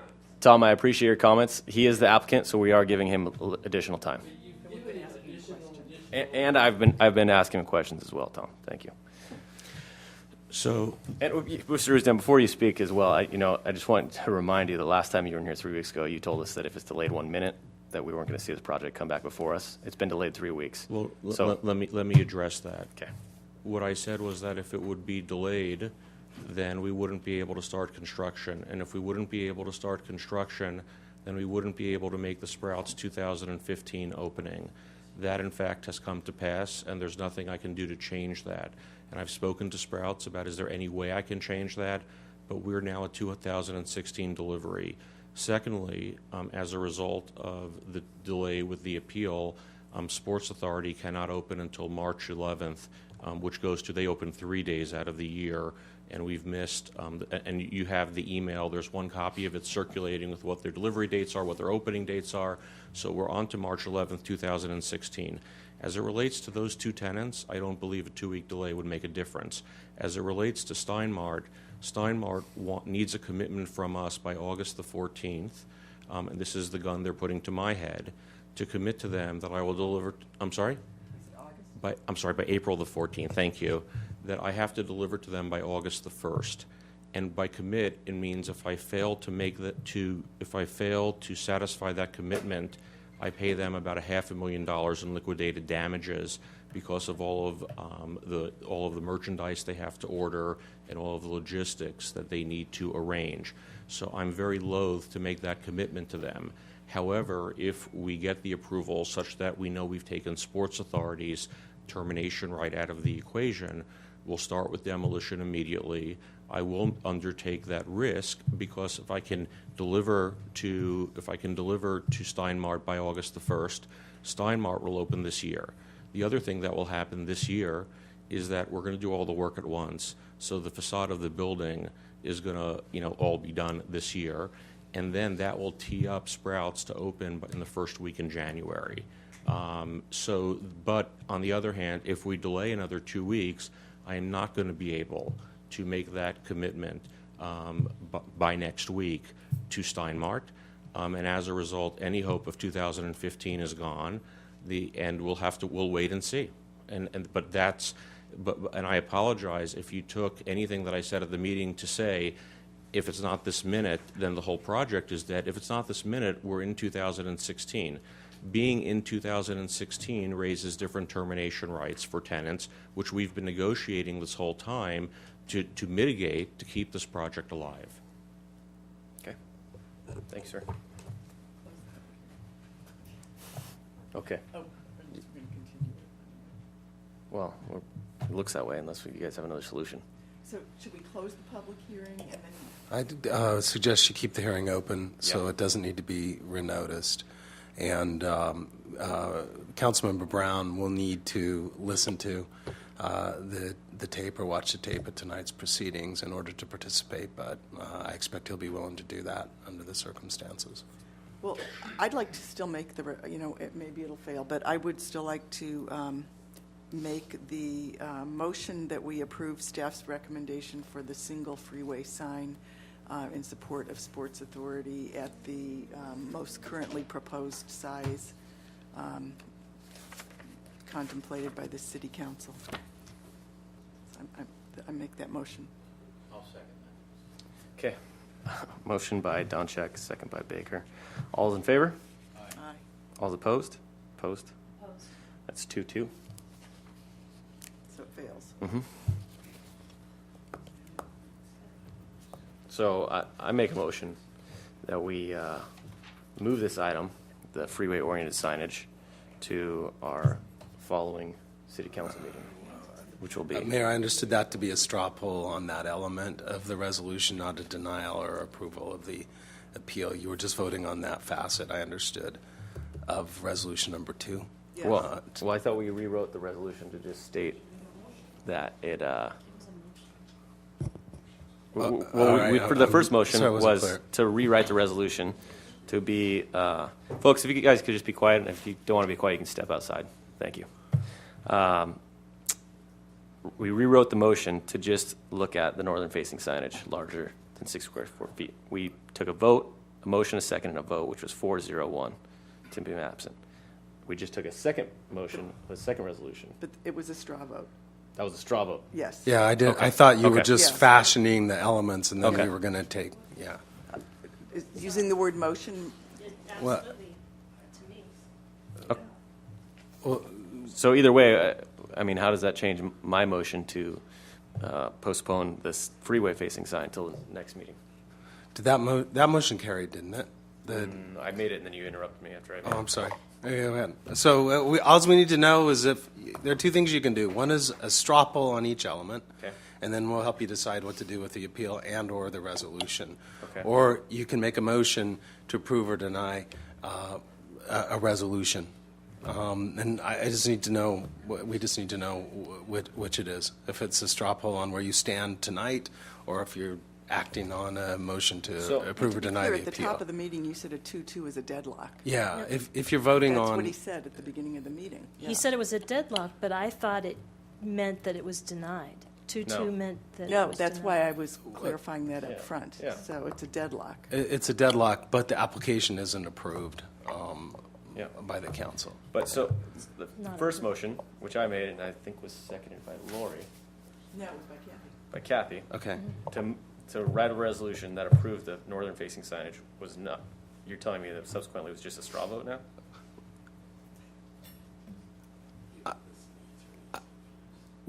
Yeah, that's what I thought you were doing. Okay. What we need to do So is we can't need separate to. these 2 items out into 2 separate resolutions? You can, but what we need to do before you're done Okay. is decide whether the resolution is passing or not, and whether it includes the brow signage Okay.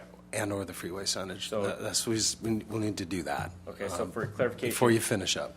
Lori moved the original resolution just now, and it was a 2-2. She moved approval of both elements Yep. in the original resolution. And it was 2-2. That went 2-2. So I can make a modified resolution which only approves the northern-facing signage, and we can pass that resolution. Yes, yeah. And then subsequently, we can go on to the first resolution and pass that one, which includes the monument signage. Yeah. And then we could do a third one that postpones the That freeway continues sign. the freeway signage, yeah, yeah. Okay. That part of the appeal. Okay, Okay. perfect. All right, so That makes sense to you? Okay. Okay. So what we've done is we've tied this motion.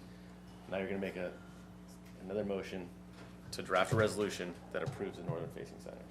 I am.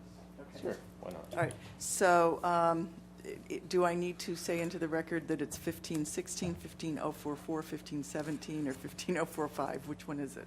Oh, I think we're going to 15045. 045. So we're going to adopt resolution number 1517 entitled "A Resolution of the City Council of San Clemente, California approving sign exception permit 15045 with these exceptions, excluding the freeway signage and including the sign dimensions presented in Exhibit C by the applicant. Thank you, Councilmember. Estrella Shopping Center Master Sign Program Phase 1 for wall signs larger than 64 square feet and larger than 64 square feet for a commercial center located at 550 Camino de la Estrella.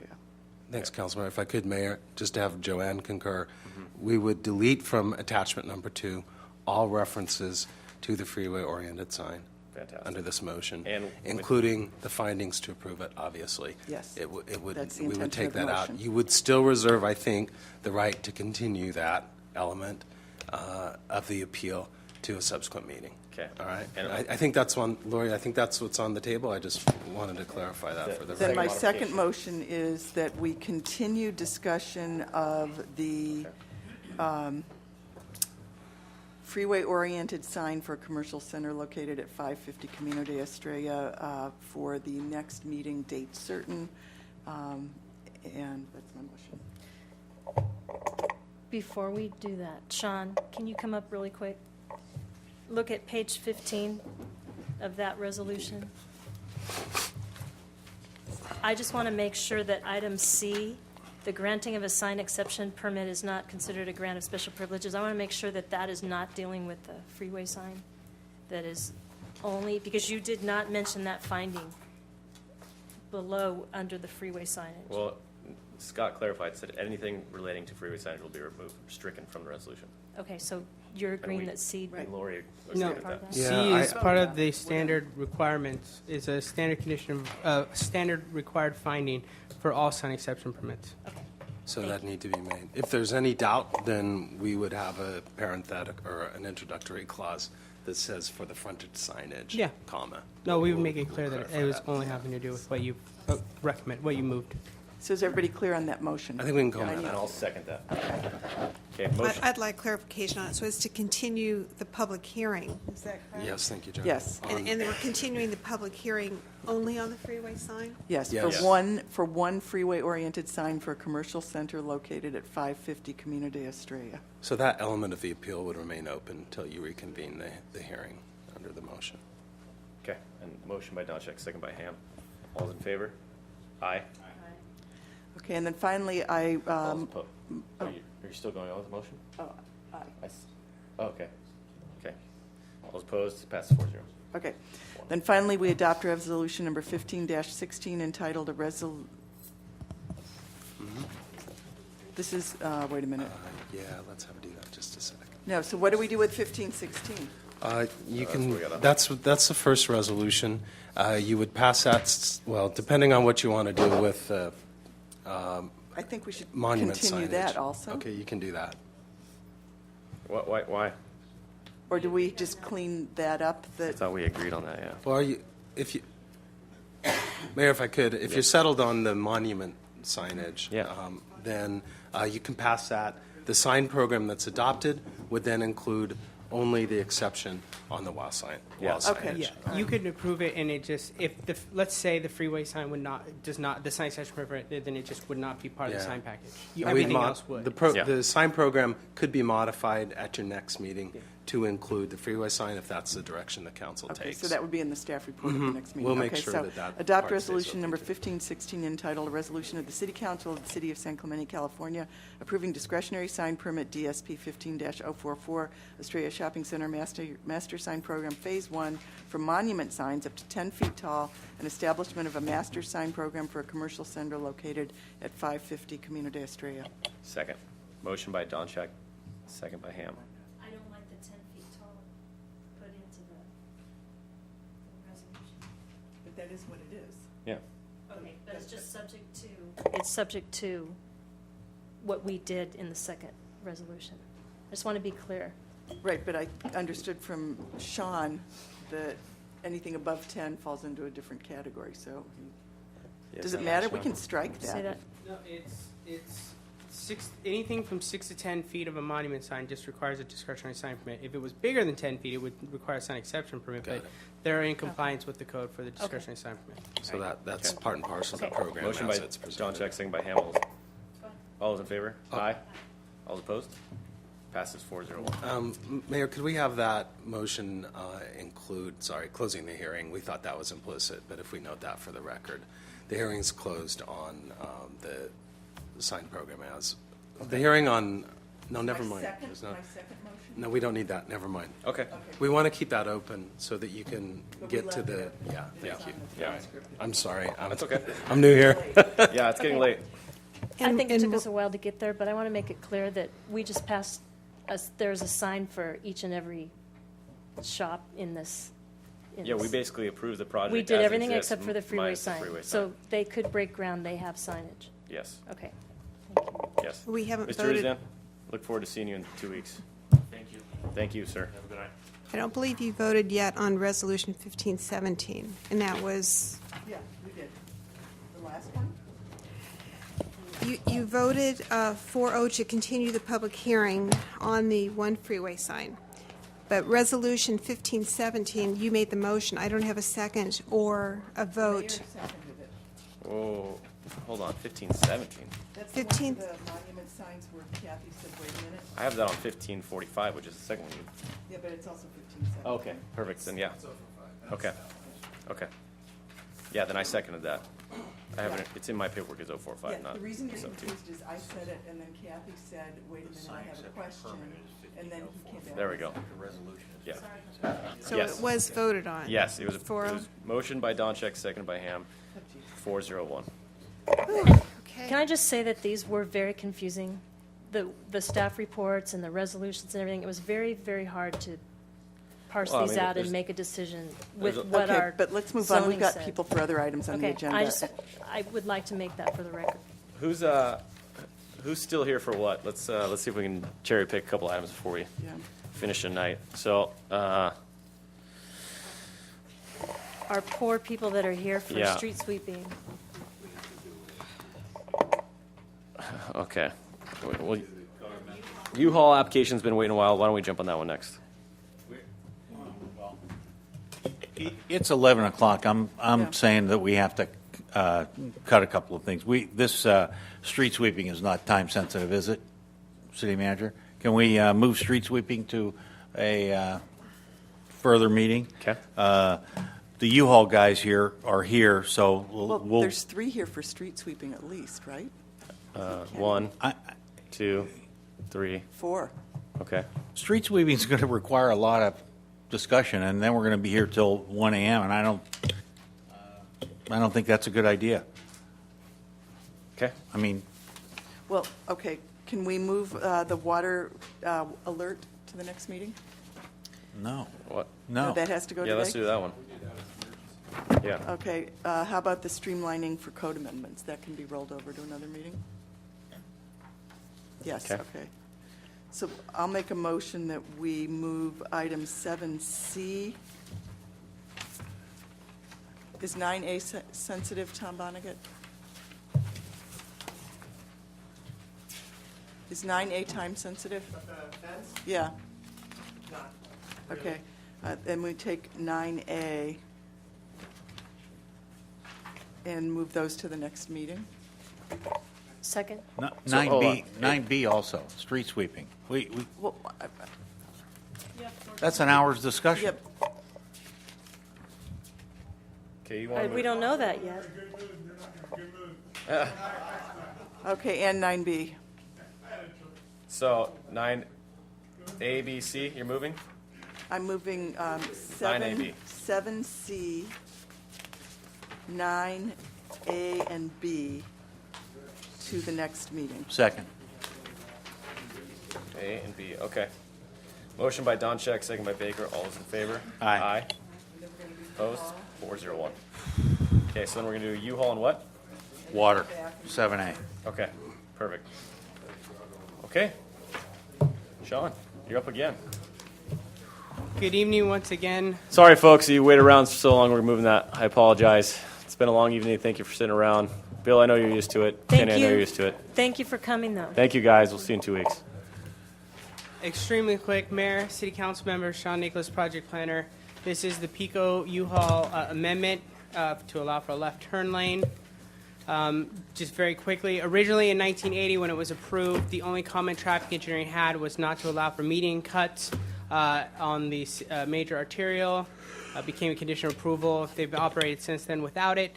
It went forward first time to commission and was denied in November 2013, 6-1. It was appealed to City Council, never made it here for a variety of reasons. The applicant withdrew.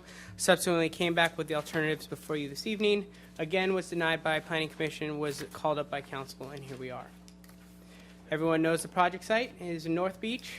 Alternative 1, the key thing here is that it allows for both a left turn in and ingress, egress out, left turn out. Alternative 2 is just a left-hand turn in prevents a left turn out. Traffic engineering has reviewed it, still has the same position that they want to limit the amount of unprotected turning movements and conflict points on a major arterial. Staff has also assessed this project in compliance with the Centennial General Plan. It's found it to be inconsistent with at least 9 different general plan policies and goals. It's identified as a view corridor and result in a minimum of 1,800 square feet of landscaping to be removed with trucks and other obstructions inserted. They have provided some visual analysis. Staff has reviewed that and determined that there will be some impacts to the view corridor in the middle and lower portions of it. Based on all of that analysis that has been provided in staff's assessment, staff and the Planning Commission recommend denial of the proposed amendment to remove the condition of approval associated with median cuts. Staff is available to address any of the council members' questions this evening. Does the applicant want to speak? I'm sure he does. Okay. Sir, which one? There's 3 of you here, right?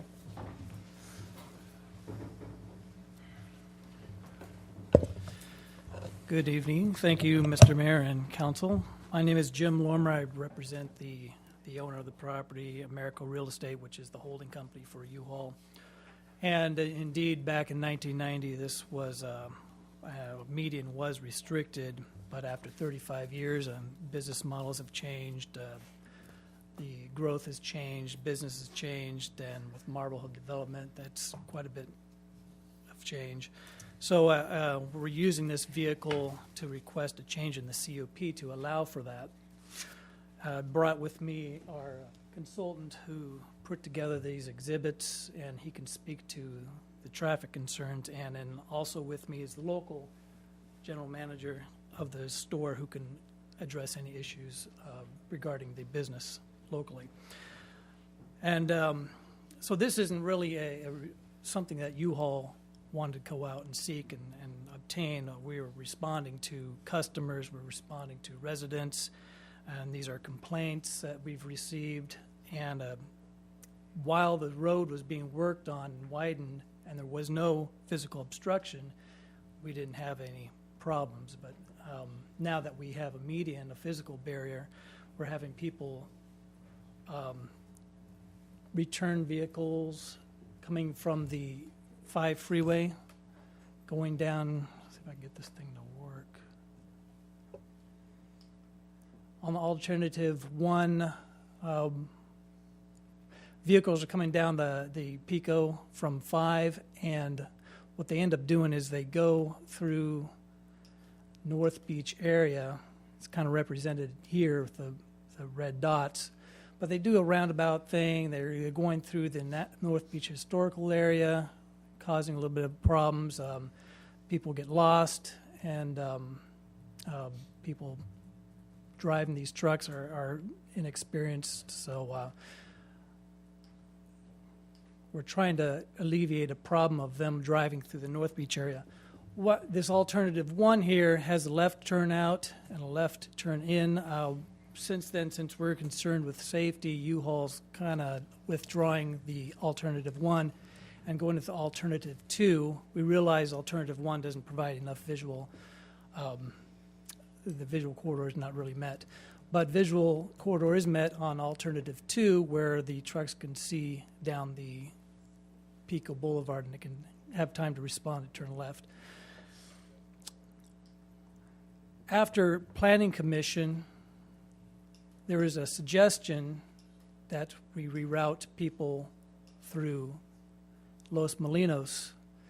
And so this route shows Los Molinos, and the circles represent possible points of conflict with intersections. Los Molinos is 2 lanes. Cars are parked on both sides. There's numerous driveways coming from numerous businesses.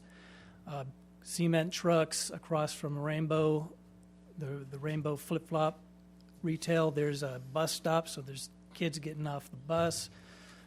So we recognize this is actually not being very adequate. So as the North Beach goes, too much points of conflict to there. There's recreational activities, pedestrians, bicyclists, and people from all over the place coming to vacation here. And then Los Molinos is just too many turns, too many points of conflict. Another suggestion was made to revise Google Maps, which has been done, so Google Maps doesn't bring you down Avenida Pico to do the illegal U-turn anymore, so now it's taken us through Los Molinos. But as far as we see, the obvious least amount of points of conflict is just turn left into the U-Haul Center. So Yes, 10 minutes. I can have Sam here explain some of the traffic situations we have. I think he can explain his exhibits a lot better than I can. Thank you, Jim. My name is Sam Jacoby. I'm a civil engineer with R.A. Smith and Associates out of Irvine, California. I have a card that I'll drop off with the administrative. As Jim stated, we looked at the traffic conflicts and the various alternatives. Alternative one, that's not good. Alternative one is no longer the preferred alternative with the egress out as well. Alternative two, with just the ingress movement coming in, is the preferred alternative. We looked at traffic through 3 scenarios. One is the North Beach area, 2 is the Los Molinos, and 3 is our preferred alternative. It's interesting that you guys had the Roundabout conversation today also, because one of the common threads in Roundabout design, I've actually designed a couple myself, is that in a standard 4-leg intersection, there are 32 points of conflict in crossing maneuvers. Those are your 90-degree turns, divergent maneuvers where somebody could like rear-end you, and then merging maneuvers where you could sideswipe. And those conflict points are frequently counted up when you look at intersection safety. We looked at 2 options in the North Beach area, and both had between 25 and 26 vehicle conflicts coming down from the Los Molinos intersection with Pico through the North Beach area and ended up at the U-Haul site. The option on the left, the Los Molinos option, that had 25 vehicle conflict points throughout, as well as 6 pedestrian conflict points, whereas the U-Haul preferred alternative only has 7 vehicle conflict points, 2 at this location, and then an additional 5 at the Los Molinos and Pico intersection that we added to all of them just to stay consistent. So this has the least amount of conflict points where 2 vehicles could potentially impact each other and have an accident. That being said, in early 2013, my firm did an intersection study where we noted, based on traffic patterns at U-Haul, that there are 5 peak vehicle hour trips that would turn into the site in either alternative 1 or alternative 2. So really peak hour traffic, we're talking about 5 trucks. So if you average 1 truck every 12 minutes, it would have to sit in the median over 12 minutes before it would back up. Additionally, as part of the intersection analysis, we studied the impacts of the left-hand turn into the site and how that either benefits or degrades the lighted intersection at Camino Real and Avenida del Pico, and it does not degrade it. Additionally, in traffic engineering at a signalized intersection, the signals provide gaps which allow clear movements of vehicles to cross them on a properly designed lighted intersection.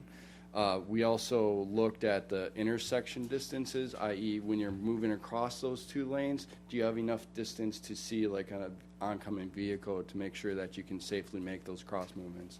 And there was found to be enough distance. Secondly, we looked at the stopping site distance for vehicles coming up from Camino Real and possibly T-boning a U-Haul truck, and there's enough distance to see that movement and stop for a truck that turns too early.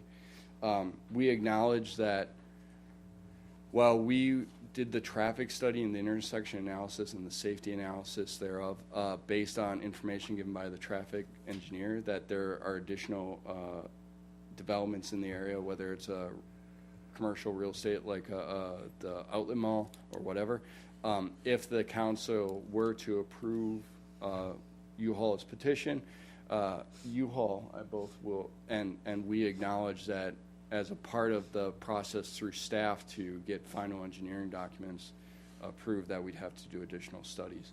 Additionally, one of the comments that was brought up in the Planning Commission about, 45 days ago, was that this would place an unneeded financial burden on the city, i.e. paying for and replacing the asphalt, the landscaping, the utility conflicts. And U-Haul acknowledges that any improvements made to this median would be borne by U-Haul. I did notice, I hate to bring up the whole precedence thing based on the prior conversation, but just up the street, there's 2 lighted intersections where someone can make a left turning movement into the water treatment plant. Further up between those 2 lighted movements in Los Molinos, there's an uncontrolled movement into the sewage treatment plant as well without median. Yeah, and I think that's all I have to add. Yeah, I'd just like to add one more thing before I let Kurt here talk, is that we did a visual study here with actual trucks in the actual street, and you can see that they don't block any views of the ocean. So with that, I give it to Kurt here. There I go. We have 2 speaker cards. Kevin Schofield, is that one of you guys? Right here. All right. You still want to speak, Kevin? Well, I'd like to, what I'd like to do is let them finish before we speak. What's that? If we could, we'd like to let them finish off. Yeah, no, we're going to just take your 3 minutes. Okay. Take your 3 minutes. So Kevin Schofield, Eric Roper, and then is there another card? No? Filled it up. Thank you. Thanks for waiting around. Okay, not a problem. My name is Kevin Schofield. I am with U-Haul. I'm the market company president for U-Haul Company of Oceanside. I handle Oceanside, San Clemente, Carlsbad, a lot of influential areas of the type of business. And what we're here request today is for you to approve the left turn lane in. And it's not because of business, it's because of safety. And everything that we've done on this part of the thing, what we've been trying to get approved, is to reduce customer complaints. It's to reduce the impact to the city of San Clemente. I've been to the North Beach Association. I personally went to 2 or 3 of their meetings. One time when you guys were all running together, I was at the meeting listening to you guys before the election. And we're doing the same thing, is we're trying to do what the community wants. They don't want these big trucks in their tight little side streets. We want to come down the main thoroughfare, make a left-hand turn into the property, and keep these trucks out of the areas where your residents don't want them, and where it could potentially hurt or damage your residents or possibly hit somebody. Now, I personally went with the car wash where we turned around and replaced an awning where somebody went the wrong way and went through the car wash with one of our large trucks and took out the whole awning, which cost us over $7,000 to do. Why did we do that? Because we want to be good neighbors. And what we're trying to do is make sure that this type of stuff doesn't happen for U-Haul footing the bill for the left turn lane so we can turn directly off of a main thoroughfare into our property and not go through these side streets with all the residents and all of the tourists walking up and down and getting into it. So that's what I would ask you to approve, the left turn lane, and that's why we're here tonight. Thank you very much.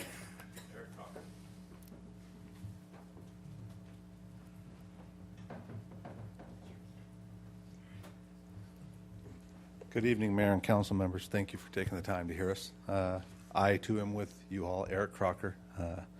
And couple of the points I want to make sure we got across. It was mentioned earlier. I want to make sure that everybody understands that apparently in a previous meeting it was indicated that, well, you guys just leased the property, so even if we approve it here in 5 years, you may not be here. I want to make sure the relationship is established. Americo does own the property. Americo is a parent company of U-Haul. We're not likely to evict ourselves. Probably not going to happen. So we will be there, I assure you. We don't sell our properties, so we don't sell any of them. He already covered U-Haul is going to pay for it. The turn lane is not meant to increase business. There's no financial gain for U-Haul here other than getting customers happier with our service that we can offer them, not providing them a roundabout trying to get around and figure out how to get to our store. It's strictly for safety. And the only financial gain would be we would have less awnings to replace, all right, or less other instances of accidents. We handed over, I believe you guys have them, signatures from the residents here in San Clemente, over 3,000 signatures asking for you guys to help support us with this left-hand turn lane into our property. And that wasn't going door to door to seek them. That was just people coming to our counter that Kirk, the manager, happened to bring it up. Hey, they would mention a concern. We know we have this petition. If you're truly concerned about, you could sign this petition. So it wasn't even us going door to door seeking these signatures. Also, I've heard mentioned that in previous meetings it was mentioned that maybe we could hand out maps to customers so that they could figure out the best way to get to our store. GPS has replaced maps. I don't know about anybody in this room, but I can tell you I don't go anywhere. If you handed me a map, I would make a paper airplane. I don't use maps. You give me an address, I punch it in, I get there. That's just how it works. And if you follow, I followed my GPS today, and it brought me right down Ave Pico and around, and I ended up pulling into, I didn't make the roundabout, I pulled in a 7-Eleven to buy a soda. I wanted to be legit. But seriously, that's how it brings you down.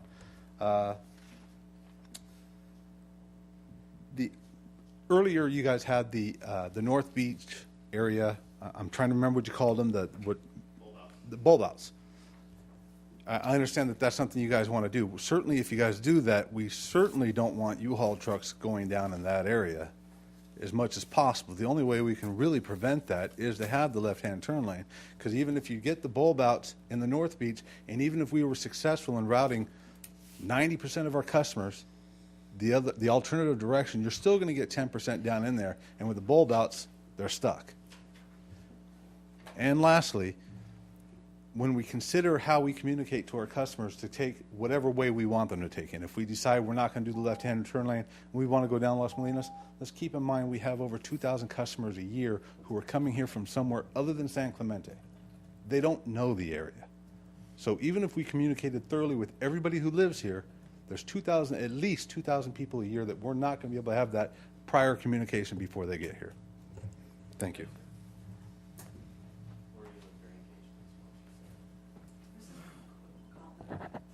I called it up. I saw that the applicant was going to appeal to the city council anyway, and I thought an opportunity presented itself for us to, be on the side of a local business that's been in town for a long time and done right by us. To me, on the surface, it made total sense to have a left turn lane. After subsequently reading the staff report, I see the concerns that staff has, and they're noted pretty obviously in it. There's 12 different points in our general plan that go against this, Sean? Yeah, 9 I noted. Okay. Okay. Yeah, I need to close the public hearing. Sorry. There we go. So that's why I called the item up. I'm glad that you guys have the opportunity to appeal it, and we can talk about it this evening as city council. One of the things that intrigued me, and one of the things that I hadn't thought about previously was the large development we're going to have in that area, and how that's going to affect future traffic. And so I was intrigued by it's late. I was intrigued by Sam, was it? And his thought in doing a further traffic study to address those concerns, because I think that's ultimately Sean's concern. We don't want to replicate the situation we have on the east side of the freeway with Pico, where we have those turnouts that cause traffic, and I certainly don't want to do that. And so that's my biggest concern, is causing a larger traffic problem than the U-Haul trucks are currently causing. So that's where I'm at with it. Well, I got a question for any one of you guys. The preferred alternative here is alternative. Well, 2. The preferred alternative is 2, which is a left turn in only. Okay, thank you. Left turn out. And I have a question for traffic engineering. Bill, you're going to take that?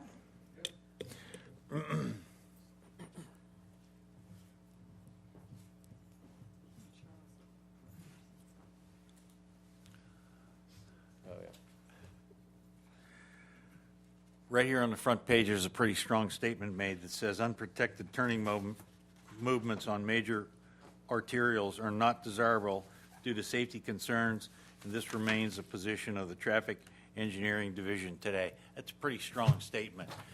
We've got another traffic engineer that says this is increasing safety. So what do you think? Well, I think there's consequences from whatever decision you make. So if we allow the left turns in, obviously there's a potential for conflict with traffic that may be going 35 miles an hour or so. And our staff consistently, for the entire time I've worked here, and obviously before I started here, the condition was that there wasn't to be turning movements, left turning movements in and out of this property. That was a condition of approval when it was originally developed, and the staff has consistently maintained that position. And I understand, though, the issue with how do those vehicles coming down Pico get back to U-Haul, because I've had that problem. And I tried I shouldn't say this, going through the car wash once and decided I'd never do that That was again. you, Bill? No, I didn't hit anything. Oh. No, that was in my car. Oh, there you go. Perfect. So no, I understand. So that didn't work. So I decided I wouldn't try that again. So I agree. It's a difficult situation, and we've done everything we can to try to discourage these types of movements, and adding them back in. In fact, we had a request several years ago when Marblehead was installing the new median to leave an opening in there, and we told them back then that the city's conditions of approval for the project didn't allow that. So the median got built, and now they're back trying to get it opened up. And as the traffic study says, we believe that a left turn out of there is a very bad idea because of the sight distance concern. Exactly. But technically, yes, we could allow a left turn in there if that's the desire of the city council. Well, yeah, they're not proposing a left turn out of there, just Correct. a left turn. Right now, right. Just a left turn, So right. number 2 technically works. It doesn't, as Sean mentioned, follow the guidelines in our general plan, but that's why it's before you tonight. Okay. What I would like to say is we've got a lot of moving parts going on in that part of town right now, and you're a wonderful business, and the city's kind of grown up around you. What I'd like to suggest is that we don't approve this tonight, but maybe 3 years from now, once Marblehead Commercial is up and running and the residential is up and running and the beach club is open again and maybe the Miramar has sorted itself out, then we come back and look at a traffic circulation plan that serves North Beach. But at this point, there's quite a few moving parts going on, so I'd be very reluctant to add an additional one with so many variables. I'm more willing to look at it than that, frankly. Bill, would you skip back a couple of slides? I wouldn't mind asking for for U-Haul to do a little traffic study. Let me see. Bill's Do I see risking it on the touch left? screen? Go ahead. Jeez, IT won't even use that thing. Keep going. One more.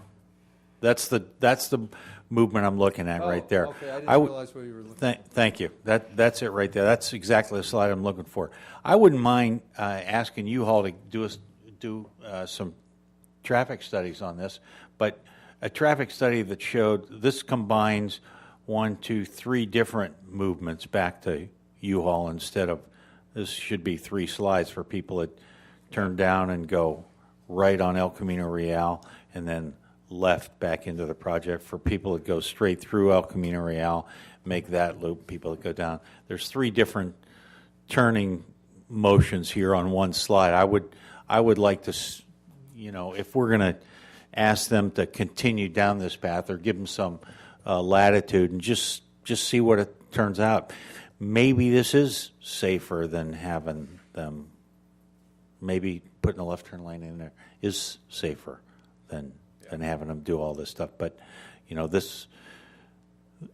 are three different things here. If one of them is safe, then we're not going to,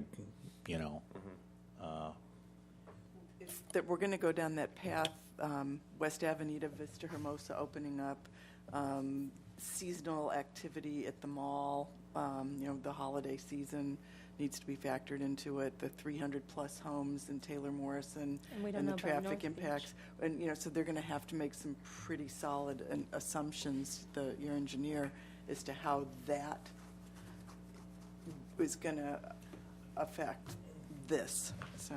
I hate to say no to something that might actually increase safety. I hate to say just a flat out no or come back in 3 years. If they can demonstrate that it's going to be safer, I wouldn't mind taking a look at I'm it. not disagreeing with you. I'm just saying that the assumptions have to be pretty high.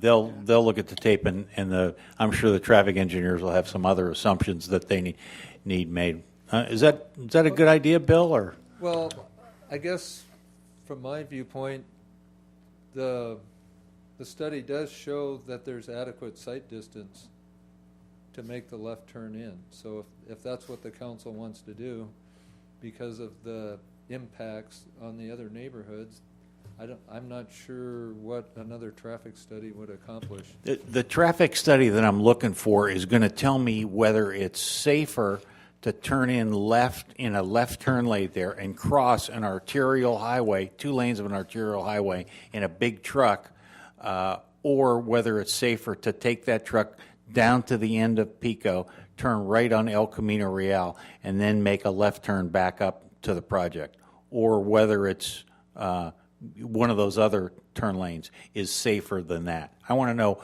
which of those 4 options is safer. Los Molinos and that is obviously not as safe as one of these options.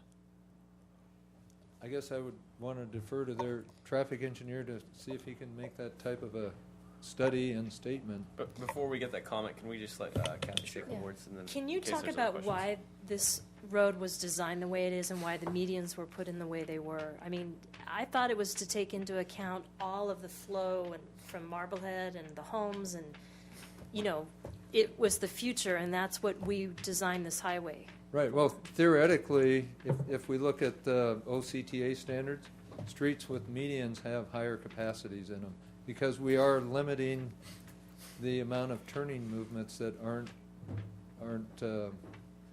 that are allowed. So the more turning movements, like if we had a center turn lane in there, then theoretically the capacity of the street would be less. So this type of street typically has a raised median in it, this major arterial. So like I say, it gets back to, I think, more what the council's opinion is as to whether the general plan, trying to stay with the general plan and minimizing the amount of openings that are uncontrolled, or whether you think it's more convenient for the neighborhood. Or it's better overall for the city, because I'm not sure we can really say that one is safer than the other. I'm not sure how I could make that finding myself, but I don't do traffic engineering every day. But that's why I thought maybe it would be good for this traffic engineer to comment on that. Okay. So the question posed to you is, can you do a study that shows the safety factors in what's represented here on the screen versus what would be a left turn lane into U-Haul? We actually did that over the last couple of days with developing both this slide and this slide. As I mentioned, we looked at the traffic conflicts, which are the most objectionable,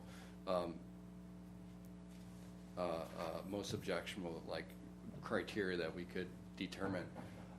So we looked at the scenarios for this Los Molinos option. We don't want to talk about the Los Molinos, so skip that. And then we looked at just the left turn in, as well as this lobe coming in, and this lower lobe, or this upper lobe on the right.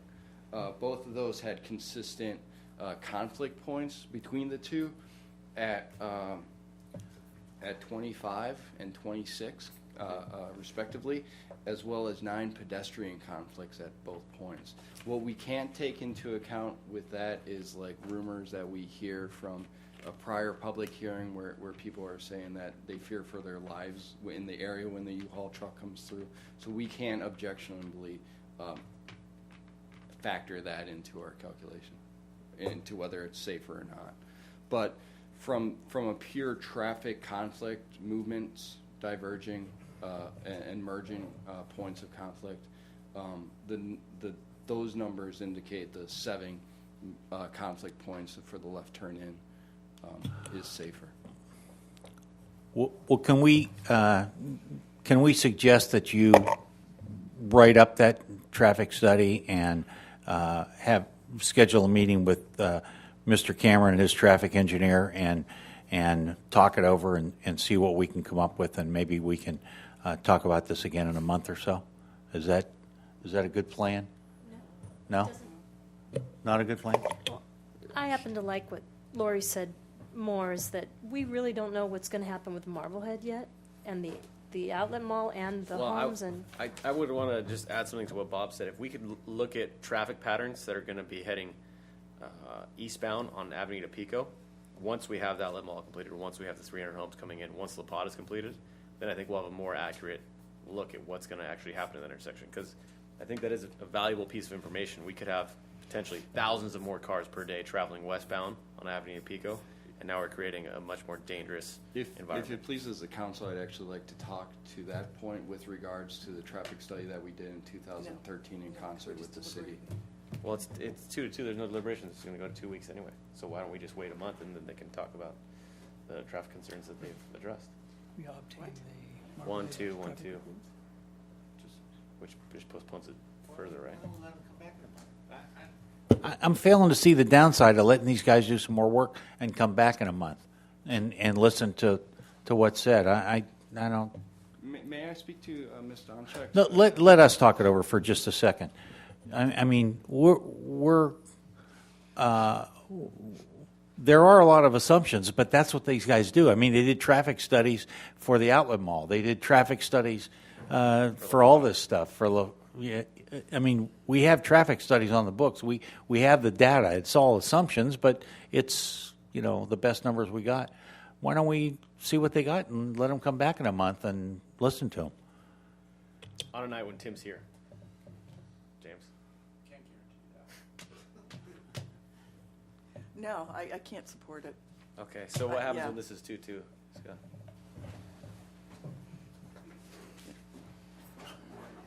There's too many moving parts. I mean, I forgot to mention the Pico off-ramp being. Well, I was going to talk to the applicant about that after we were done. Yeah. That we need to have somewhat of a discussion on that. So what happens, Scott? So this is appealed. So what that means is the council really needs to act to decide Okay, one so way or the other. So I move I'd that we recommend it continue we and talk so about this you can item do that. in 4 weeks, and with that, we direct the applicant to come back with some traffic studies for impacts post Pico completion, post La Pata completion, post Outlet Mall completion, and Marblehead completion. Reopen it. I second that. Okay, and with that, I will reopen the public Thank you, hearing Mayor. to the next time. So, James, if you could find a meeting that is not as jam-packed as this one to put that one in, that'd be fantastic. So we give you leeway. Thank you, sir. Okay, motion by Ham, second by Baker. All those in favor? Aye. All those opposed? Opposed. Okay. So now it just goes to the next meeting anyway. So now it's in 2 weeks. We'll see you in 2 weeks, gentlemen. Thank you for waiting around. We appreciate it. Wait a minute. I want to talk to the applicant really quick. You're aware that in a couple of weeks' time, the Pico Bridge is going to be demolished to half and the lanes are moved. Yes. What are you telling your people, or what are you advising people to do? Because it seems to me that they should be avoiding Pico at all costs. I can let them answer that. I Okay. believe they have a recorded message on their phone. Well, real quick, what we do on that is, as Eric said, we don't always get to communicate with the people. People are coming to our site and our facility from Tennessee, from Michigan, from Florida, okay? And the only time they ever get to our facility is when they pull up into the lot, and they're doing just like he said, we're going into Google, and they're following Google directions to our facility. Our local people that come in and rent trucks, for, like if you were going to come in and rent a truck to move something, we give you instructions on how we would give you a better alternative to do the intersection before, and then come down, and then just make a right-hand turn, and then a right-hand turn into us. We do that for our local people. We can put that on our answering. We have an automated answering where if somebody calls us, they press 2 for directions. We can put those instructions on our automated for you. We've already turned around and did what the traffic committee wanted, and we put it through Los Rimos, which was even worse. So we can put that on and give those instructions on how to get to our locations because of the construction on that. So we can do those, but that only gives part of the answer, because that only deals with the people that we deal with. All the people that come to us who never see us until they come to us are still just going to use Google. Okay. Thank you, sir. Kathy, yeah, you good with that? Okay. Thank you, guys. We'll see you in 2 weeks. Thank you. Yep. 2 weeks. Yeah. We don't. There's no other choice. No, you guys opposed that. Oh, okay. So we're continuing the item? Oh my gosh. Yeah. Okay. 2 weeks. No, we're not continuing the item. You guys vote. It was a stalemate, so it's coming back for us in 2 weeks. I tried to continue. You guys opposed my continuation. So. It just stays open, and we'll pick it up in 2 weeks. Yeah. Yeah. Okay, water. Fantastic. What's the resolution? You going to read it? It's a public hearing. You have to open it. Okay, fantastic. Well, we're now going to hear code amendments to water conservation. I open the public hearing. Do we have any speaker cards? We have one speaker card. Who is it? Greg Lopanovich. You here? No? With that, we'll close the public hearing. Okay, fantastic. Laura, you going to read the resolution? Andrew, are you fine with that? Does that disrespect you, or are Oh, no, go ahead. Andrew looks gorgeous this evening. Fantastic. Well, I like the blue. Okay. It really attracts your Before eyes. before we go there, I have an issue that I want to. 3 minutes, just so you know. Pardon me? I'm leaving in 3 minutes. So. Okay.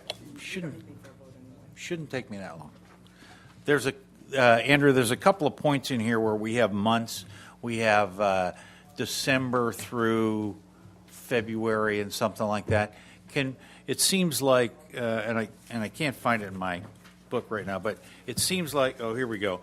3 days allowed irrigation per week between the months of March and November. Mm-hmm.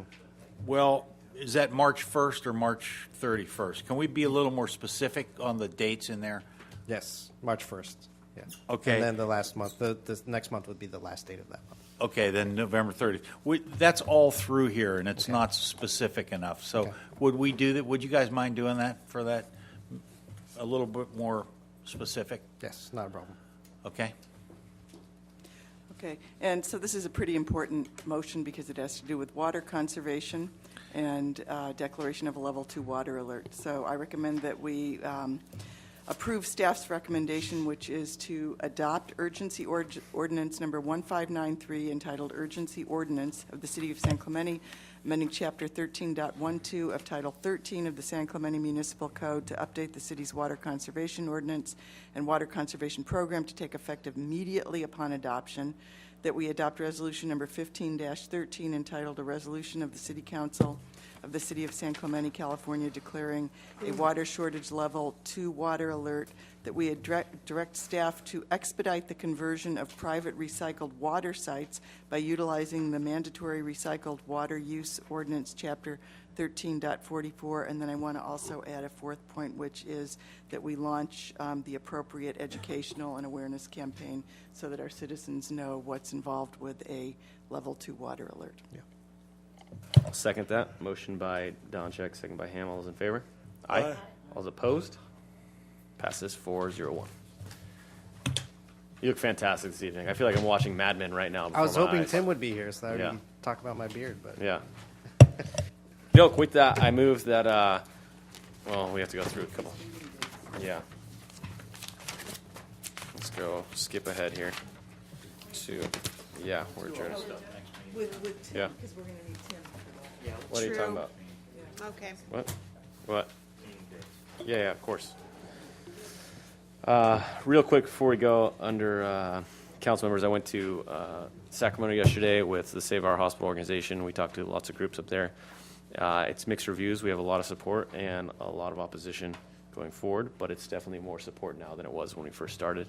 So that's very exciting news. So yeah, I look forward to what we have to do in the future. And it was a very eventful day yesterday. Lots of meetings. Thank you very much for doing that from all the citizens of San Clemente. You're welcome. It was a long day. We got home at midnight, much like tonight. So. Okay, and I have one council member item. We received from the county supervisor a request to address concerns about Assembly Bill 1217, which is Daley's OCFA governance initiative. And so what I'd like to have is have the city manager prepare a response for it. And included in the response, I'd like the language that says OCFA could change their governance mechanism on their own, and it's not necessary to have state legislation to cause a change if they so desire. How would they do that? Should we include taxation without representation in there? Tyranny, yes. They could do that on their own? Yes. Oh. They don't need the state telling them how to do it. The city manager is currently working on that project. We've had some correspondence back and forth on that. So, We're going to have an opportunity to speak on this at council, right, James? Yes. Okay. So it will is be that on coming? a future agenda. It will be Thank on you. a future Yeah, agenda. I'm very excited to speak about for that. consideration. next meeting, right? The next meeting. Yeah, next meeting. Great. Okay. Yeah. Yeah. I move that we adjourn to the next regular council meeting, which will be held on April 21st, 2015, in the council chambers located at 100 Avenida Presidio, San Clemente, California. Closed session items will be considered at 5:00 p.m. The regular business meeting will be commenced at 6:00 p.m. And I'm going to modify that slightly and move that we adjourn in honor of Tim Brown this evening. Oh. And I second that. So a motion by Ward, second by Ham. All those in favor? Aye. Opposed? Passes 4-0. See you next week.